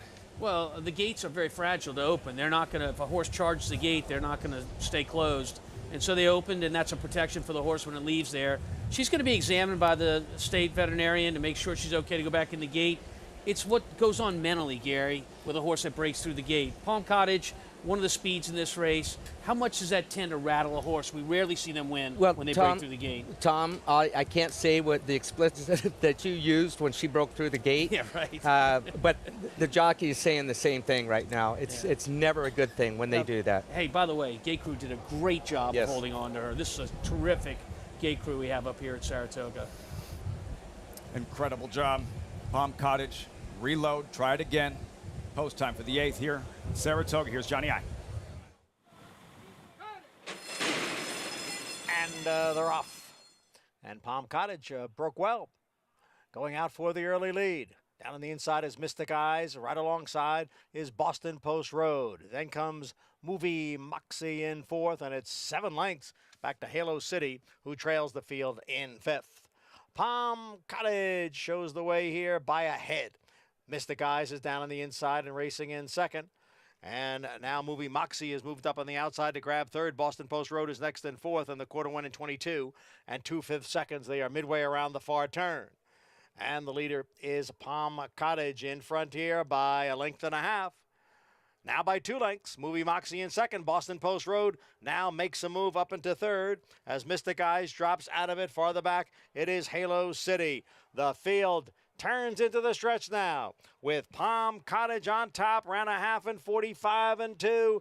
Boston Post Road picks up the chase now. It is Palm Cottage trying to hold off Boston Post Road.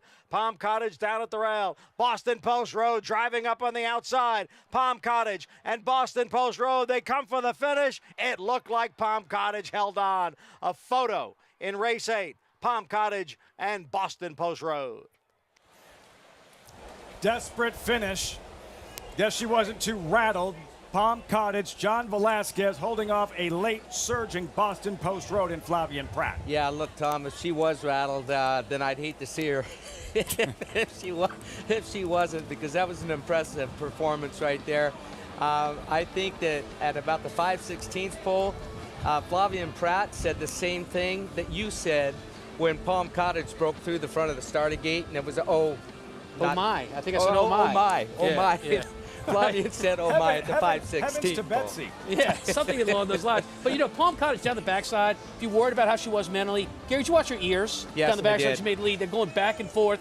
When a horse's ears are going back and forth in the middle of a race, and they're going that quick, they're telling you, I'm not giving you everything I've got. Hey, tell me when I can go quicker. The ears are the communicator between rider and horse, so you knew there was something left in the tank when you turned for home. Like that great #1 hit song by the Monkees. Now I'm a believer. That's old school, So fellas. is everybody that backed her at 8-5. You saw Larry Best on his way to the winner's circle. OXO Equine LLC. Paulo Lobo, winning trainer. Johnny Velasquez, Palm Cottage. This is what you were talking about, Tom. The ears telling the story. Right. When she clears, Lafitte, watch those ears go up and start flicking back and forth. She is absolutely asking for a command from her rider, Johnny Velasquez. he's got to really like that, sitting on top of her as he's going down the backside with plenty of horse. His hands are barely moving. She's against the bridle, and she is getting it on. And guys, Boston Post Road made it very interesting late. Yeah, she did. Listen, if the two Mystic Eyes, she tried her hardest to get underneath the 6, Palm Cottage, but she broke so sharply. And if the 2 was able to put any kind of pressure on Palm Cottage, maybe Boston Post Road would have get there. But you got to give the 6 a lot of credit here. Yeah, she ran well. She found herself on the front end, and in all racing, especially dirt sprinting, if you can find the front end, it's a dangerous, dangerous place to be. I don't know what's going to happen in the next 2 days, but if Chad Brown does get caught by Todd Pletcher, Boston Post Road, the 2 photos he lost with Boston Post Road this meet might haunt him for a while. By the way, Lafitte, I don't know if you noticed that man in the Yankee hat. Paulo Lobo, the trainer, his assistant trainer, that is Don Chatlow's Singletary fame, if you forget. Like the greatest post-Breeders' Cup win celebration ever at Lone Star. Singletary holding off a late charging Antonius Pius. I never put that together. Yeah. Wow. Wow, of course. Was a scene. Yeah. Great scene. Results following this one, 6, 4, 8, 5. Big weekend in the Classic Division. Olympiad steps up in the Jockey Club Gold Cup after stepping back in the Whitney. And out west, who invited the alien? I don't know what that was, but it was fast. Flightline, sensational in the Pacific Classic. Grade 1 winner and track record setter Lee. Like their sire, his runners have excelled on both dirt and turf, including these standout performers.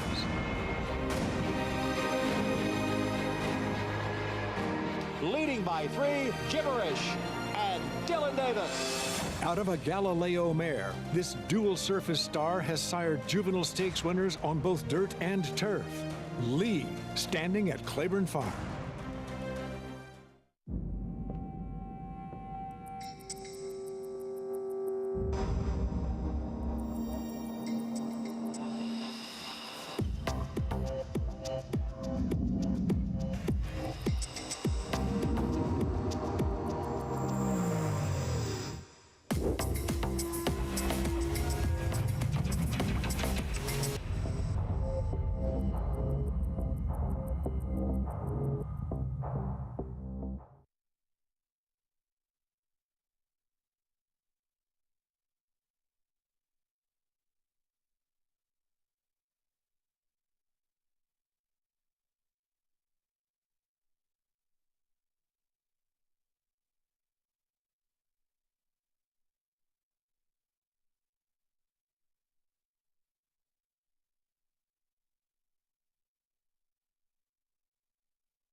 Welcome back to Saratoga Live.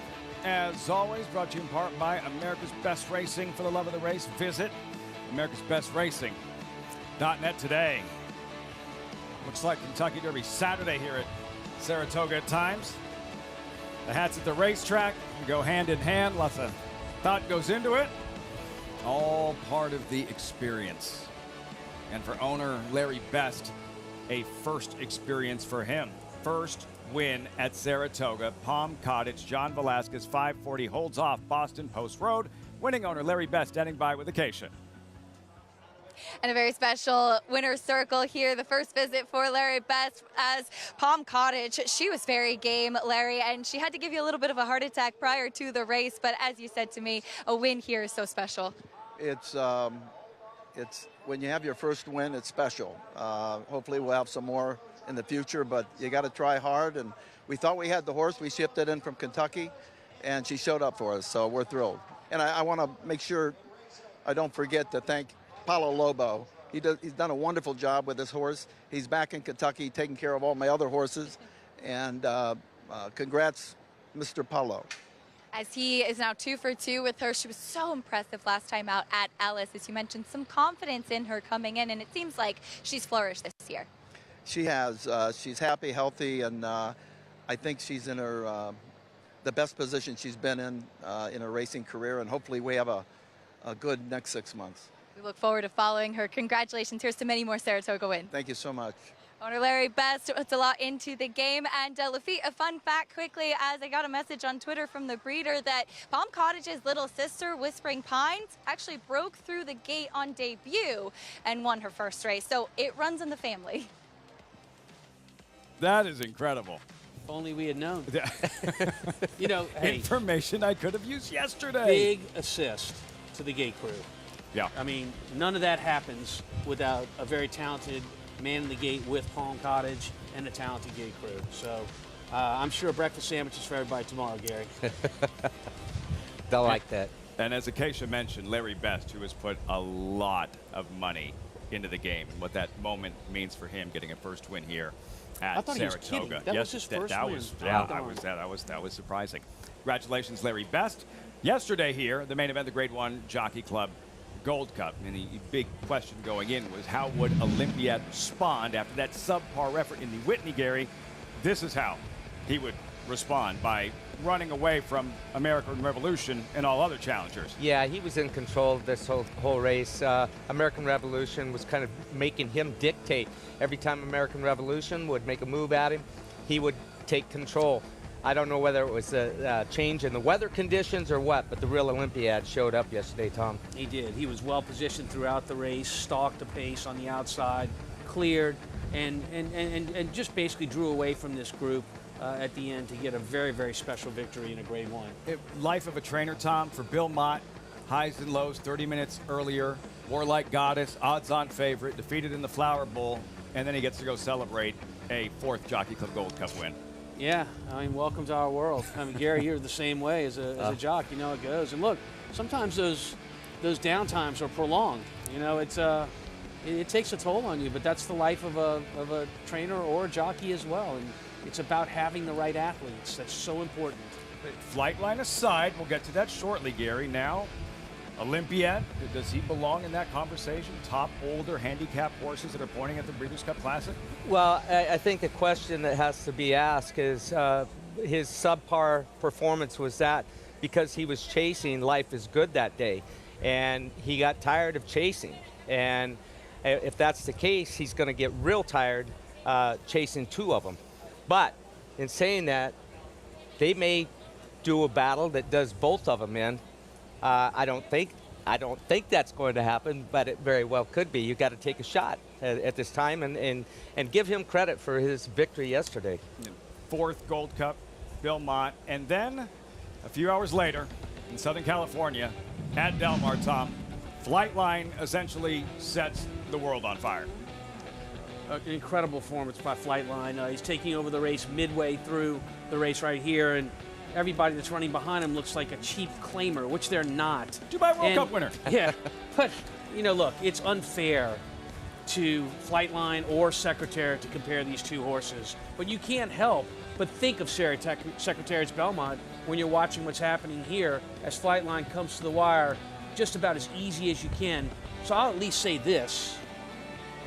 In my time on the racetrack, which would be back to the late 80s, to now, this is the most impressive race I have ever seen. Which is a huge statement considering all the races you've watched.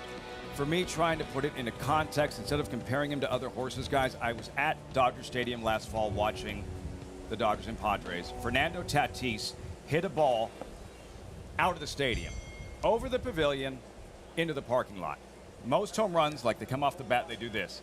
This was doing that, like it was going to hit the moon. What you were watching was out of worldly. It was not normal. It was like watching somebody dunk on a 25-foot rim. That's how I felt yesterday watching Flightline. Something that, again, from another planet. And you recognized it probably at about the 3/8 pole that you were getting ready to watch something really special. So there's another, well, in this case, another 34 seconds left of the race, and you just got to sit there and admire it. It was a lot of fun to be a spectator for that race, the Pacific Classic last night. It's 5 wins, J.K. Paul, by 60-some-odd lengths thus far. Flightline, and I understand, Jay Clay, you're like clearing out some space for a new horse tattoo. Yes, is that next? We'll have to see. I mean, that was pretty darn impressive. You know, to put it into context from a speed figure standpoint, fast horses, good horses, people would love to have horses that run hundreds, 100 buyers. Great horses, champion horses, they run 110s, maybe 112, 115. This horse ran a 126. It's one of the fastest buyers I have ever seen. And I agree with Tom. I haven't been on the racetrack as long as he has, but this is the most impressive performance I've ever seen. It was silly. I mean, you get out your thesaurus and name any adjective you want. It fits this horse. And the land that he's getting into, formal gold. I mean, a lot of people don't black tie affair, some of the buyers that he's getting up towards. And like I said, it wasn't that fast of a racetrack. I've been probably playing horses. Yes, I was betting horses at 10 for 40 years.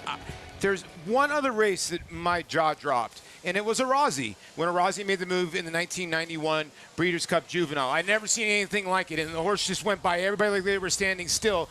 But obviously he didn't come back to be what he was in the Derby. They tried him on the turf later on.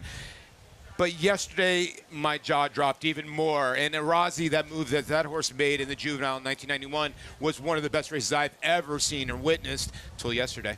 I mean, look, I think that some people are gonna feel that Life is Good is probably the fly in the ointment. I don't think that's true, but we can go ahead and play that game. Yeah, right. Sure, Life is Good could try to hook Flightline, but I don't think there's a four-legged animal on this earth that can hook Flightline. That's no offense to Life is Good. He's one of those really great horses that can run 110, 112, 115 buyers. He ain't running 126. Well, I go back to, they both ran against Speaker's Corner. And Speaker's Corner chased Life is Good as much as he could. When Flightline went by Speaker's Corner, he crumbled. I think Flightline just has that presence, and I think all the horses feel it too. Lafitte in the Breeders' Cup future wager right now. Flightline sitting at 2-5.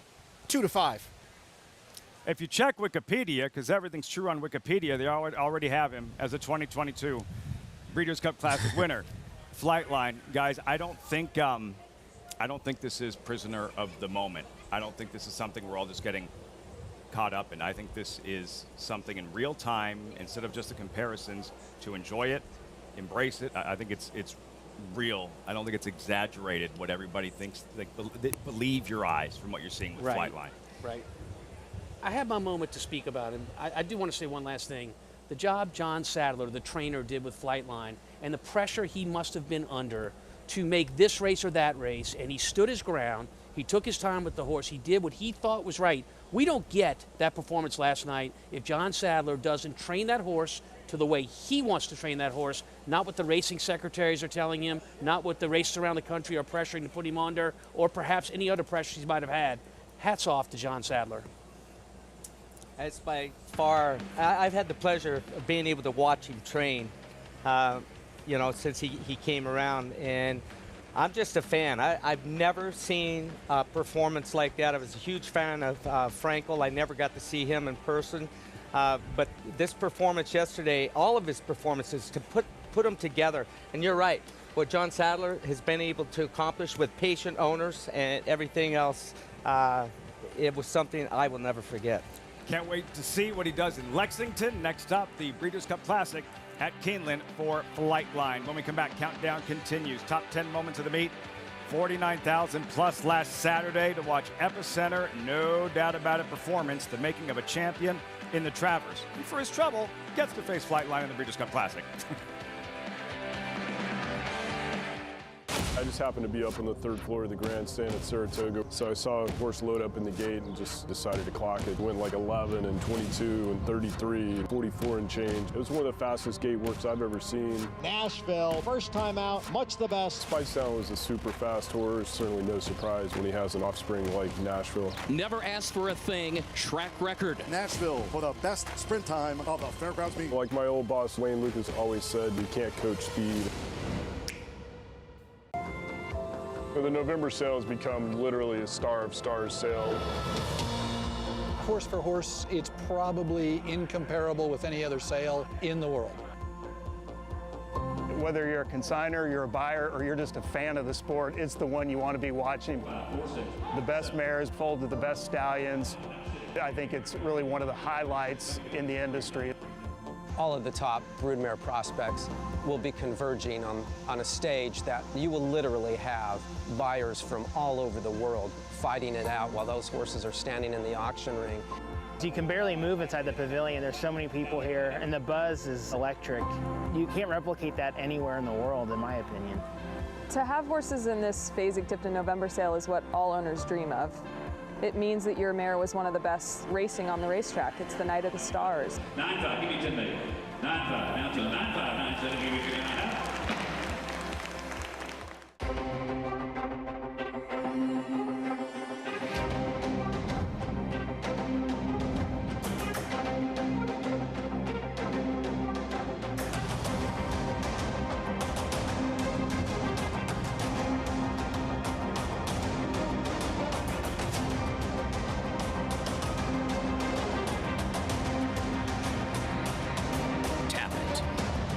Standing at Gainesway.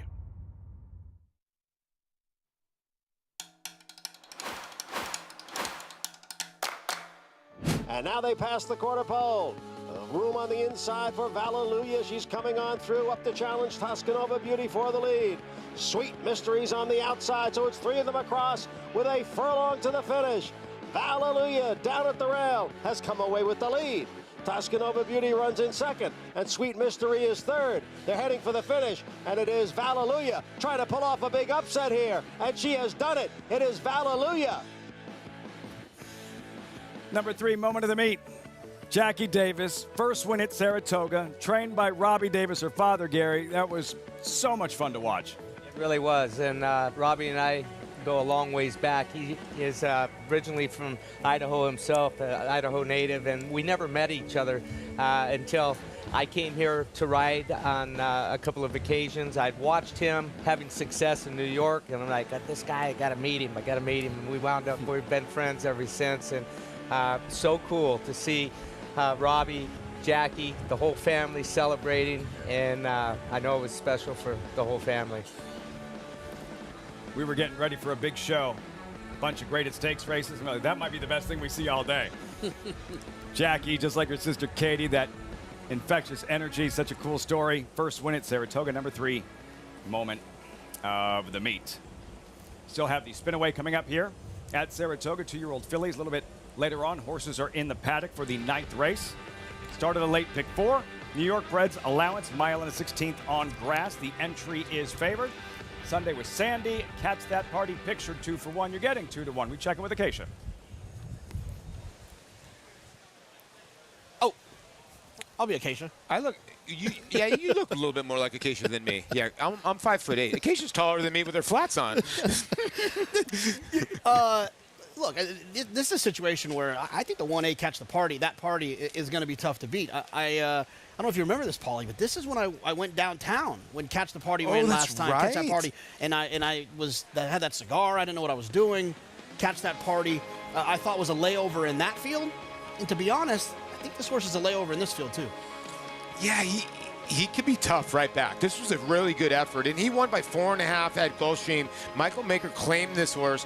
He ran the horse at Belmont.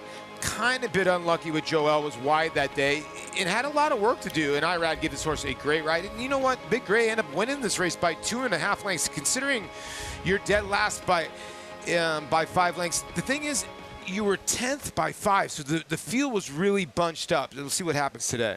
Acacia, how did we do doing our best Acacia impersonations? A for effort for both of you. As we'll take a look at a couple of 3-year-olds coming out of the same race here, starting with the number 4 Timbuktu. Both he and Frank's Art come out of that August 10th race, and Timbuktu was a horse that last time out I just thought the mile was too short for him. He is probably one of the biggest son of Munnings that I've seen. Typically that sire line, they tend to be a little bit more compact and shorter coupled, and this horse is big, he is leggy, there's length to his frame, he wants to get a little bit more ground. Now he had the outside post last time out and was able to get over to the rail mid-pack, but he started as he kind of made an early move before flattening out too. It just never seemed like he was really able to get comfortable and get his feet underneath of him. I always like him. I like him once again in here today. Also out of that same race is Frank's Art, who I noticed last time out in that race, he was a little bit keen, a little bit headstrong early in the race, and then as he was closing, he just missed to finish third in a little bit of a blanket finish. But this is a horse that was very sharp in the paddock today, sharper than he's ever been. He always wears cotton in his ears, but he was a horse that had a little bit of intensity about him. Today he was definitely more energetic, and I had kind of joked with Flavien Prat as he came out. I said, I think Miguel just put him in timeout as he was acting up, saddling. Maybe that's a good thing because he didn't really have that, and he didn't break sharply in his first race. We'll see as he has settled down a lot now once they got the tack on him and got the call for riders up. And he's also filled out a bit, making his third start and continue to strengthen up. Hopefully he too will be able to get a cleaner trip today. Lafitte? I feel like a quarterback just threw a bad pick. Bad interception. Short memory. Short memory. Give me the ball back. Call to post. New York Reds here. Mile and a 16th, 3-year-olds and older. Start of the late pick 4. And the favorite entry. Catch that party. Stuck outside. Sundays with Sandy. Trevor McCarthy aboard. Yeah, this is a horse that last time for Rudy Rod ran an even race. Again, Rudy having a tough meet, but a horse with a chance. You read Ortiz on the second half of the entry. Catch that party. Yeah, catch that party for Michael Maker, the horse to beat. Now, I think that Jonathan has this horse dead on. 6-5 last time. You're going to get 2-1 on the entry today. Barrel of Quest will break from the rail. This horse got a perfect trip a couple races back and still didn't win. We'll need to work out another perfect trip, I think, to beat this group. Kendrick Carmouche off. Jose Gomez picks up Eddie the Great. Yeah, this one for Eddie Barker. Got on the turf 3 starts ago. Really good turf effort, and the last 2 have been a little suspect. Timbuktu, Manny Franco, and the Calumet Black. Had no shot last time, wide, closing into a slow pace, but I still don't know if this one's fast enough. The very sharp Frank's Art. Yeah, and you know what? One for the least. You look for a lot of runners in here, and the horse did run well last time out. Lord Flincher, 1 for 14 with 5 second-place finishes. Yeah, puts the blinkers on here. For a horse that keeps getting second, maybe that gets them over the hump. Mighty Meister, 26-1 upset winner at Delaware in July. Yeah, broke his maiden at Aqueduct for the State Bred Maiden 40. Took his talents to Delaware, like you said, and shocked everybody in the 10-horse field. Top Envoy, make the rider Eric Cancel. Yeah, won maiden 40 at 34-1. I don't like taking those horses back.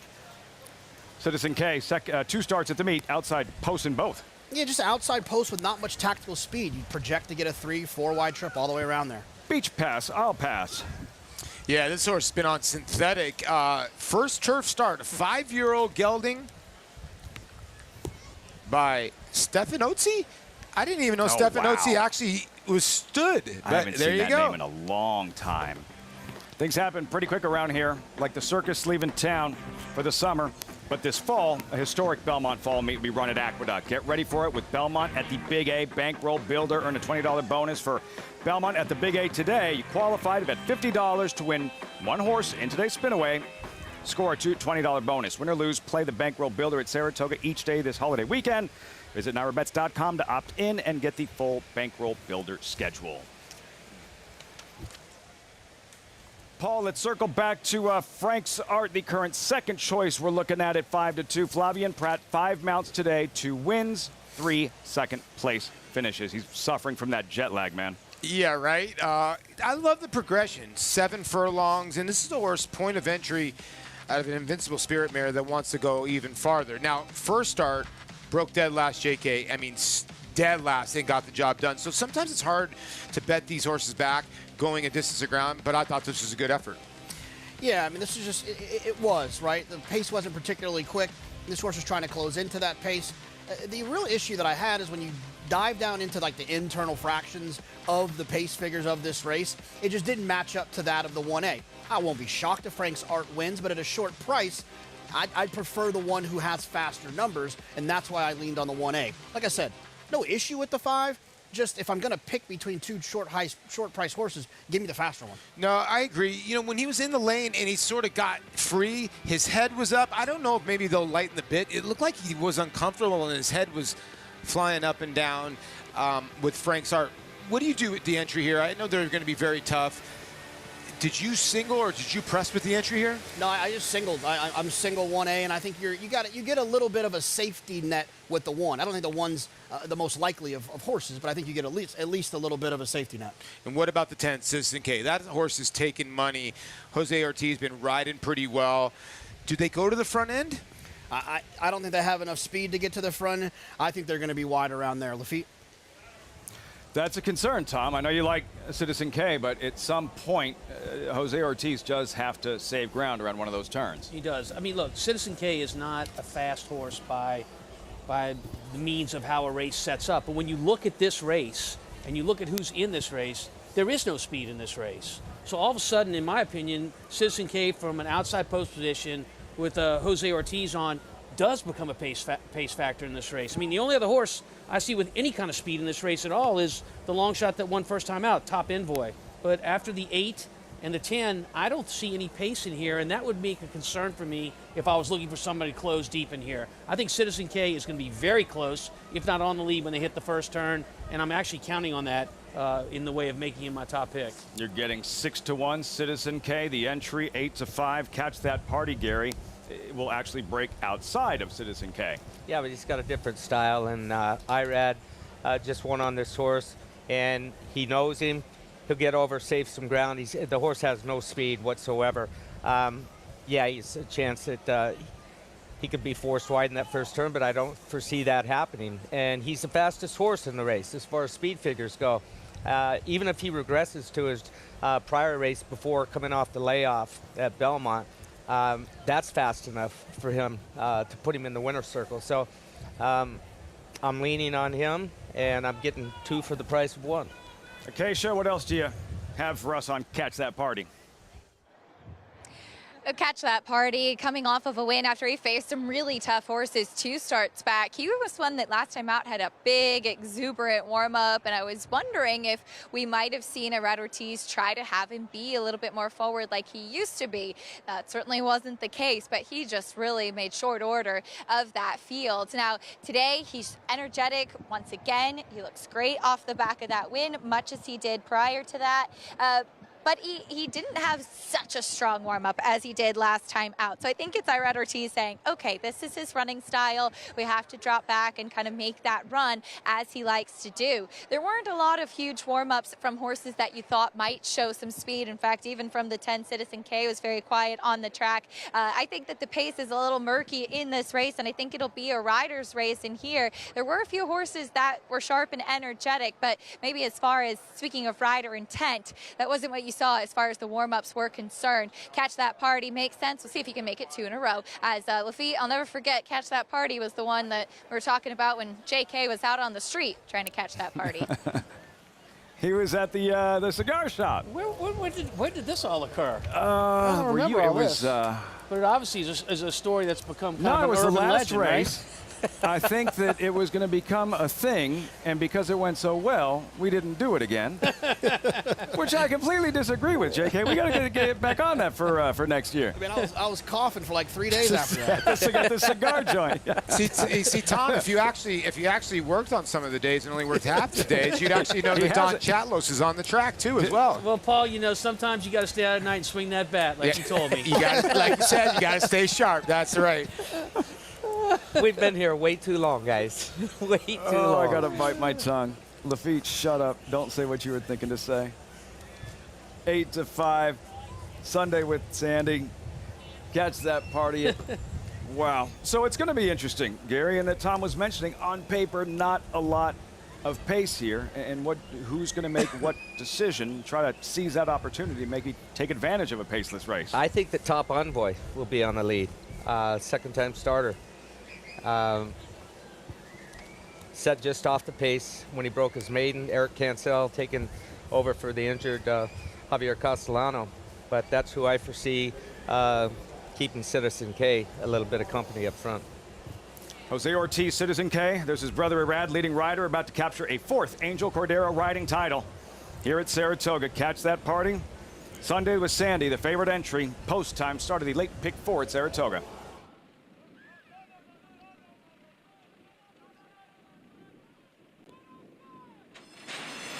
And they're off. Frank's Art away well. Now moving up is Lord Flincher. Mighty Meister is there. Barrel of Quest towards the inside. And on the far outside, it is Citizen K as they go into the clubhouse turn. And coming away with the lead is Lord Flincher. Moving up on the outside, Citizen K to take second. Mighty Meister, Barrel of Quest right together, third and fourth. Frank's Art is now in fifth with Top Envoy along in sixth. A little rank there is Frank's Art as the field approaches the backstretch. And the leader here is Lord Flincher with Citizen K racing in second. And then we come back on the inside to Barrel of Quest in third. Mighty Meister's alongside in fourth. Frank's Art is fifth. Followed on the outside by Top Envoy in sixth. And then comes Sundays with Sandy, who is next in seventh. Down on the inside is Tim Buck 2. And farther back in the field is Eddie the Great. Pass there on the outside by Beach Pass, and the trailer is Catch That Party. The opening quarter mile, 23 and 2. The half mile in 48 and 1. Lord Flincher and Citizen K, they are right together.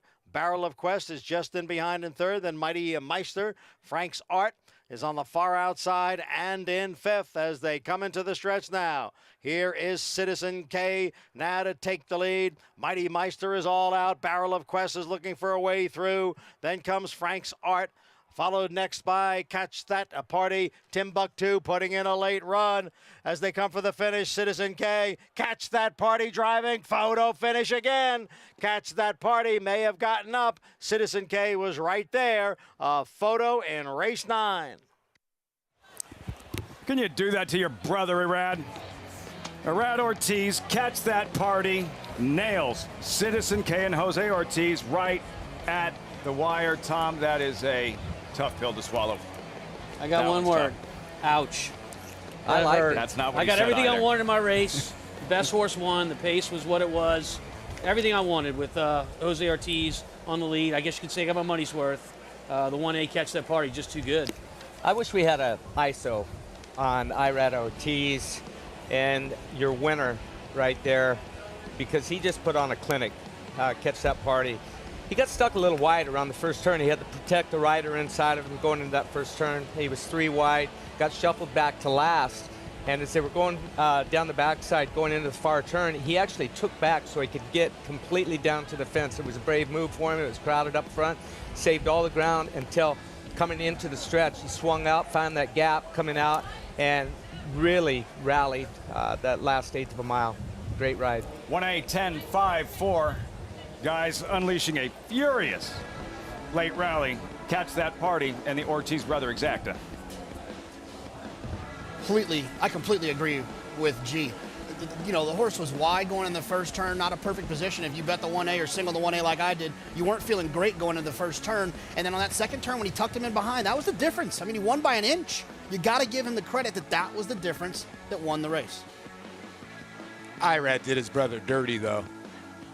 I mean, he passed him like a harness rider. It was basically like, I got you by a nose, probably by a head, but I'm going to beat you by a nose. And kind of eased up there towards the end, and the 110 almost got the bob back. But, yeah, I mean, the 1A unleashing that rally, we haven't seen that. That's just when you're the best horse. When you can go that wide with trouble and run all these horses down, because Frank's Art had a great trip. Even Timbuktu got a great trip, and a great call by Tommy liking the 10, because Citizen K just ran her heart out. But Irad, he just got no mercy, even when it comes to his brother. Tom, you've claimed some good ones and had some success. Mike Maker picked this horse up 3 races back. Where does he go from here now? Is it a stake next? Where would you go with this horse? Anywhere Mike Maker wants. Mike Maker on the grass off a claim He's deadly. He's absolutely deadly. And, you know, Paul, to your point, I hope we get to show the win picture of this, because Irad is up in the saddle as he passes his brother at the finish line. I guarantee you this won't be two riders down riding to the line like it would be any other time. Irad is laughing at him at the finish line. So competitive. So competitive.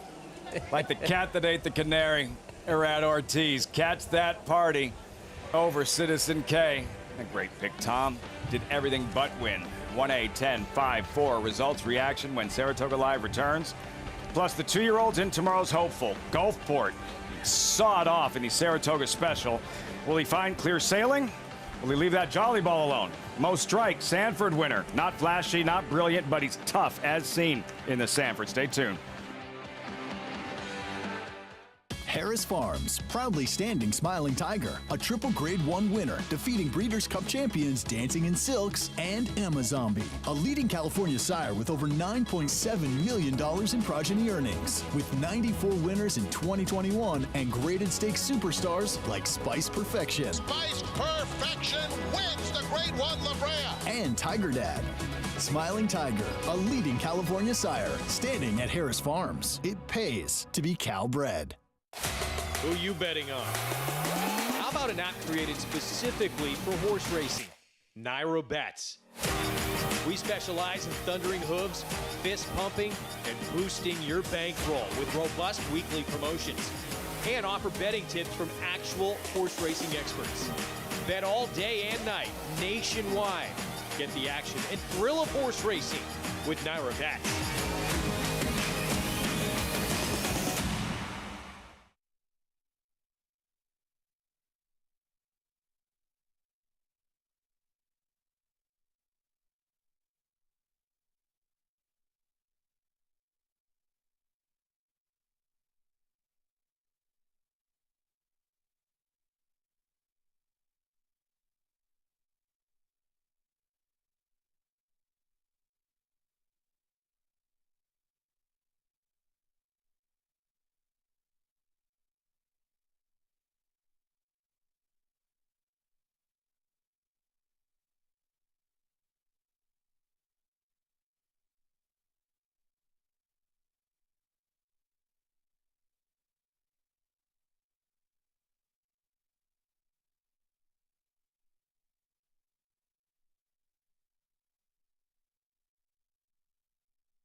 Saratoga Live, as always, brought to you in part by Hillendale. Adelapa. Catch that party. Familiar Mike Dub colors. Familiar setting for Irad Ortiz. Yet another victory. Leading rider here at Saratoga. Guys, by this much. The run happy photo finish. Irad over Jose. By that much. Catch that party. You know Irad enjoyed I'll turn this to the one. jock. What about it, Gary? Is he up in the saddle? If he would have got beat, they would have given him life. Let's hear from Irad standing by with Acacia. And there's actually a good explanation for that photo, as I was just talking to Irad in the commercial. And Irad, you said Catch That Party was lugging in on you pretty badly. I mean, down the lane, he was running, but he was logging in the same time. I don't want to get on his way. He was flying home, and in the end, I just catch him, and I don't want to lose his strike. So I let him run in the same time he was logging in, but in the end, last couple of jumps, I know I'm going to get there, so I pull him a little harder. He got the job done. He did indeed. And you said after riding him and winning on him last time, you've kind of figured him out. Talk a little bit about kind of getting a relationship with a horse. He's a nice horse. Might give me the confidence. He never told me anything. So last time he was in the back, and saving ground. I ended up working out good for him and don't go around the horses. And he picked it up and then he hit the clear. He gave me a good kick last time. So that's what I tried to do today too in the half a mile. Have some horses in front of me. I can't go outside, but that's not what he wants to do. That's what I think. I take a whole drop in, cut the corner, then I tip him out. He responds really well again, you know. It's worked out really nicely. 2 wins in a row as we have just a day and a few races left. Do you guys get sad when Saratoga ends as well? I mean, we love this place. We can stay here all year. I think everybody loves this place. It's been amazing. We have a great meet, so I don't want to leave, honestly. It's special up here. Congratulations on another win, Irad. Thank you very much. Irad Ortiz, and catch that party. He's looking to catch some more winners for the rest of the day, Lafitte. Yeah, he's pretty good at doing that, Acacia. He doesn't want to leave Saratoga. Nobody wants to leave Saratoga, especially when you're going as well as he is and having the kind of meet he is. He is riding so well right now. This whole meet, this entire meet, his timing's it's impeccable. Everything he's doing, but I'm just saying that's how good these guys are. Yeah, he knows what the line is. I don't know about him lugging in, but I know when they were coming to the wire, I was lugging in so bad I almost hit Gary waiting for that finish line. It's a tough beat, man. Tough beat. Late pick 5 up over $1 million in the pool. Palm Cottage 540, and the favorite here, Catch That Party 530. What a finish with the Ortiz brothers. On to the next one. Bill Belichick, race 10, more New York Reds, more grass racing. These are maidens, fillies and mares, 1 1/8 the distance. Current favorite La Victoria, beautifully bred filly at 3-1. So tomorrow, the 118th running of the Grade 1 hopeful. Let's go inside the numbers, by the numbers for Saratoga's most prestigious race for 2-year-olds. First run in 1903, the hopeful, all that history. So who was fastest? Shocker. Jackie's Warrior 2020, whistling 7 furlongs, 121.29. Most wins by an owner, George Widener Jr. with 4. First and last, 38 years apart. Most wins by a jockey, Jerry Bailey with 6. His first with Copeland in 1982, the last with First Samurai 2005. Most wins by a trainer.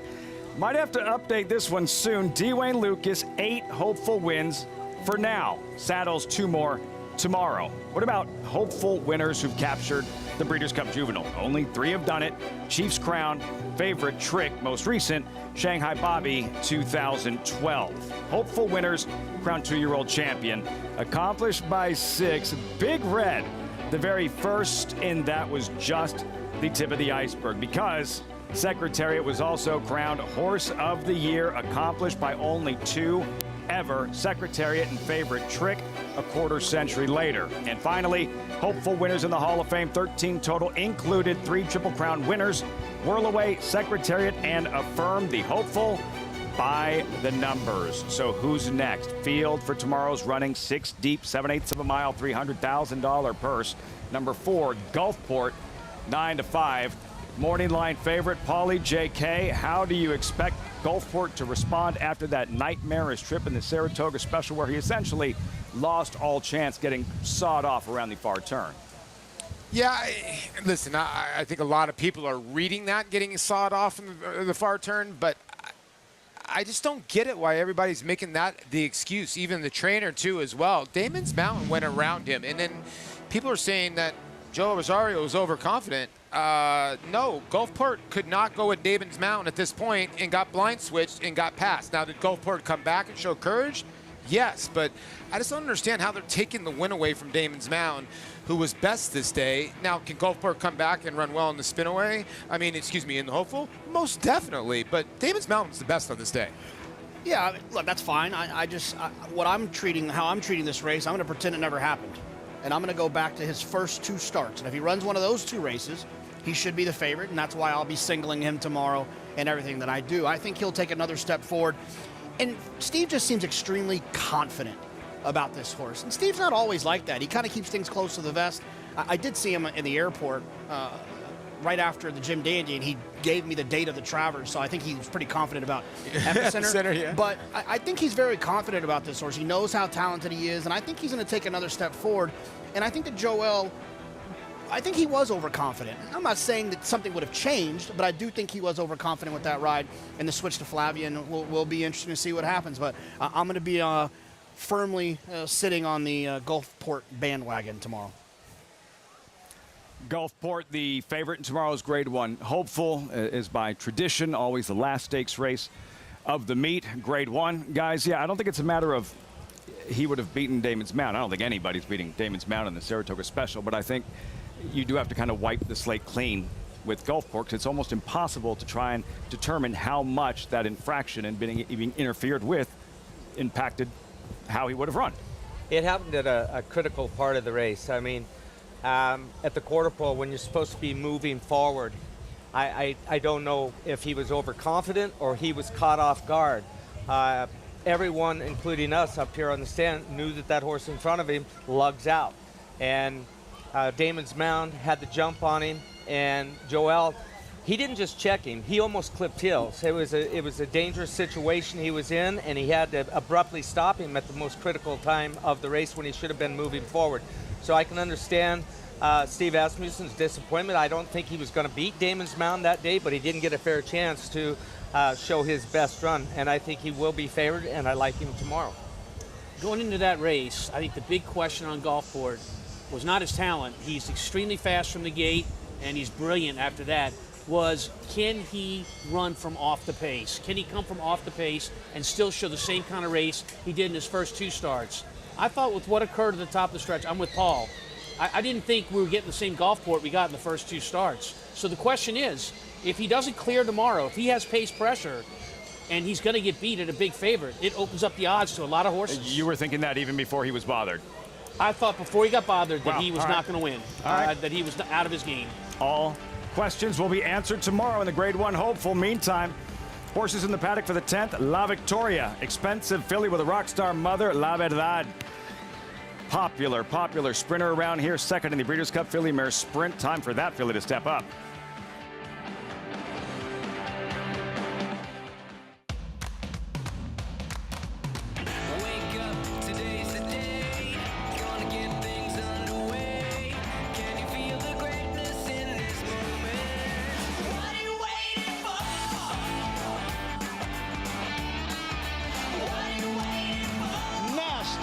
Much the best.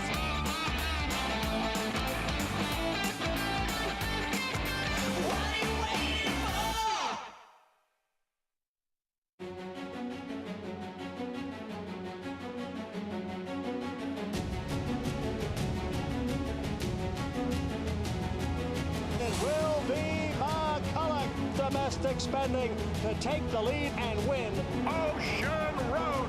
State of Rest to win it here by a length. And in Italian, here at Saratoga, wins the Diana in front-running fashion. Introducing Giftbox, winner of the Grade 1 Santa Anita Handicap.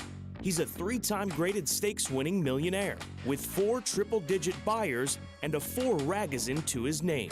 He proved himself early as a graded stakes place 2-year-old, and now his career as a stallion is just getting started. From the first crop of the leading sire Twirling Candy out of a multiple graded stakes producing mare. Giftbox, only at Lane's End.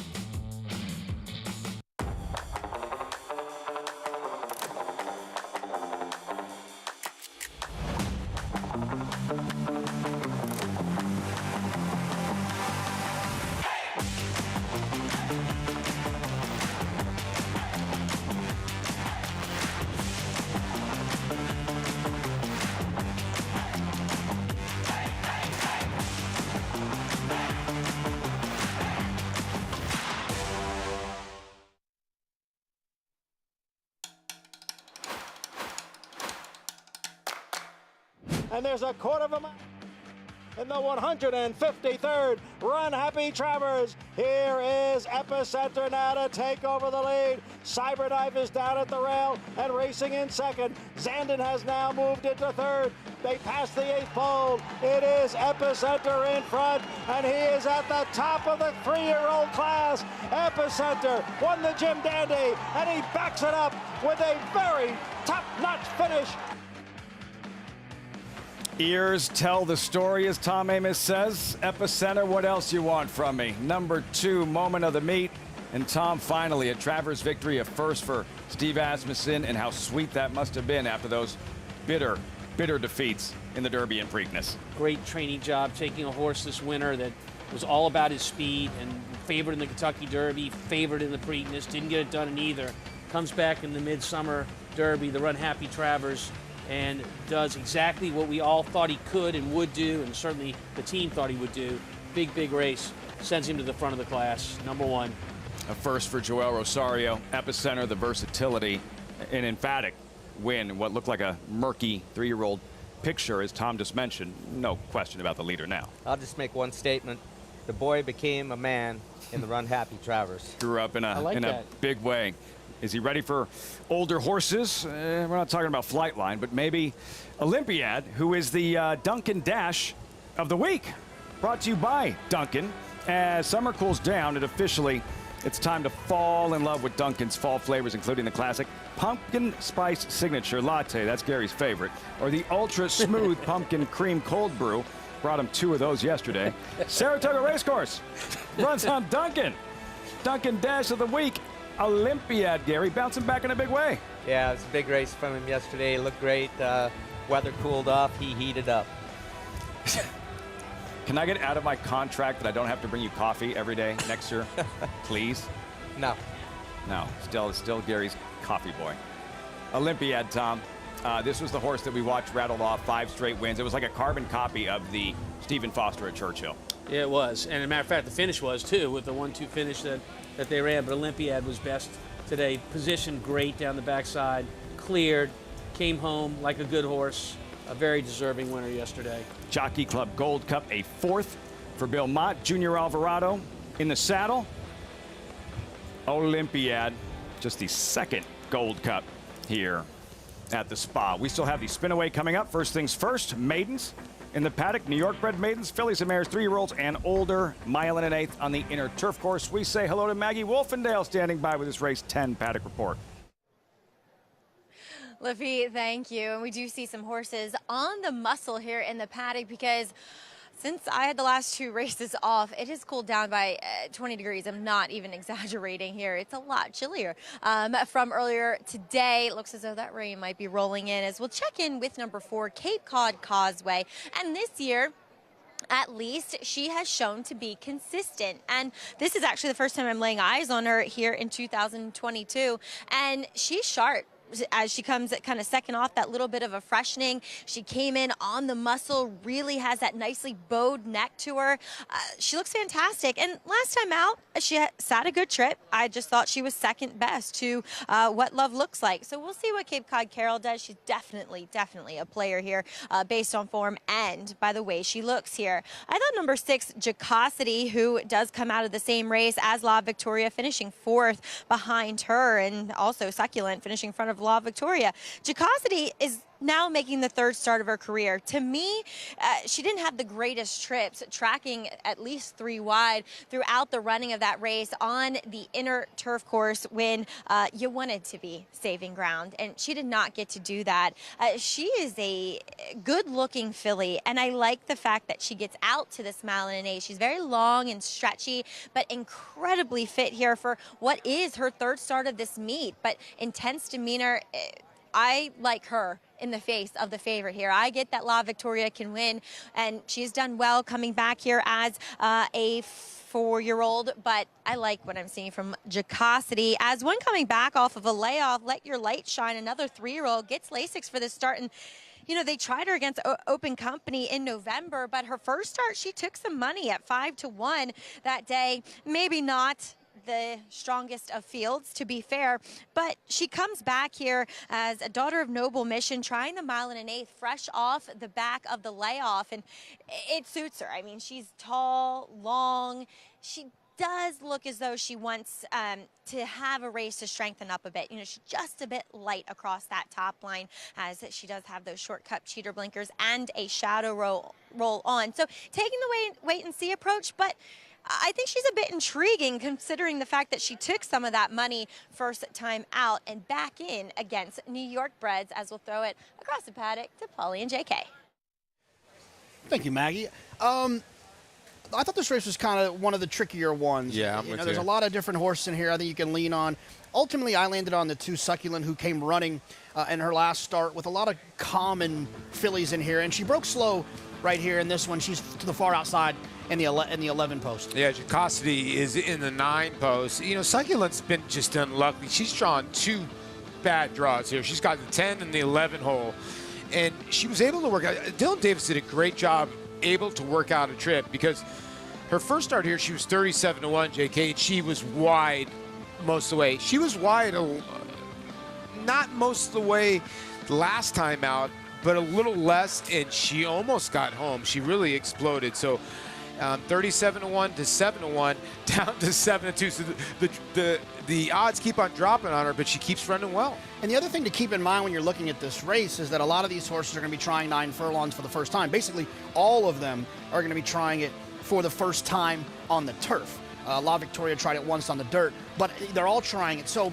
you want to find a horse that will finish, and I felt like Succulent, if she can break a little bit better, kind of be a little bit more connected, finish the way she did right there, then I do see a world in which she could handle this 9 furlongs. And then La Victoria, she's another one where, look, I wanted her to kind of be a punchline last time, right? If you have a Tappet out of La Verdad, you're not expecting to be a maiden still at this point, and you're surely not expected to be on the turf. You'd think that, you know, she was so good, Mama was so good on the dirt, you would think that that's where this horse would show up. I tried to beat her last time. She actually ran pretty good. No, she ran well, and when you look at the body of this field, she might just fall to the front end, and the fractions might be in her favor. Now, Jacossi, the 6, and the 8, there's some others in here, but I would think that she's going to be cutting out the fractions early.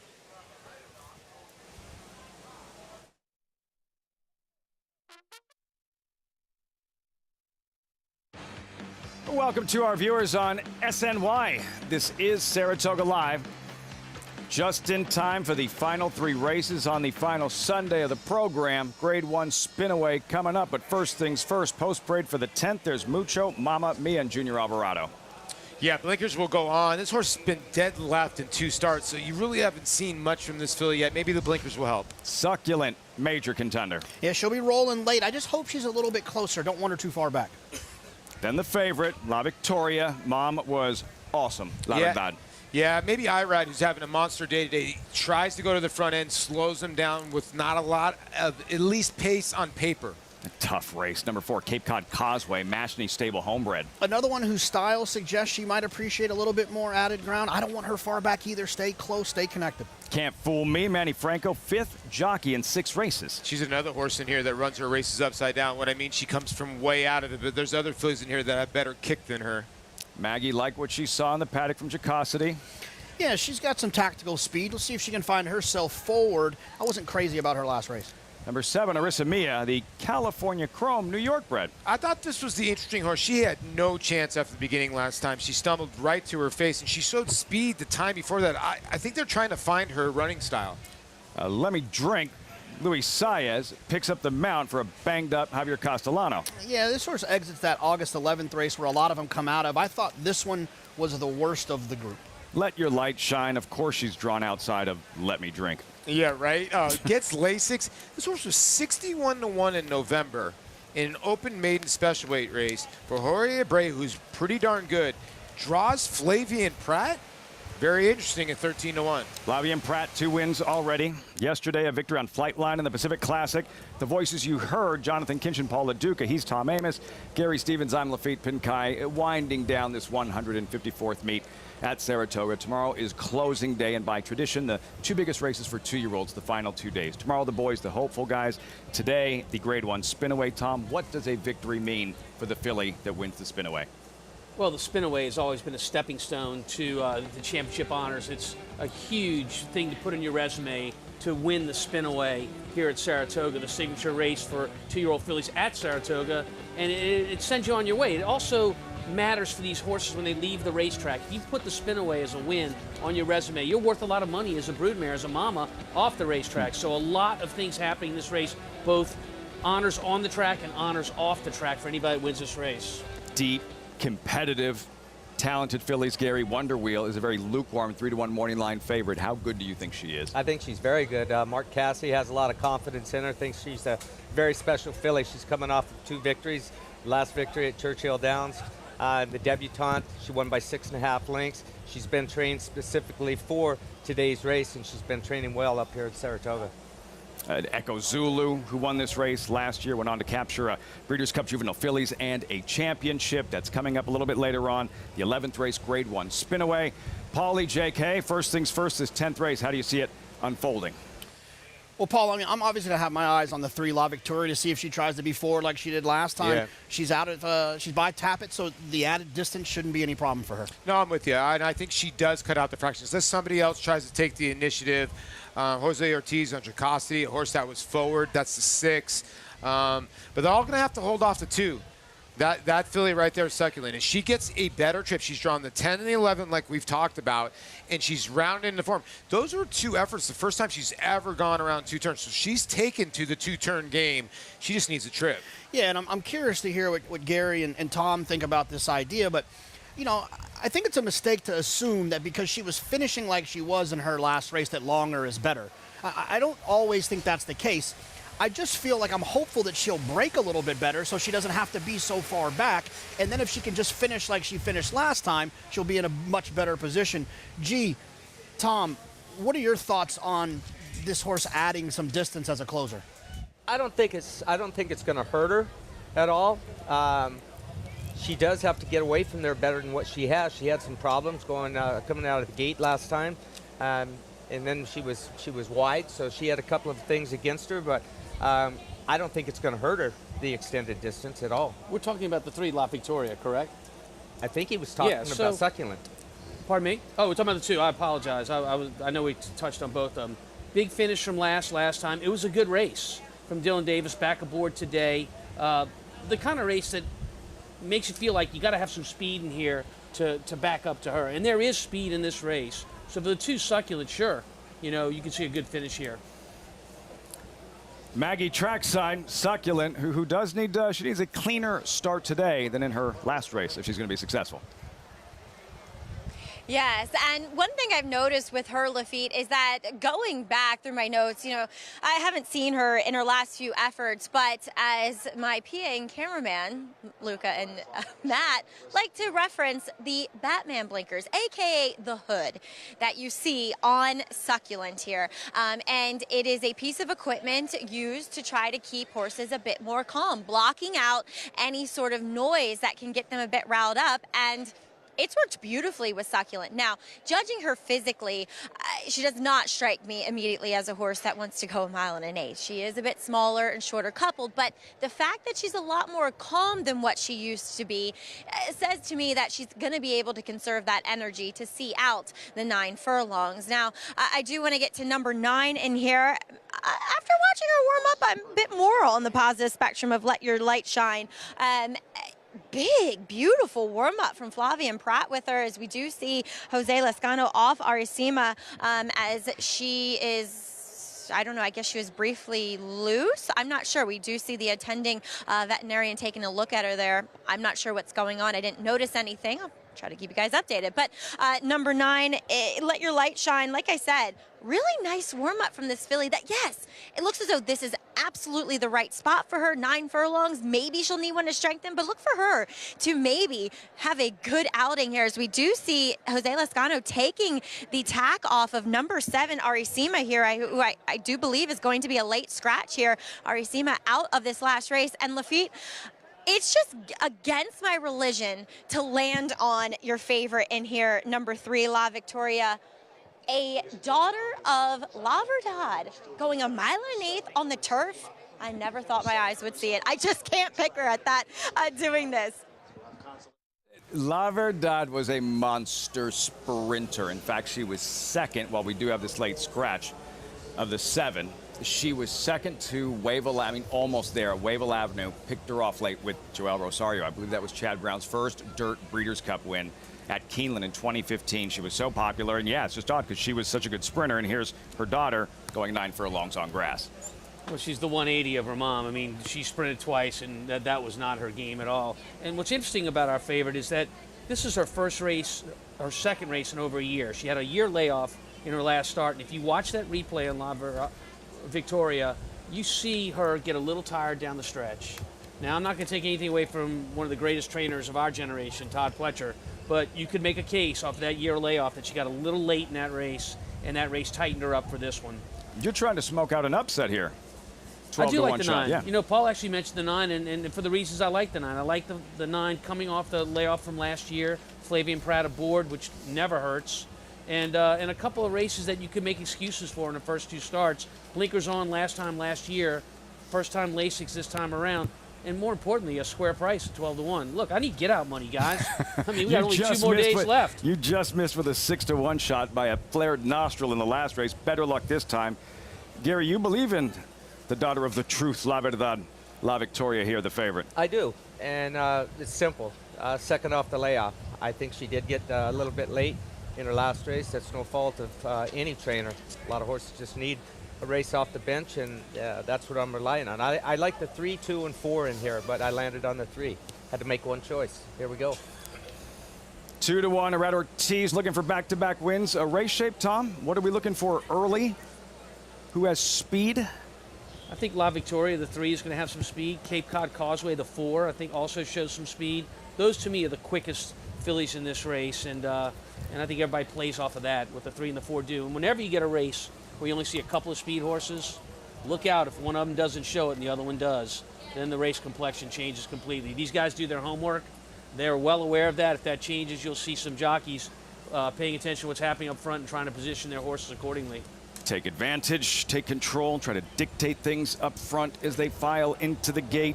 La Victoria, 2-1 at post time. Johnny I standing by post time for the 10th of 12 on the undercard of the Spinaway. Set for the start.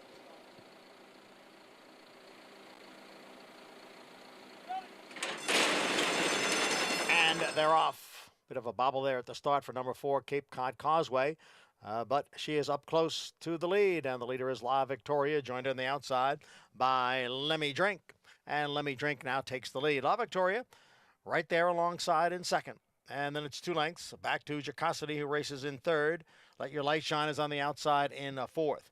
Cape Cod Causeway is in fifth, followed by Can't Fool Me on the outside in sixth. And then we come back to Mucho Mamma Mia, who is in seventh. And at the back is Succulent in eighth. The quarter went in 23 seconds as the field approaches the backstretch. And it is Lemmy Drink who leads here by 2.5 lengths, with La Victoria next in second. Lemmy Drink the leader, La Victoria in second, Let Your Light Shine, and Jacosity, they're right together third and fourth. Can't Fool Me is fifth by a head. Cape Cod Causeway down on the inside in sixth. Then Mucho Mamma Mia. Succulent continues to trail. Half mile in 48 seconds. Lemmy Drink steps away to lead by 3. La Victoria still in second. And then on the inside, it's Jacosity in third, followed by Let Your Light Shine in fourth. And now they're going into the far turn.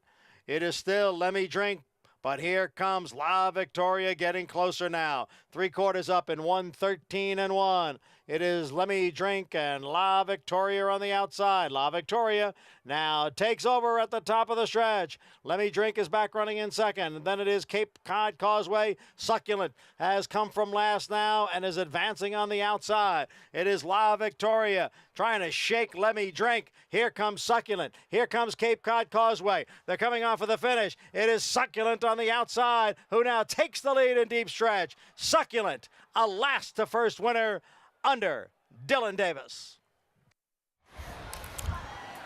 Driving finish, Succulent, Dylan Davis, David Donk, unleashing a furious late rally. Post 5-2, second choice in the wagering. Yeah, guys, a blanket finish there, and they might take a look at this late in the game here. The 4-horse has to steady ever so slightly just before the finish line. I don't know if the 2-horse comes over on the 4. The 4, just watch this with me. Right in the final couple of strides, the 4 is moving in tandem.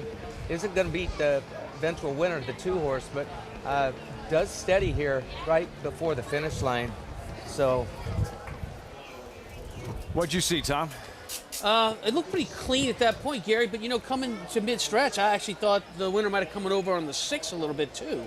So it makes a case for what you're saying, too, that maybe the winner was laying in a little bit down the lane, but it's so hard to tell on the pan angles. Yes. You need that head-on. We don't have that, and so you're only making a guess when you say that. But we're watching the 2-horse with the white saddle towel, who's going to make a pretty furious run right here. I actually thought he comes over right through this area right here. Makes a big run, fierce run. Oh, that's the inside coming out. That's the 3-horse coming out and does finish second. So the winner's good. I think Pedigree caught up to the 3-horse La Victoria. I think you're right. And for Succulent, you know, we got a very good pace, fast pace up front, set by the 8-horse Let Me Drink and La Victoria, the 3-horse. And it gave a horse a chance to close against it, and Succulent closed really well. Big Meat trainer David Donk, Jets, JK, top selection, Succulent in the 10th. Yeah, she was rolling, and it wasn't an easy. I mean, she did have some pace, like Tom said, but she was rolling wide all the way around there. And Paulie, when we were watching this together, I don't think there was anything here. The 4 kind of came out there, and then, like Gary said, it was more of the 3. I don't think they might not even look. I don't think they'll change anything. Yeah, at first I was wondering why Trevor didn't ride his horse out to maybe go by the 3, but you know what? Trevor sort of created space when he sort of knocked the 6 out. Now, did Johnny Eyeballs just say, is there an inquiry or anything? I can't really hear. There is. Okay, so now they did put it up an objection. So what I was going to ask you guys, I'm hearing different things. Yes, there's inquiry and objection. I was wondering why Trevor didn't ride his horse out to probably try to pass La Victoria, but looking at that head-on, it looked like it was the 3's fault, guys. I don't know about you. Eagle Eye Stevens picked up on it right away. I didn't see much. So if we rack this up again, what I saw the second time that we showed that head-on was I saw the 2 come in a little bit. The 4 was in a bad spot. And when the 4 gets pushed into the 3-horse's hindquarters, which turns the 3-horse's front end out, if that makes sense to you, you'll be able to see it on here a little bit when it gets tight. There never was a lot of room in there, but there is room right there. There's room for a horse to come through, plenty of room. Watch so he's got his pass on the inside. The gray horse with no blinkers on the inside. Watch that horse.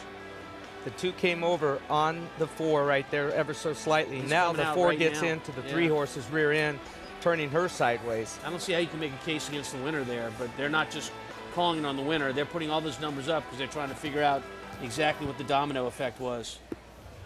Rat Ortiz looking over his shoulder like, who's there? Who just bumped me? Kind of messy, some drifting and floating, but I think it's one of these situations where it's difficult to point at one horse jock in specific and say, okay, that's the culprit. Well, there's a start. Before there's a finish, there's a start to every incident. Of course. And so, in my opinion, and it's only my opinion, the 2-horse drifts over into the 4. The 4 is trying to hold his position, gets turned, pushed in to the 3-horse. The 3-horse drifting out as well. But once that starts, he's got that the middle horse, the 4-horse, outrun just enough that it hits his hindquarters, the inside horse's hindquarters, turning that horse out even more. So a lot of stuff going on here for the stewards to decipher, not me. Numbers flashing. You saw Dylan Davis, by the way, very similar connections for a stakes win a couple of days ago. Lucky Coin, Thin White Duke, who was trained by David Donk, co-owned Stephen Chris and Phil Gleaves, who you just saw. Now Rat Ortiz wasn't on the phone with the stewards. He was talking to somebody else. There's Dylan Davis. And Davis just back from suspension. He had to serve 7 days for a riding infraction, a race he won in which he was disqualified. And he's been riding well. Extremely well. Phil Gleaves there, back turn. David Donk, winning trainer. Guys, what do you think the stewards will ultimately decide? I don't know. You can't guess here. But I was just wondering, gee, that would have been great if they could have called the stewards with the cell phone right there. You could have called them on the backside if you had an inquiry. It looked like Dylan Davis was on a cell phone there. Yeah, you do like in the NFL. You tape one of those cell phones into the goalpost. Pull it out when you're ready to make a phone call. Terrell Owens, the Sharpie, the cell phone. Joe Horn. You're seeing Joe Horn, there you go. Horn, for the New Saints. Orleans Saint wide receiver. Yeah. Terrell had the Sharpie. Yeah, that cost him a few thousands. So you're looking at exactly what these stewards are looking at. Top 3 numbers flashing. Succulent, the winner. La Victoria, who finished second. Cape Cod Causeway. All right, I'm going to make an educated guess. This is always a mistake. I think they're going to move the. I think they're going to do nothing. I think it's going to finish 2, 3, 4. I agree. I don't think they'll change anything here. We kind of had a But saying. I don't have a strong enough opinion to scream and shout if they do. We always kind of had a saying in the jocks room: if you confuse the stewards enough, they won't make any change. What are you saying about the Well, stewards? I think they might be confused right now. Yeah. Okay. Well, I mean, So- it's not like it's Mo Shemp and Larry up there. Come on, man. These are stewards. We're going to have to talk to the stewards in a minute. I got a question for you. I got a question for you guys, JK and I both. Could this be the old double takedown? It could be. Very well could be. Everything else has happened this meet. Why not? Yeah, right? It's not a laughing matter. But I got We something could be caught in my talking to throat. the stewards as well. It is taking a while. Succulent, the winner there. She is. The fans are getting restless as well. It's day 39, Gary. Day 39 of 40. Does it matter, in your opinion, that Dylan Davis was just suspended for 7 days for a riding infraction? Does, history, past performances of the jockeys come into play here when it comes to these types of things? No, it shouldn't.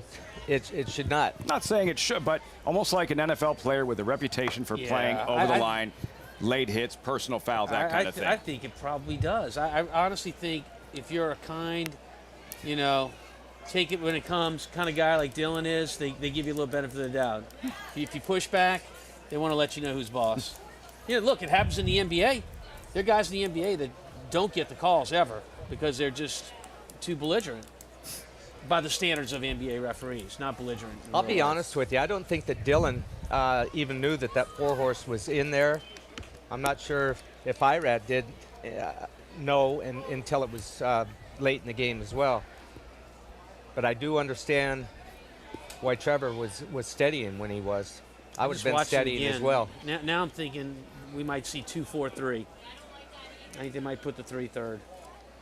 You think Cape Cod Causeway might get taken down from second place third? You could see La Victoria, who was definitely getting out. I think it's possible you could see that horse move to third and the 4 moves to second. I think the longer they take, it makes you nervous, right? I think the less chance there is the longer they take. I mean, I think the opposite. The longer they're looking at it, something's up. They're debating something there. There's 3 stewards, has to be a majority rule, and they're definitely debating something. I mean, obviously they're not all agreeing. Everybody looks, and you were looking at the winning connections a moment ago. Dylan Davis, Phil Gleaves, former trainer, assistant to Woody Stevens, the co-owner of Succulent. They look a lot more concerned than they did a couple of minutes ago. This is taking several minutes. Meantime, the 2-year-old fillies for the Spinaway are marching towards the paddock. I don't know. I mean, the longer they look at it, to me, the longer they're having a conference that they don't all agree on. Otherwise, it would be whatever's going to be will be. So if someone's up there not agreeing, it's like a bunch of jurors out on deciding if somebody committed a crime here.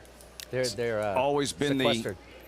the belief that the longer they take, the better chance of a disqualification. I had this conversation with Barbara Borden, chief steward at Churchill Downs, before the Breeders' Cup 3-4 years ago, and she emphasized and re-emphasized we're just being thorough.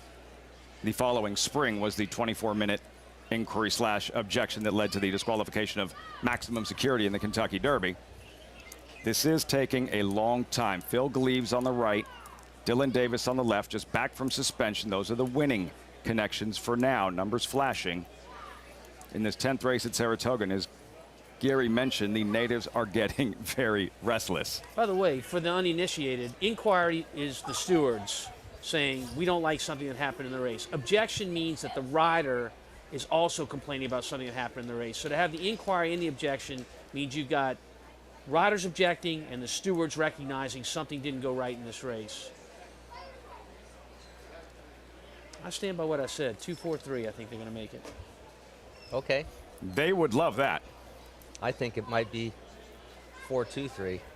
That would be wild. Phil Gleaves with a smile and a laugh. There's the morning line favorite for the spin-away Wonder Wheel. Wow. Number 2, Gary. Succulent, has been disqualified from first and placed third for interference with number 4, Cape Cod Causeway in deep stretch. Once again, number 2, Succulent, disqualified from first and placed third.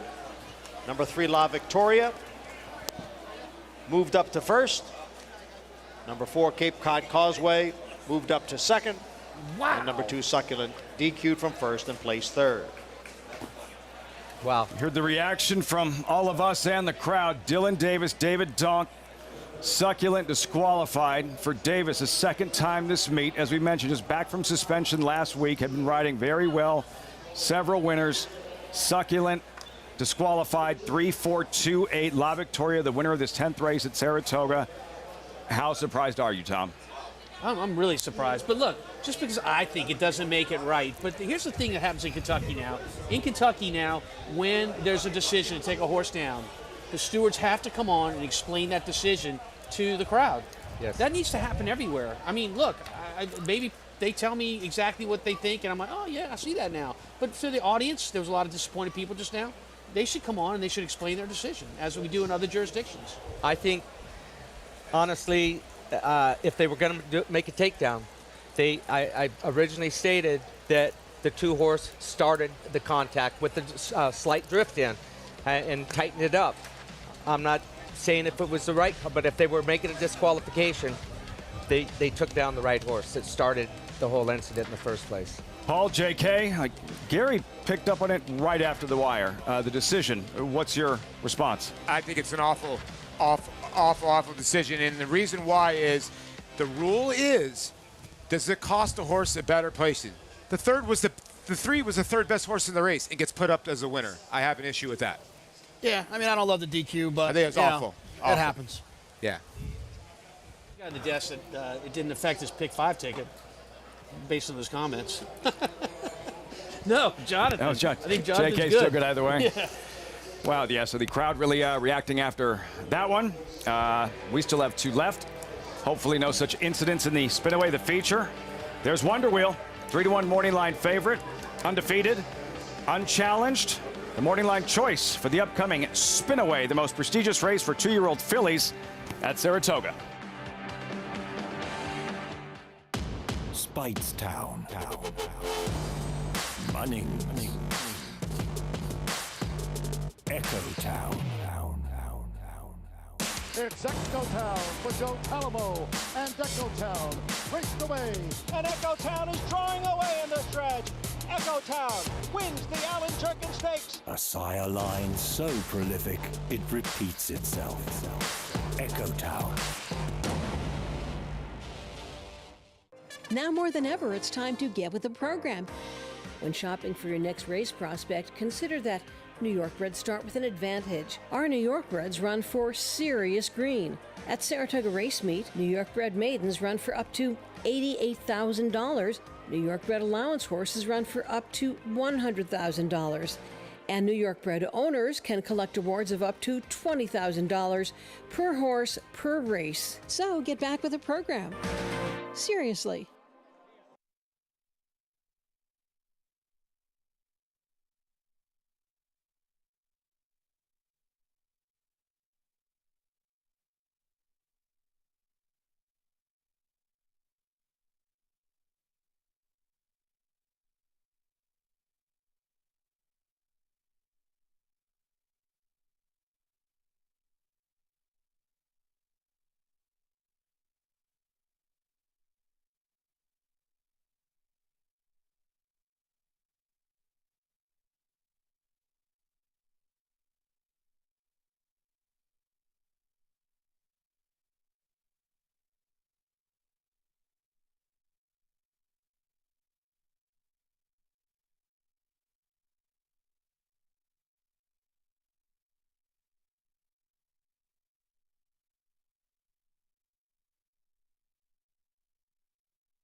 Welcome back to Saratoga Live. As always, brought to you in part by Claiborne Farm, 100 years doing the usual, unusually well. For Claiborne, Keeneland September yearling sale. All 59 horses in Claiborne consignment raised at Claiborne. 10 Kentucky Derby winners have been raised there. 38 Eclipse champions. 17 Horse of the Year winners. 22 Hall of Famers raised at Claiborne Farm. Late pick 5. The follow along, La Victoria, who I believe was the favorite at post time. I believe Palm Cottage catch that party. La Victoria, it has been formful throughout. See if that continues. In the Grade 1 Spinaway, which is the 2-year-old race of the day, Spendthrift 2-year-old race of the day. Home of North America's 3-time reigning champion, General Sire, into mischief. It was wide open going in. You saw the morning line. Wonder it was 3-1. Not the case anymore. Currently 8-5, 17 minutes to post. Take a look at number 10, American Rocket, owned by Frank Fletcher. If you come across a thoroughbred named Rocket something or something Rocket, chances are he or she is owned by Frank Fletcher. Now, where did it come from? How did that start? As you're about to see, it has absolutely nothing to do with thoroughbred racing. For Frank Fletcher, everything now has to do with thoroughbred racing. And in a moment, he's hoping to capture the Grade 1 Spinaway with American Rocket. And should he do so, trust me when I say you'll have absolutely no trouble whatsoever spotting him in the winner's circle.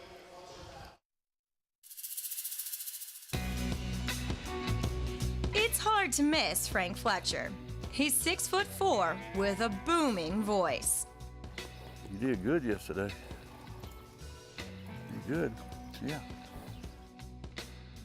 He's generally decked out in red and white, colors belonging to his alma mater, the University of Arkansas. It's where he met his wife Judy and fraternity brother Jerry Jones, owner of the Dallas Cowboys.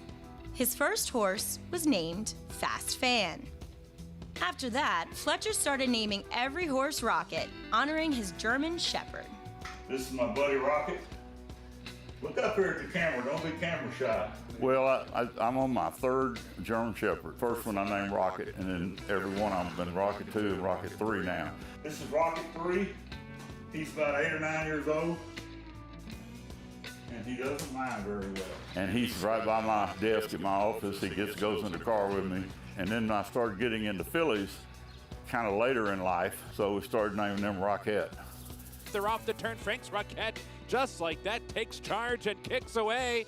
But I've really enjoyed racing fillies, and this Frank's Rocket, it's just been a dream horse for me. She tries so hard every time. But a flashy effort from Frank's Rocket. She got a lot of press off of that first win. You just root for her, and she's such a loving horse. You just want somebody to pet her. She's been a winner from day one. A 2-year-old filly, American Rocket, has him dreaming big. That's my champion. Frank's still scratching his head on how she won her debut race. A 4-length break, back to American Rocket. Well, I wasn't really yelling because I was stunned. I mean, I didn't start yelling until my wife told me that's our horse, and I said, you sure? An American Rocket coming on late. American Rocket, the first-time starter, comes from off the pace to win the finale. Yeah, I mean, you can watch it over and over again. You can't figure out how in the world she made up that much distance. So we're excited about her next race. She'll go from maiden to Grade 1. That's a pretty big jump for us. Frank's Rocket ran in the Spinaway, and she finished 2nd. So we've been in that race before, and I remember how exciting it was with her. So American Rocket following her sister. Wins in graded stakes are far and few between, and they're precious. I'm so excited because I know how hard it is to win. And if you come up here to Saratoga, you better have a horse.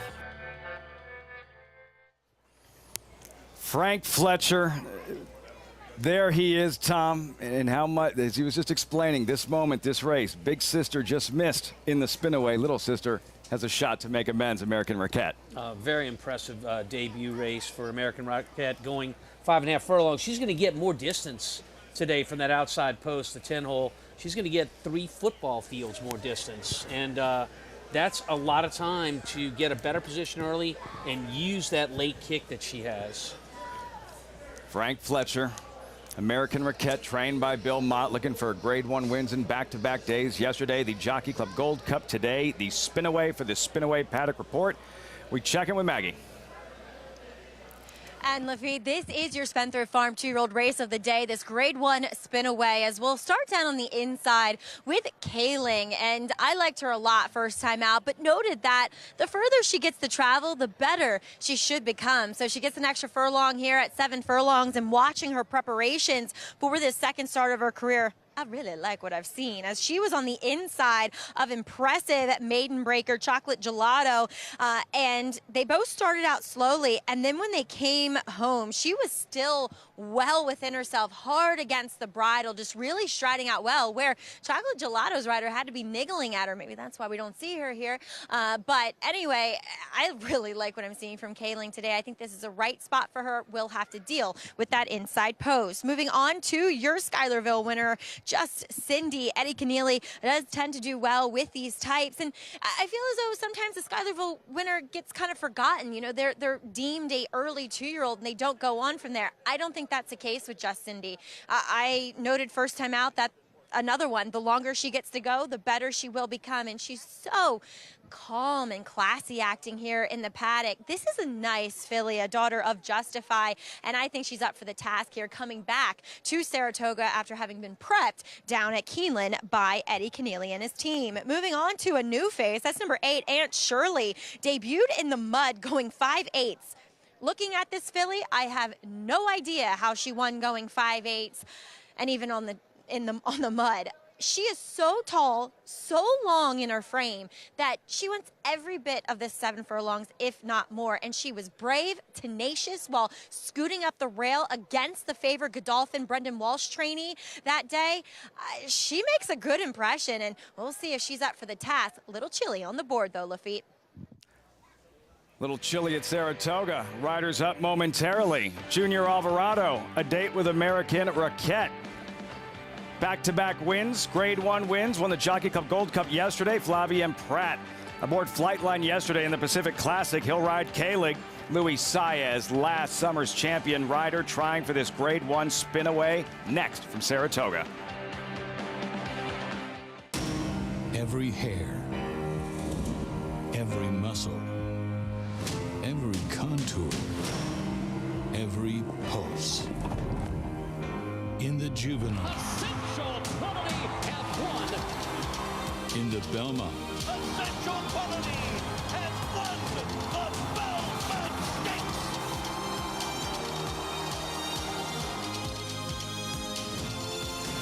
Well named. Big news from Presque Isle Downs. Graded Stakes action returns Monday, September 19th with a $400,000 Grade 2 Presque Isle Masters, a very important Breeders' Cup prep race. In 6 of its first 11 runnings, horses from the Presque Isle Masters won that year's Breeders' Cup Filly and Mare Sprint. September 19th also features the $200,000 Presque Isle Mile. Join us for our biggest day of the season at Presque Isle Downs, Erie, Pennsylvania. For more, go to PresqueIsledowns.com.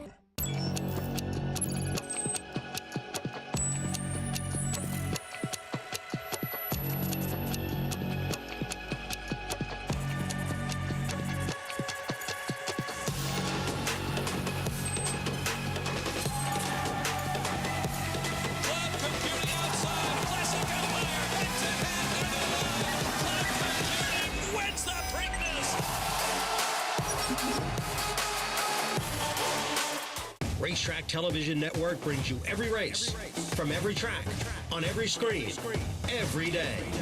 With monthly packages starting as low as $5, RTN gives you great value and access to more live HD streaming and race replays than anyone. Visit RTN.tv today to sign up and watch on almost any device, including Roku and Amazon Fire. RTN has packages that start at $5 per month.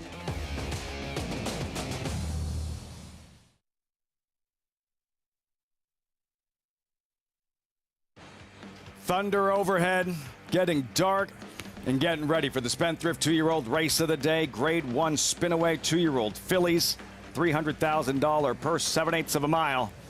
Post parade, there is Kalig Flavian Pratt looking for coast-to-coast Grade 1 wins back-to-back days. Yeah, filly by Practical Joke. That was really good first time out and is one of the ones in here. Big meet for Eclipse Thoroughbred Partners. Number 2, Miss Georgie, Florida bred, arrives from Maryland. Yeah, she won wire to wire down at Laurel, but the pace was really slow, and the final figure wasn't very fast either. Still looking at K-Lig and Flavian Pratt. Trainer Todd Pletcher had said he wasn't thrilled with the inside post. She was operating from the inside in her debut. That should help Miss Georgie, who should impact the pace, quick leaving the blocks in her debut. Big opportunity, Lacey Gadet, the trainer, number 3, Apple Picker, 4th in the Adirondack. This is the filly that actually wired the field first time out and actually was, you know, prominent early, at least in the Adirondack. Naughty Gal, Adirondack winner by Spendthrift Stallion into Mischief. Yeah, she was being a little bit naughty in the Adirondack, getting out pretty badly. Just a little. Just Cindy, opening day Schuylerville winner. Yeah, been impressive in 2 starts. This filly by Justify, and Luis Saez gets aboard 3rd different rider. Leave No Trace, eye-opening debut winner. What a meet, Phil Serpy. Yeah, it was pretty impressive on debut. Went really fast early. Looking at pace figures, was slowing down, though. Not sure the added distance is going to help. Sabra Tough by Spendthrift Stallion, cross traffic. Well, she got beat handily by Wonder Wheel, but I don't know if that means 44-1 to 9-5. Aunt Shirley, Red Ortiz, has ridden 3 others. He's never ridden her, winds up there. There's 2 winners out of that Ellis Park race, but they both won on the turf. Don't know what to make of that. Wonder Wheel, 9-5. Tyler Gaffleone takes over by Spendthrift Stallion into Mischief. Yeah, I like the draw, and I think she can rate, too, like she did in her first start, and that's why she's the favorite. And on the outside, you heard the story. Frank Fletcher's American Raquette's sister finished 2nd in this race a couple of years back. She got an extremely fast pace to close into. It was an off-the-turf race, so likely facing a lot of turf-type horses. She blew by them like they were standing still, but the speed figure was not that fast. Field for the Grade 1 spinaway. Post time 7 minutes as we wind down the summer at Saratoga. A historic Belmont Fall meet will be run at Aqueduct this year. Get ready for it with the Belmont at the Big A Bankroll Builder, and you can do so by perhaps loading up on this Grade 1 spinaway as you take a look at K-Lig. And the key here, guys, she's drawn the rail. And again, she had a part of the race where she was stuck inside, so she shouldn't be that unfamiliar being inside of horses. Yeah, you know, for Kaylee, she actually broke really sharp and was up close early and then fell back and then re-rallied to go to the to make the lead here and finish up really well, Gary. I mean, for a first-timer to have all that thrown at you and overcome it and still win says a lot about her talent. Yeah, I wouldn't mind. I know Todd doesn't like the 1 hole, but after what she did in her first start, I'm not concerned about the 1. Success in the spinaway. Coach and the pupil indeed. Dwayne Lucas, Todd Pletcher, currently share the lead for most wins in the spinaway, 6 apiece, both well represented. Naughty Gal, trained by Dwayne Lucas, there she is. And that Adirondack victory where she was so wide round the far turn, as much as she has to learn, as inexperienced as she looked, she has an awful lot of ability. Yes, she does. You know, I'm concerned of what she did in this race. Wayne didn't seem to be concerned about it, but you look, she was on her right lead, which is going to force her out anyway. And, you know, she continued out, but she was still moving forward. And I like that about the filly. She did win, but she's not going to be able to do that today and come away a winner. It's just not going to happen. She's got to be more professional today than what she was in the Adirondack. Yeah, that trip won't get you a win, but, you know, as a trainer, when they do something like that and it's unexpected, which it was, you know, you work to correct that in between races. I don't anticipate her doing that again. Can't make that mistake, Polly JK, and expect to beat a filly like Wonder Wheel. Yeah, I mean, look, her pedigree's outstanding. Into Mischief out of Wonder Gal, who was 3rd in the Breeders' Cup juvenile fillies back in 2014. She was impressive, Polly, at Churchill Downs. She seems to be training well, and her trainer seems to be pretty excited about her chances. Yeah, he's really high on this filly, and you made a good point about her mama. Her mama was a runner, too. You know, in her first start, she broke a tiny bit tardy, and Tyler sort of just waited on the outside, and she was just the best. This day, she broke very, very sharp. She took it to him early. You can see she's in a straight canter on the way home. So I do think she can rate off horses.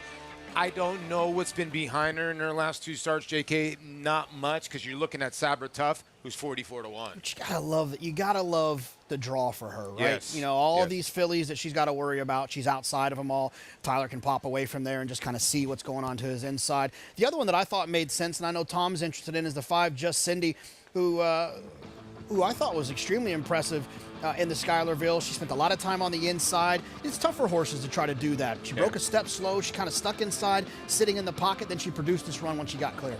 Yeah, she's been really professional. The 2 horses that we're talking about have been the 2 most professional horses in the race, I think, and that's why they're both 2 for 2.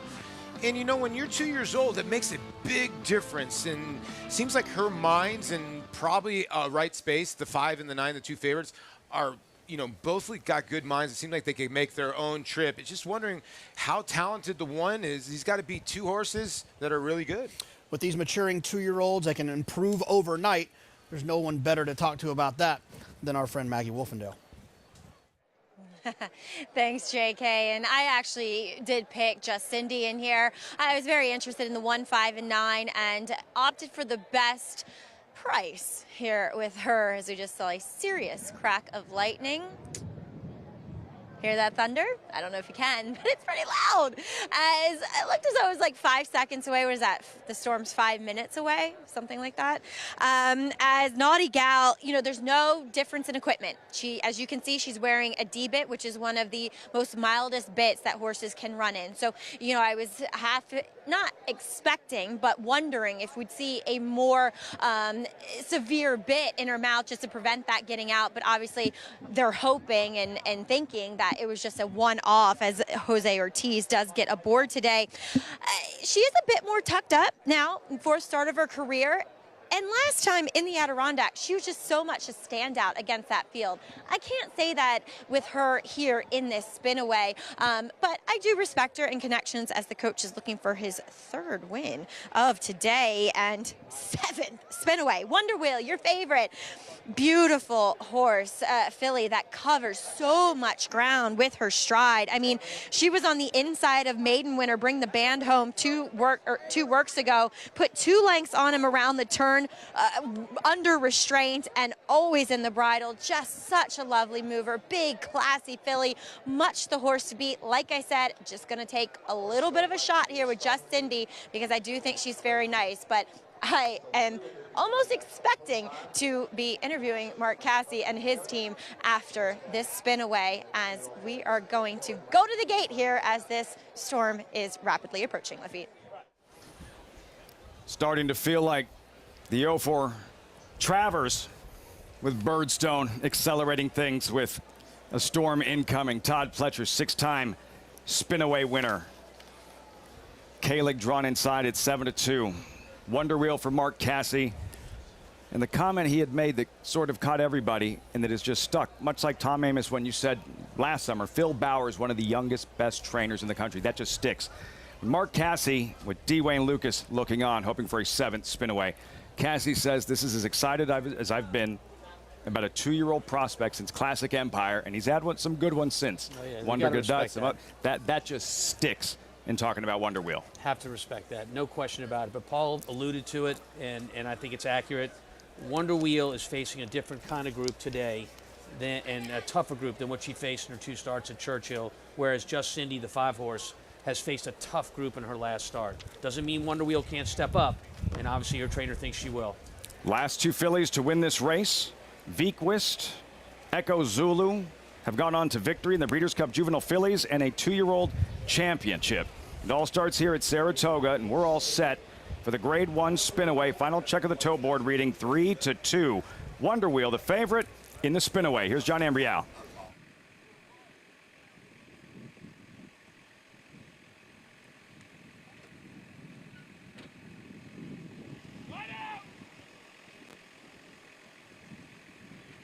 We are set for the start.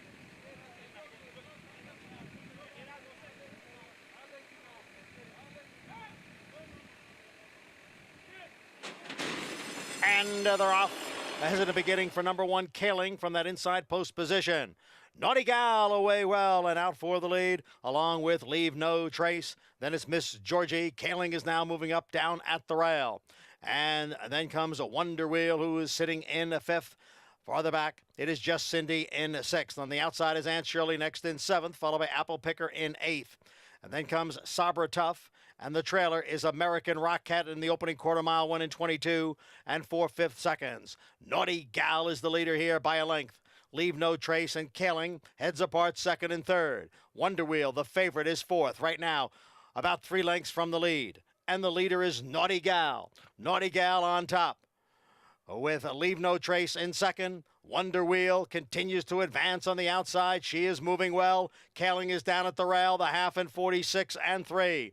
It is Naughty Gal being asked for more. Kaling looking to come through down at the rail. Then it is Leave No Trace, and on the far outside, it's Wonder Wheel. The field comes in the stretch, in the spin away. It is Kaling down at the rail. In between horses, Leave No Trace. On the outside is Wonder Wheel. They're moving for the 16th pole. It is Leave No Trace who has come away with the lead here. Leave No Trace about to pull off the upset in the Grade 1 spin away. She won it at 14-1, and she ran the 7 furlongs in 1 minute, 24 seconds. Wow. Big upset in the Grade 1 spin away. Leave No Trace. Trainer Phil Serpy. Big meet at Saratoga. Jose Lezcano. Leave No Trace takes down the spin away. Wow. Yeah, she gets a great trip and finished strong. No excuses really for Kaling down on the inside. She had every opportunity. Perhaps had to move a little earlier than he would have liked to with the filly Naughty Gal. She was lugging out again, and he had the opportunity to get up in there. And on the outside, no excuses for Wonder Wheel. Yeah, I mean, look, the pace was light early, set by Naughty Gal. She was getting out on the turn. You knew she wouldn't be a factor with that same kind of move she did last time. Big, big race for Leave No Trace. The 5 stumbles a little bit out of the gate. Just Cindy and our 10-horse breaks completely to the outside. Breaks like a rocket, but in the wrong direction. The race is over for her right there. She's headed back to the barn. American Rocket. She ran 4th. She still ran 4th. Amazing. That's a big-time race from the 10. Gary, you and Richie Migliori often talk about horses, especially young horses, going towards empty spaces. Was that what you believe happened with American Rocket? That's absolutely what happened. I mean, we've seen this happen in the past. She just did a immediate right-hand turn, and Junior Alvarado did a good job. Lucky to stay on with that abrupt right-hand turn out of there. He got her corrected, but that cost her any chance of winning. I can't believe that she finished 4th. The barn area's back there, straight back to the right, and they seem to do it even more back in that chute going 7 furlongs, these young horses. Phil Serpy, Wellspring Stable. Paulie J.K., how did she pull off the upset? Hindsight's 2020. I made a mistake looking at Leave No Trace. You look at her race. You look at her previous race, July 20th. She was sprinting that day, and I was worried because of the way her pace figures were and the way that she finished it. Maybe she didn't want to go any further. What I forgot was that she was entered in the P.G. Johnson MTO. Yeah, she was. Which means that they wanted to try to get her around going a mile. They wanted her to run a mile if that race came off. I should have paid attention to the fact that they didn't think there was a problem with the distance. I missed it. Yeah, good ride by Jose Lezcano. Kind of took it to him early. You know, Wonder Wheel was 4 or 5 wide. Tyler Gaffleone, and he had it worried because you could see, I was telling you, Naughty Gal was starting to lug out again. And then Kaling got the rail run, but you can't take anything away from this filly. Wonder Wheel had the whole length of the stretch. The one had the whole length of the stretch. Give it up to Phil Serpy, who's having a tremendous meet, and Jose Lezcano. Good for Jose Lezcano. He's had a really solid, rock-solid meet like he always is his career. Just underrated in this deep colony. He's had a big second half of the meet at 14-1. Leave No Trace. Winner Circle lead-in. Brought to you by the Fasig-Tipton November sale. World's premier breeding stock event to be held on November 6th after the Breeders' Cup. Nominate your star today. Here's a developing star. Leave No Trace. What a meet, trainer Phil Serpy. Leave No Trace just kept finding finding speed figure players may have been all over this one. Top buyer coming in, goes out on the track, outruns them all, does leave no trace. Now a Grade 1 winner, victorious in the prestigious Spinaway.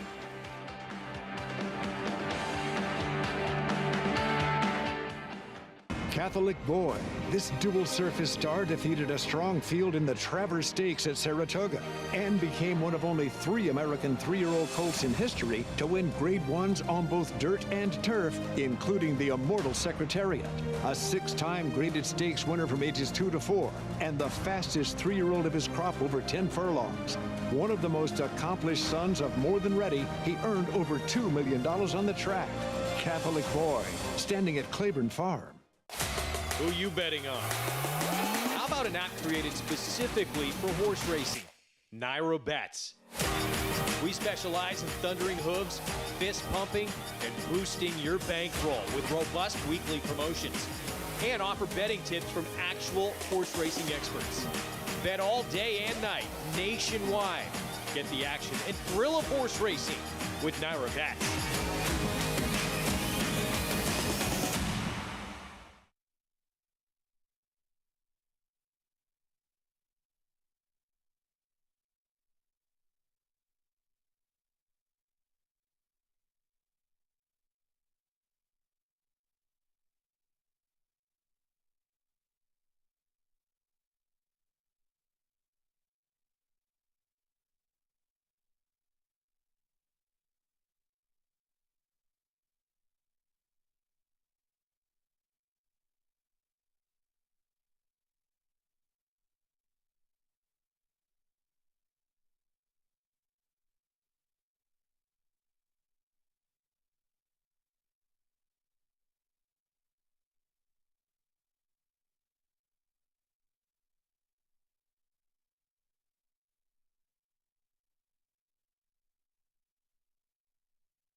What could be better than winning a Grade 1 race at Saratoga?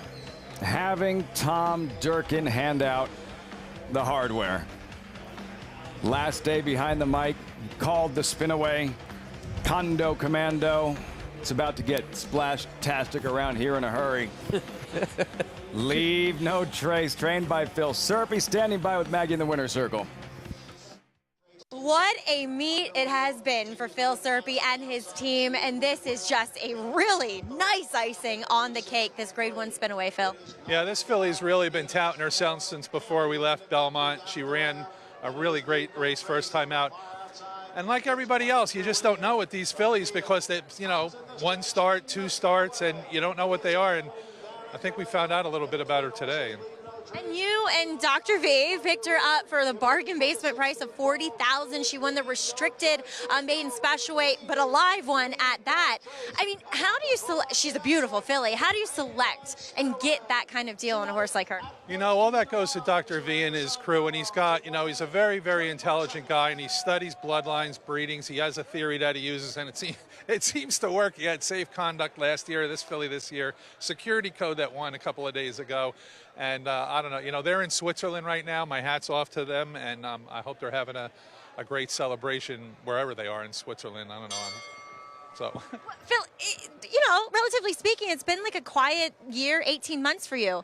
You came up here guns a-blazing. Job well done to you and your team. Yeah, you know something. I mean, we were fortunate enough to train for Flying Z, then for Mr. and Mrs. Broman, and unfortunately, everybody's kind of gone out, and up came Dr. Vukovic and his wife, Laura, and, you know, trainers are only as good as the horses they have to train, just like this filly. So, and the one thing is, she has no idea how much she costs, and neither does anybody else at the top of the stretch. So it all worked out good. It's a great thing about racing. You can get in for not a lot of money and have a lot of fun. A good horse can come from anywhere, Phil, and she is. Congratulations here. Leave no trace. She left him in the dust. Yeah, she sure did. Thank you. Phil Serpy and his team having a marvelous Saratoga meeting, and this Grade 1 spin-away is going to be on the mantelpiece for this 2022 season for them with Leave No Trace, Lafitte. 14-1 upset, Wellspring Stable. Phil Serpy, Jose Lezcano, Leave No Trace. Guys, we know what it feels like when you see brilliance. Last year, Echo Zulu won this race. It was her second career start. You knew it was the start of something very special. She won the Frizette. She won the Breeders' Cup Juvenile Fillies, the making of a champion. This filly's only raced twice. She's a Grade 1 winner. Evaluating her moving forward, like how impressed were you by her when you start comparing her to some of the top class 2-year-old fillies she'll face down the road? Well, if you look at the tangibles would say that the time was workmanlike and she ran well, and maybe the ones behind her didn't run their race. But you got to look at the untangibles too. So, I mean, this is a filly going only her second start, and the improvement she made from first start to second in terms of competition and who she beat today and how she did it was, she gets a gold star for that. So, I mean, she's a work in progress, obviously, has made a big jump from first to second start. I mean, what the future is for her remains to be seen, but it sure is bright by my standards. What do you think, Gary?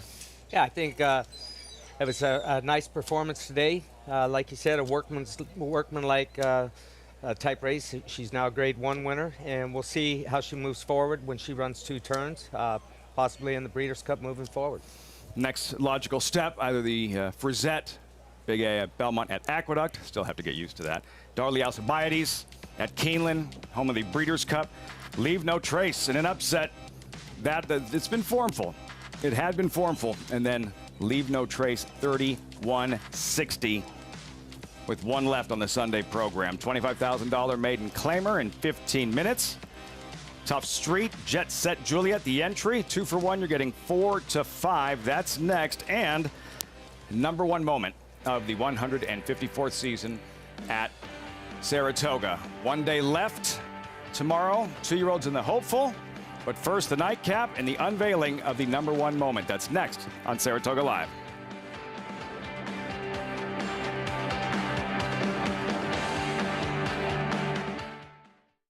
Introducing a stallion, as top class as they come. In 22 career starts, he won or placed in 12 graded stakes, competing in 15 Grade 1s, earning over $1.7 million.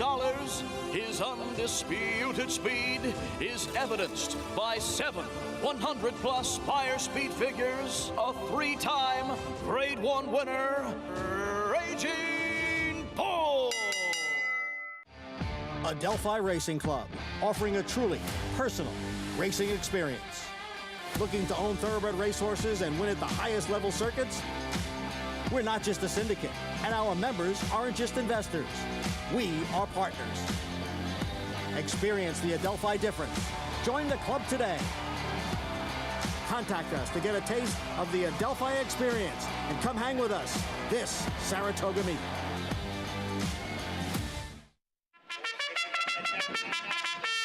Monmouth Park's 50-cent Win Early Pick 5 is one of the country's earliest Pick 5s, making it the perfect way to get your wagering day started.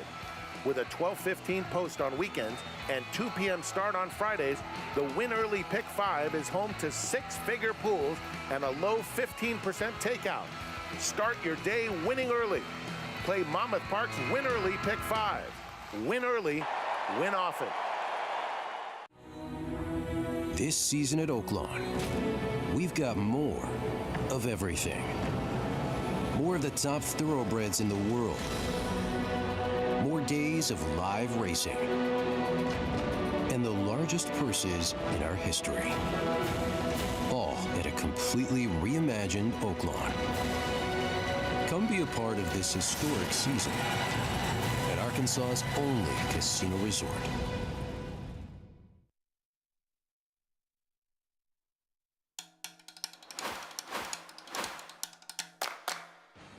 now at the 16th pole. It is precursory, trying to hold off Tizzy in the sky. It is precursory, and this is going to be a Saratoga moment for the ages. Win number 1,000 at the Spa for Hall of Fame jockey Johnny Velasquez. Number one moment of the meet, John Velasquez registering a 1,000th career victory, Gary, here at Saratoga. Well deserved. Spectacular.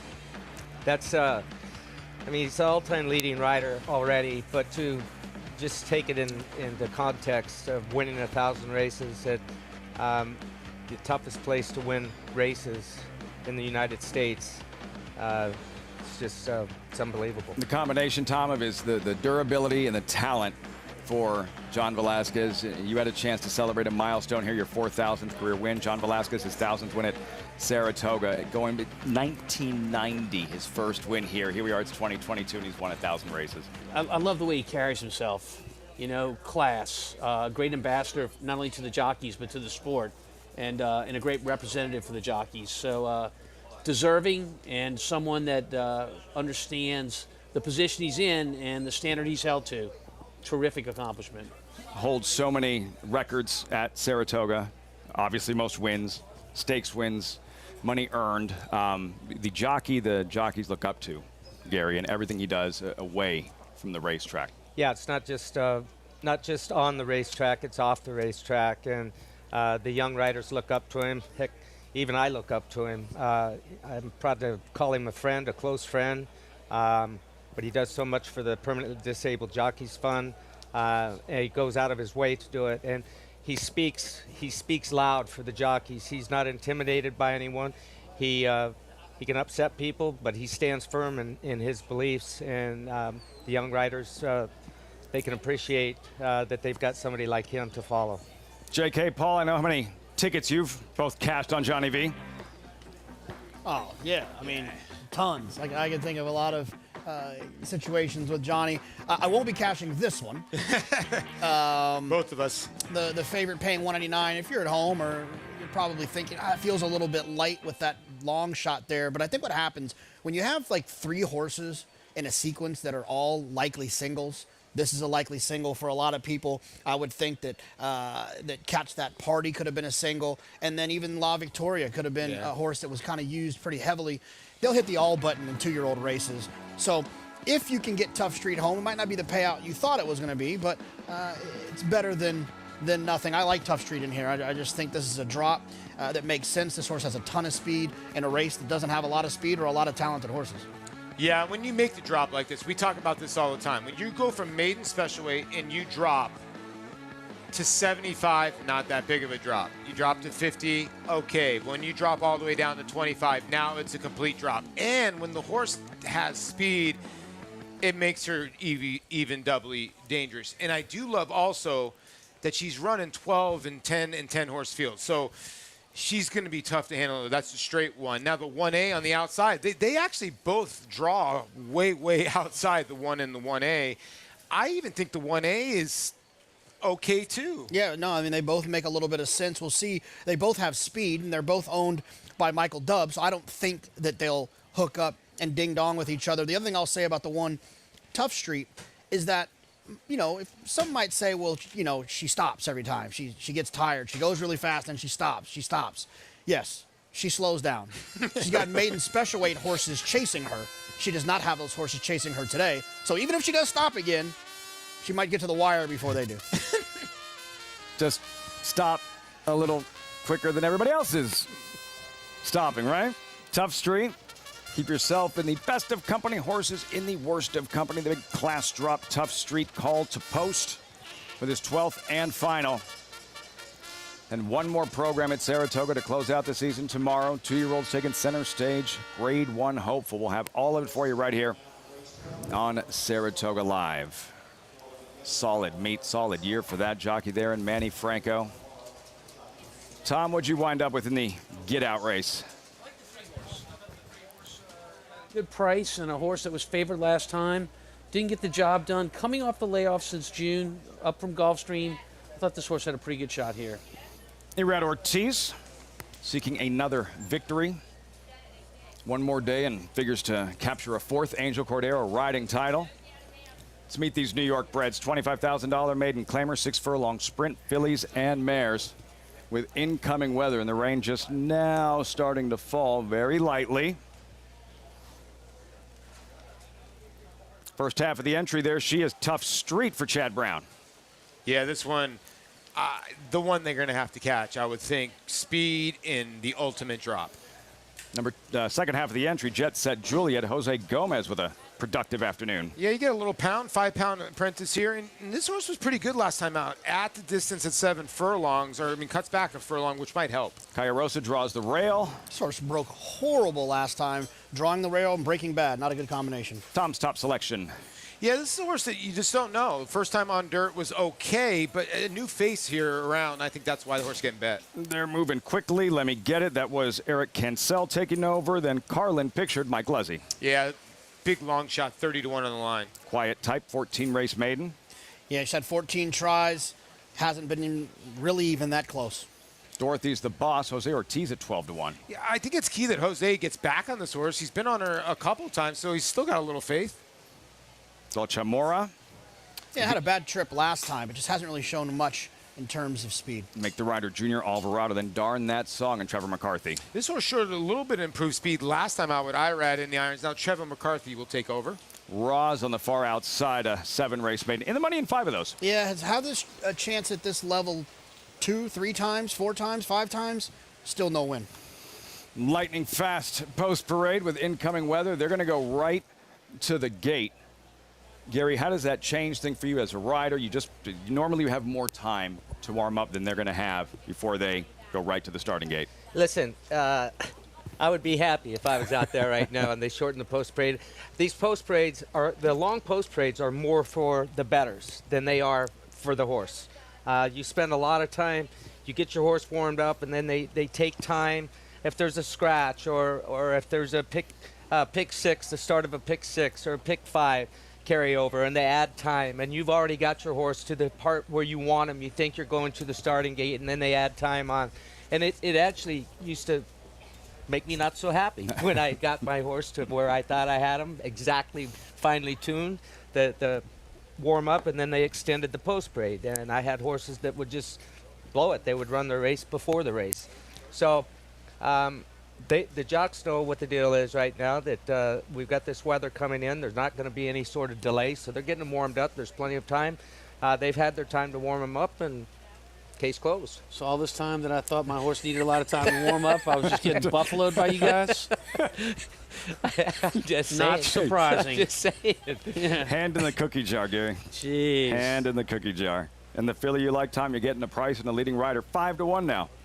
Yeah, interesting. I mean, this big favoritism to the 1-1A entry is also interesting. Tough Street, maybe the stronger half of the two, had an issue where bled and Vandolph last time.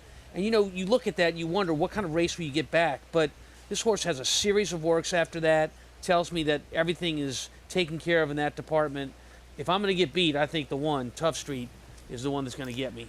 How does that conversation go, Tom, between owners and yourself, the trainer, when you're trying to decide whether or not to drop a horse from straight maiden races into a maiden claiming event where there's a very good chance, obviously they'll be more competitive, but you might lose them? Well, I think you have to take into consideration that a lot of owners may have bred that horse or bought him as a yearling, and there's an emotional attachment there. And I think as a trainer, you got to be diplomatic about it and say, listen, it's your horse. I'm going to do what you say. You pay the bills. But in my opinion, what I've seen on the racetrack, this is the route we should go. And, it depends on how good your relationship is with that owner. That owner has a relationship with you, has gone through ups and downs with you and trust your opinion, then most of those people will go the way you want them to go. You can see that can be a tricky conversation, a difficult call for Tough Street here, who is dropping in class, appearing in a for-sale claiming race for the first time. We check in with Maggie. And Tough Street, I didn't necessarily like getting on the turf last time. So getting back to the dirt makes a lot of sense. Dropping in class here, I don't really see anything wrong with her at all at 1-2. I mean, with a coupled entry, why shouldn't she be 1-2? I mean, her coupled stablemate last time out in here, Jet Set Juliet, she was a valiant second at this level, but boy, I had trouble watching her traveling down the lane as I just took a shot in the dark with number 8, Glockamora. I know she hasn't done any running, but class relief comes in here with a bullet blowout, as we like to say, today's the 4th, right? Yeah, so 3 days ago. Just trying to wake her up a little bit. I think she's I just think she's interesting as a fresh face in here, and she's a humongous price. As we'll check in with number 3, making her first start against New York breds and getting back to the dirt. I really didn't see anything wrong with the effort necessarily. It just, first time out in the dirt, and she moved fine over it. She just looked kind of weak and like she needed a race to develop and strengthen up. Well, Arad Ortiz has given her quite a big warm-up out there as much as she can with this abbreviated post parade. She's dappled head to toe, and she looks like a horse that could be forward in here. And a lot of times in this level, when you get forward, you stay forward. Lafitte? Daughter, a practical joke, a former hopeful winner. Tomorrow's Grade 1 hopeful. The main event closing day, as always. Gulfport 9 to 5 on the morning line. Can't wait for that one. I feel like he's become kind of a polarizing horse, Tom, where some are saying, listen, completely ignore the last race. We know how good he is. And others are saying, before he had any of the trouble, he was going to get run over anyways. I totally agree with that. But isn't that what horse racing is about? You know, opinions. And when it's all said and done, somebody's right and somebody's wrong. Beauty of the sport. Hopeful tomorrow. Labor Day feature. First, the nightcap. New York bred $25,000 maiden claimers who will graduate 1-2. The entry, Tough Street, Jet Set Juliet. One final time, we hand things over to Johnny I for the call.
Waiting now for Quiet Type and Jet Set Juliet.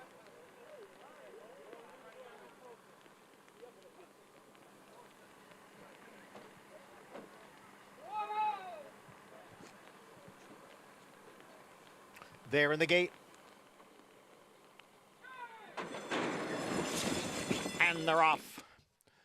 From the far outside, Jet Set Juliet. Tough Street away well. Let Me Get It is next in 3rd. Then comes Mowley, who's running in 4th, followed by Darn That Song in 5th. Kairosa is 6th, passed on the outside by Roz. Then comes Quiet Type and Dorothy's the Boss. At the back of the pack, Glockamora and Carlan is the trailer in 11th. The leader is Tough Street now with entry mate Jet Set Juliet right behind in 2nd through a quarter in 22 and 4/5 seconds. So the entries 1-2 here going around the turn. Tough Street the leader. Jet Set Juliet is next in 2nd. It's 2.5 lengths back to Mowley down at the rail. Roz is on the far outside. Then comes Darn That Song in between horses. And the field is at the top of the stretch. And the entry still 1-2. On the outside, Jet Set Juliet. Tough Street in the pink cap down towards the rail. Jet Set Juliet now takes the lead from Tough Street. And there's a furlong to the finish. And it is Jet Set Juliet who now gets away from Tough Street. And it looks like the entry is going to run 1-2 here. Jet Set Juliet coming on to victory here with Tough Street in 2nd. A big break back to Carlan, who comes from last to get 3rd. And it's a 3-way photo for 4th. Going to be a while before that apprentice forgets about this afternoon. Jose Gomez, 3 wins on the Sunday program at Saratoga as Jet Set Juliet rolls, graduating in her 5th career start. Yeah, and Wayne Lucas gave him the compliments of all compliments earlier this afternoon when he won a race for the coach. He said that, look, if I can get an apprentice that is not really an apprentice, which he's not, he said, I'll take him all day long. And I think the secret's out from the Saratoga meet that Jose Gomez has had here. He's not riding like an apprentice, but he's getting that 5 pounds. And that's stealing, Tom. Yeah, the entry went around there as a team and drew off from the group. You're going to see something unusual when they put up the prices, because when an entry runs 1-2, it takes a horse out of the place pool, so they'll actually, the entry, the one, will pay more to place than it will to win. So it's always interesting when that happens. And just an observation, J.K. Pauley, that, for Rudy Rodriguez, who's a high percentage trainer, his summer not the way he wanted it to go, his 3rd win of the meet. Jose Gomez, as many wins on the afternoon. You'll take it, though, won't you, JK? You're having a bad meet. And listen, you run 1-2 at the entry, and that's how you create value. You get a 51-1 shot, and the 6 from the clouds got up for 3rd for 26-1, and I'm happy for Rudy. I mean, I really am. No, it's good to see Rudy. He wins at a high percentage at most other times of the year. He just had a rough year, and to your point, I don't think he cares if it was a 25 claimer or if it was a grade 1 at this point. I think anytime he can stand right out there outside of that semi-circle where you get your picture taken, he'll be happy to do it. And again, if you guys are out there, it's 1-5-6 for the try, even though it ran 1A1. I do not know who ran 4th for the Super, Lafitte. The 4. Let me get it. The 4. Let me get it. As the entry dominates. How exciting must this be, Gary, for Jose Gomez, an apprentice? He won his first stakes race at Saratoga a couple of weeks ago. A 3-win day at Saratoga. He can start believing in himself now. He's got the best teacher in the world for jockeys in his corner, Angel Cordero Jr. And the kid's he's a really pleasant kid to be around, to talk to. He's enjoying it, and he'll continue to enjoy it. And he's in for a big winner at the Big A. That turf race he won earlier today, in between horses, I think Forever Dreaming. That wasn't just an apprentice on the fastest horse in an eat like that. Was very, very impressive. Big, bright think future. Back to the rider change on Eddie the Great in the 9th race, which they went to Gomez. Because it's a late change, you don't even get the weight off that the apprentice gets. So people are getting confidence in this young rider as a rider. And this, to hell with the weight off. We want him on our horse. 3 wins on the afternoon. We'll wrap it all up and a look back at yesterday's highlights. Road to the Breeders' Cup Classic starting to clear up with Olympiad and the Jockey Club Gold Cup. Junior Alvarado, the winning ride out west. Just ridiculous. Flightline in the Pacific Classic. Arguably the most impressive performance in the history of Del Mar.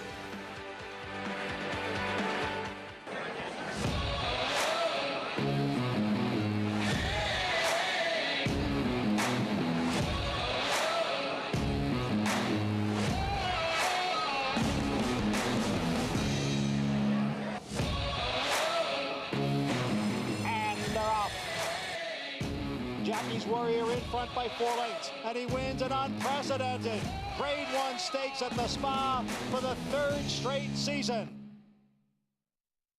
Prolumo is the all-natural, non-medicated, targeted therapy top horsemen choose to reduce bleeding caused by strenuous exercise. We use it for preventative, and also we start horses on it if after a race or after a workout they bleed. The success has been tremendous. Prolumo's active ingredient, Noto ginseng, has proven hemostatic properties.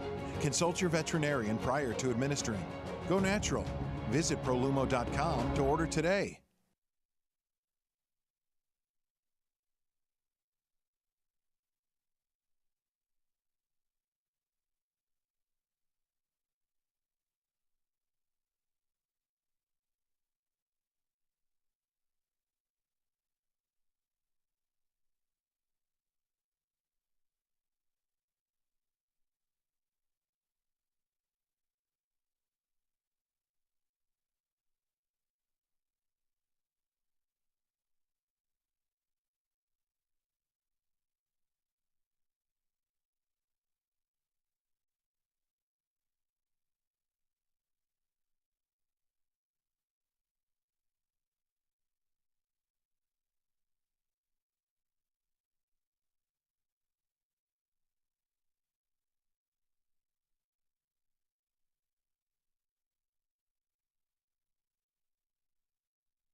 12 in the books.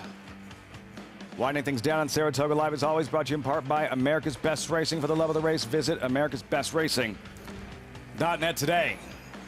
Fans at Saratoga, Fan Appreciation Week does continue tomorrow. Closing day, Labor Day, Jet Set Juliet. Carlin 51-1, Mike Luzzy completing the exacta. Look at that. I wish Luz would somebody give him a chance up here. He still got it. He still got it. Rocks that Elvis impersonation like nobody's business. He's not bad on the golf course either. No, he's not. Pick 5 payout. Is that right? Even with leave no trace. Wow. 189 for the late pick 5. Jet Set Juliet in the nightcap. And congrats, your putt. On target. Money performance, your putt. I'm sorry, who won? 24-64. Where are you from again, Gary? Gary from Glendale was in second. Your putt in the Saratoga Showdown. So just a few minutes left on the show. It's getting dark. It looked much different when Olympiad won the Jockey Club Gold Cup yesterday. Gorgeous day, and what a performance. Bouncing back in a big way. The Whitney, not his best, gets back on track here. Dominates the Jockey Club Gold Cup. Yeah, and he was back on his game, whether it was the weather, what it was. He was impressive yesterday. American Revolution ran his race and kept the pressure on Olympiad all the way, but to no avail. Olympiad just playing cat and mouse with him throughout this trip, widening at the end of the race. Had to feel great at that point. We're in the mix for the Breeders' Cup Classic. Got back on track just in time. And then this happens, like an alien sighting in Southern California with what Flightline did in yesterday's Pacific Classic, Tom. If that doesn't take your breath away, if that doesn't make your heart beat a little bit faster, you're in the wrong sport. This was really spectacular. You know, last night I wanted to be with friends to watch this, and I was with friends. And my former valet here in New York, Denny McCabe, passed away a couple months ago, and his widow was there with us last night, and she was getting ready to leave, and I said, you can't leave. I said, you're about to see something very, very special. She says, I don't care about those races on the West Coast. I said, yeah, but you're gonna appreciate what you're about to see. I didn't expect to see this, but I expected to see something special, but nothing like this have I ever seen before. Tom, you had said earlier, the most impressive individual performance you've ever witnessed. How long have you been watching the sport of thoroughbred racing? Well, I got into it in the late 70s during my, Christmas breaks and things like that, walking horses. And I also said it's not fair to compare Secretariat's Belmont to Flightline's Pacific Classic. It's not fair to either horse. But in my time of being on the racetrack, that's as good as I've ever seen. That Pacific Classic yesterday, Flightline was spectacular. Unreal. Just, I had seen Go Sapper in the Breeders' Cup Classic, blown away. I was stunned. Again, watching something out-of-worldly, much like, oh, here we go. Here we go. He's going to break like American Raquette did coming out of the spinaway, like right this way, dying to see LSU. This isn't about sitting down with a beer. I got to go home. I got to get taped up. I got to get ready. We've only been on air like 5.5 hours, man. Cool out. We got to go. Chill. Big deal. Flightline yesterday in the Pacific Classic will be 1-2 something. Odds on at Keeneland. In his next start, train up to the Breeders' Cup Classic. I guess he answered that question about 1.25 miles.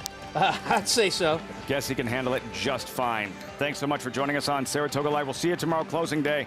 Getting started early, the first at 12:30. Leave no trace in a terrific summer for Phil Serpy. Tom Durkin passing out the hardware. Leave no trace. Wellspring Stable.